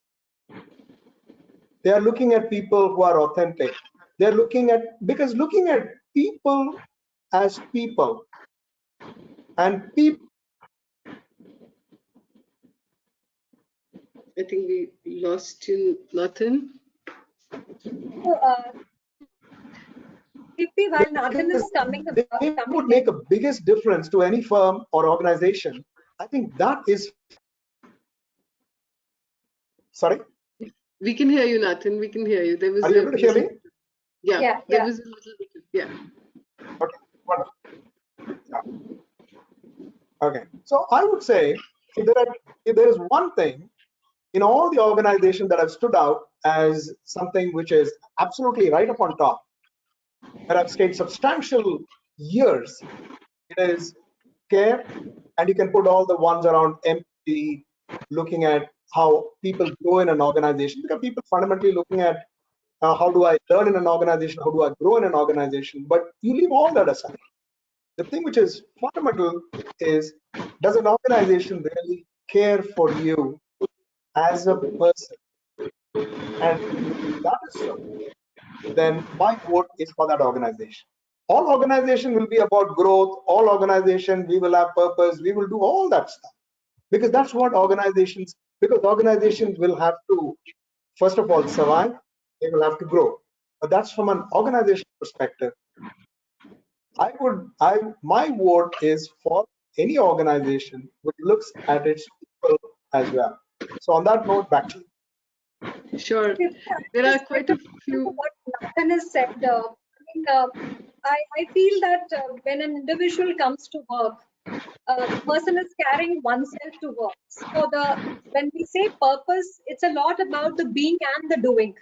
So are you being, in the being mode that you are yourself, in the midst of others and the place that you call your own? That's where the being comes. And the doing then happens because you see value in doing what you're doing. So that's why I wanted to put that, the being and the doing. Sure, there are a few questions. Right, Swati, because the organizations are about the being and the becoming. Because even if you look at, somebody coming into an organization, they don't want to be an analyst at the bottom of the pile forever. Yeah. They would like to grow in the organization because that is the becoming side of it. But will you value me as much as I have a trimmed hair or whether I have a ponytail? That is allowing people to exhibit their being. So that is what I mean by their being. Absolutely. And I agree with that differences. I'm able to hold our differences and still continue. While there are quite a lot of questions, I'm going to only ask one in interest of time. One of the questions is, how does changing context impact the culture of an organization? Should organization uphold their culture or should they morph as per the changing context, for example, pre-COVID, post-COVID? I can try and answer that. I would think two things. One is agility, because this pre-post-COVID situation has also created opportunities for many businesses which didn't exist earlier. And how quickly you can sort of reconfigure your systems, brands, manufacturing to deliver on those new expectations. I think that requires a lot of agility to do it fast. And the second, I think, would be compassion. In many ways, we still are in a crisis. And I think that value of compassion is something which in many organizations is sort of being lived out, is being reinforced. So that's the second change I would see post-COVID. Awesome. I think we have time for one more question, and I will go ahead and ask that. So they're saying that how important in corporate professional culture is higher education institution in India? Is there a study in India about culture that we can refer to?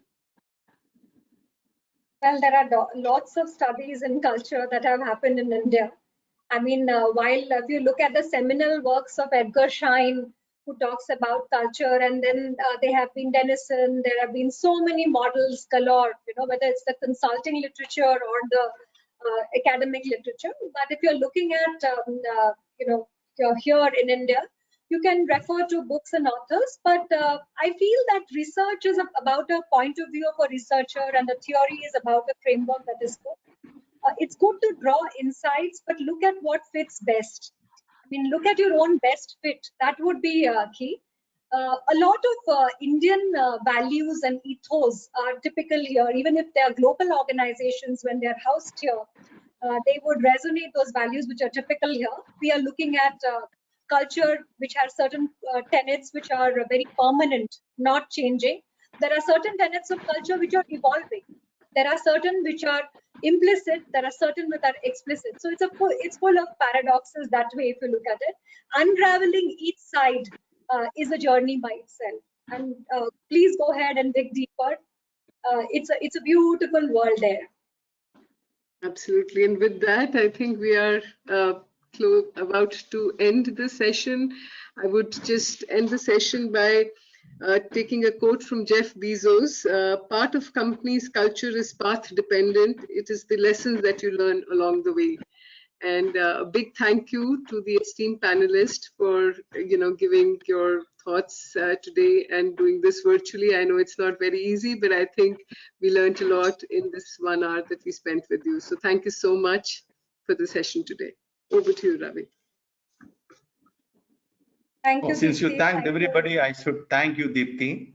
And on behalf of National HRD Network, I thank you very much for taking the lead in moderating this important panel. Thank you. And I should thank especially my good friend, Mr. Nathan. Somehow I could manage to bring him into the panel. Amitav is not easy to get. Amitav is also not that easy to bring in the panel discussion, but we have managed to. Anyway, Swati, thank you very much. So I think we have to thank you also for getting all of us together and helping us to focus some of our time and energy on such an important topic. So thank you so much to you too. Ravi, and to your team as well, because they did an outstanding job. That's about, this is like about to say that. rallying cats. About to say that. I think they did a great job. Thank you so much. Thank you, Meeting Deepti. you. Thank you, Mr. Ravikant. Thank you, everyone, at NHRD and Amitav and Nathan. Wonderful discussion, huge takeaways for all of us. Thanks a lot. See you. Bye-bye. Bye.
Hello? Yeah.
You see me or not?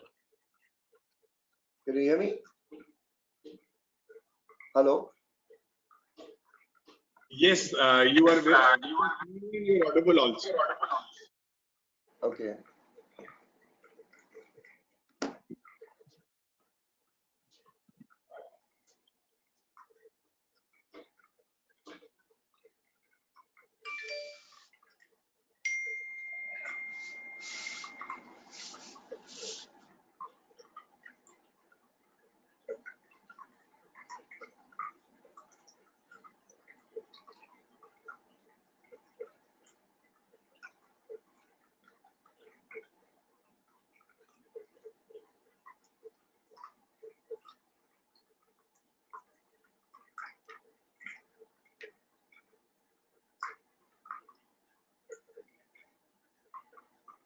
Akhilji, you can go ahead, sir. I can go ahead? Yeah. You complete whatever you want to share. Results and all, you can take 5 to 6 minutes. Later on in the last, you will just show Is the live or are you audience. recording? Are you recording or live? This is live.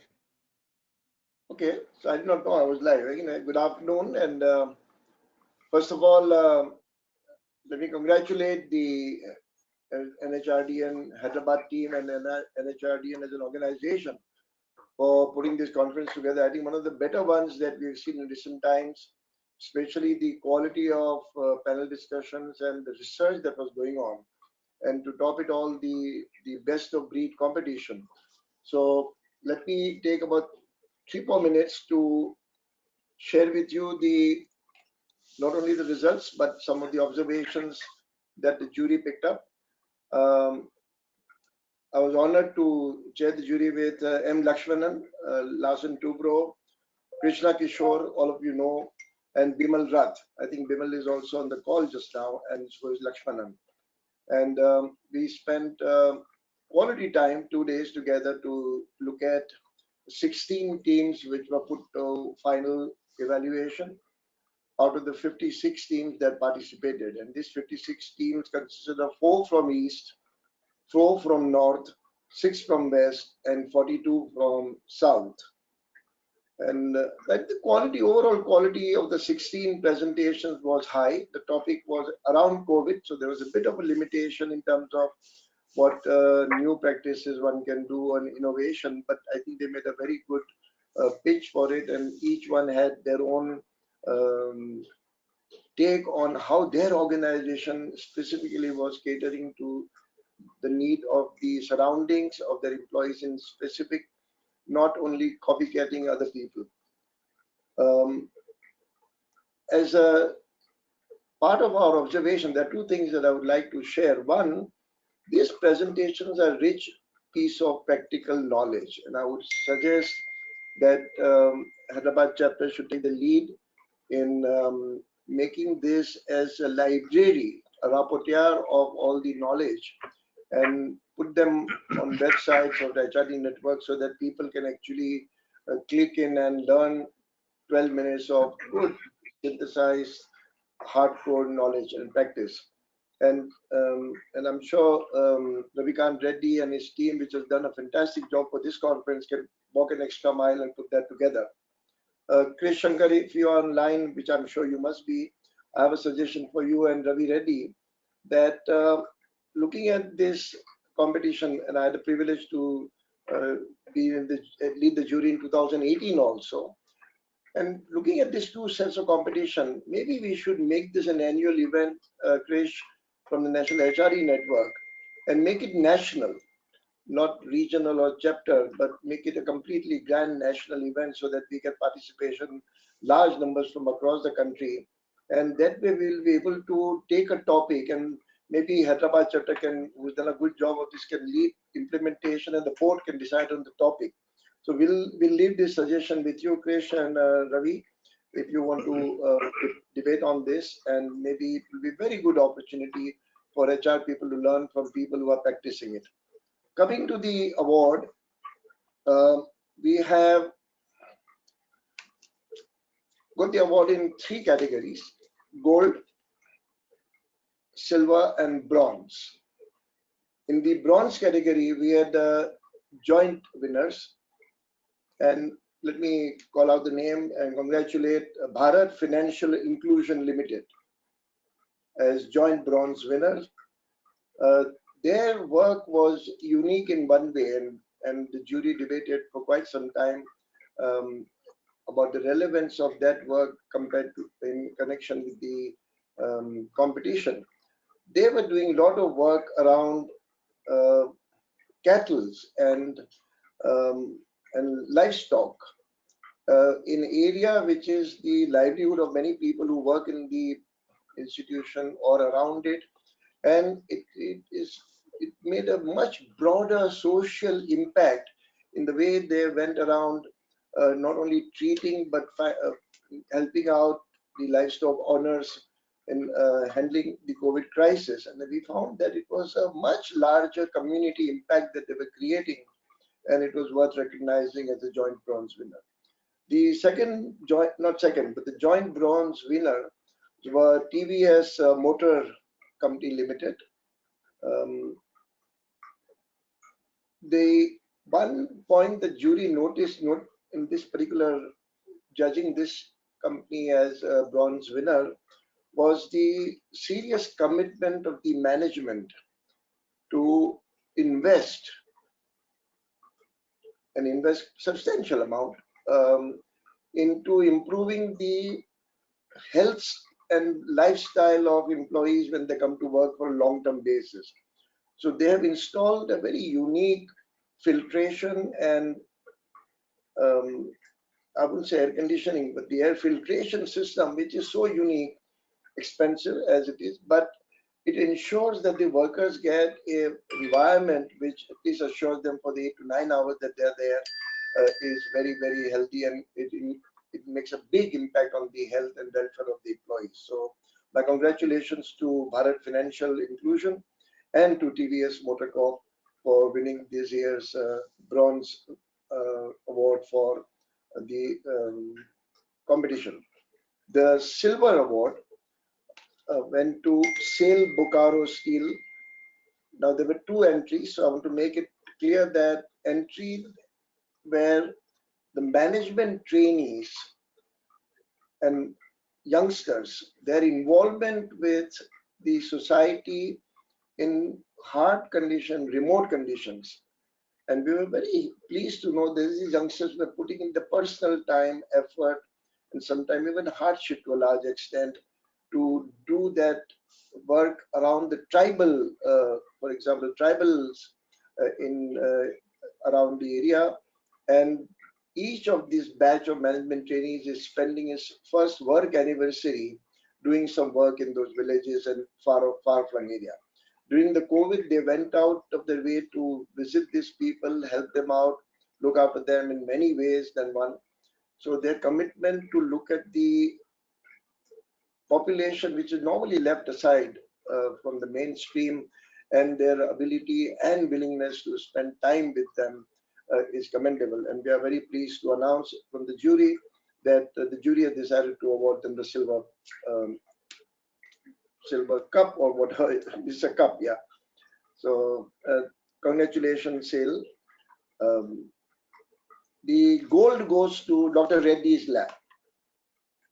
And one of the things that struck us that they had a mindset to count people who are off payroll at par with people on payroll. Now, a time like this, health, safety, etc., their commitment was that there is no distinction. It's a human life, it's a human being. And the jury was very happy to note that the amount of parity they brought between employees and non-employees, like contract labor, etc., which we are looking at many other organizations who have a very distinct partition in both in terms of salary, wages, benefits, perquisites, everything. But in this case, Dr. Reddy was outstanding in their approach to offline employees, and they gave them treatment, including insurance, including financial benefits they were giving, including leave benefits that they were giving to the permanent employees. And we found that to be an extraordinary gesture of human resource management, that human life was concerned, human welfare and safety was concerned, this doesn't have a distinction whether they were wearing a contractor badge here or they were wearing the permanent employee badge. So it's our privilege to announce that Dr. Reddy's lab has made it to the gold level for this competition. The other teams, and it was difficult because there were so, for other 10, 12 teams that we were looking at, each one had something unique or the other to complement. But when you come to a competition like this, you have to make sure that you filter out. But it would be, like I suggested to Krish, that if we could do this in a rapporteur of a case study and make it available to a larger population to learn from, it would be good learning for all of us in HR. So Ravikant Reddy, good job done, sir, with you and your team in Hyderabad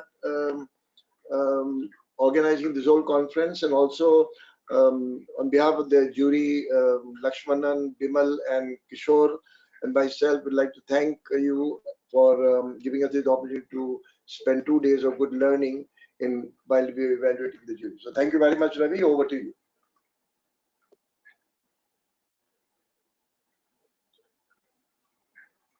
Thank you very much, sir.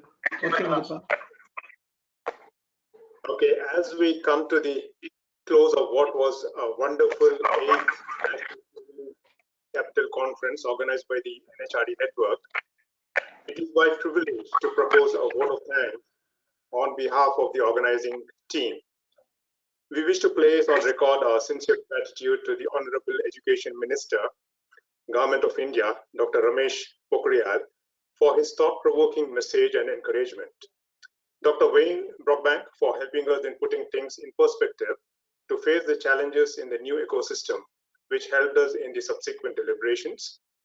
We wish to thank our research partner, PwC, for the detailed research on the subject and presenting the meticulous report. We thank Dr. Akhil Busrai, CEO, Akhil Busrai Consulting, for taking out some valuable time and taking on the responsibility and conducting the best of breed national competition. And thank all the chapter presidents, regional presidents, and the national president for their active involvement and encouragement in conducting the chapter level and regional level competitions. We wish to thank all the panelists and the moderators for the inspiring and thought-provoking deliberations on the 3 tracks. We wish to thank our partners, Guru Nanak institutions, who have helped in making this event a success. Our communications and design partner, Fulki, thank you very much for all the digital artworks that were created. I am sure all of you will accept that in order to put an event like this together, even if it is a virtual one, you need a team to burn the midnight oil. I thank the entire organizing team under the able leadership of Ravikant Reddy, President of the NHRD Hyderabad chapter, for working tirelessly in putting the event together, including getting nominations for the best of breed competitions and attracting delegates in excess of 1,000 to participate in this event. We look forward to NHRD network organizing more events like this that will help organizations in not just adapting themselves to the new ecosystem, but excel in the new ecosystem. Thank you very much.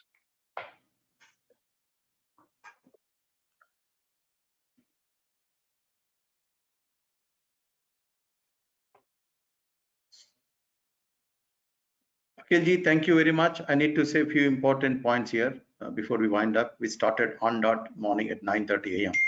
On dot at 2:20, that was our scheduled agenda that we have released. We will be closing on dot at 2:20. I think in the history of all the conferences that we have hosted so far, this is started on time and we're closing on time. I need to thank once again, on behalf of the Hyderabad chapter, all the organizing team members who worked tirelessly.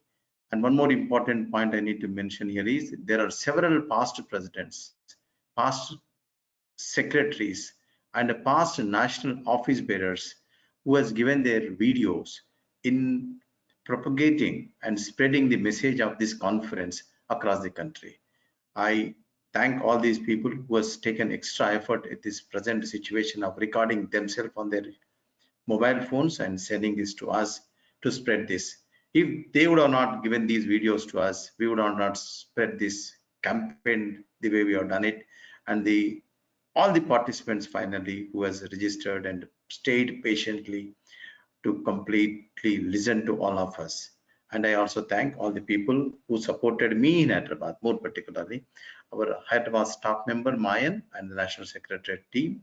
And the real hero of the whole program to close on dot, start on dot, close on dot is Mr. Avinash Khurana. My special thanks to him. Thank you very much. With this dot at 2:20, thank you very much. Bye-bye.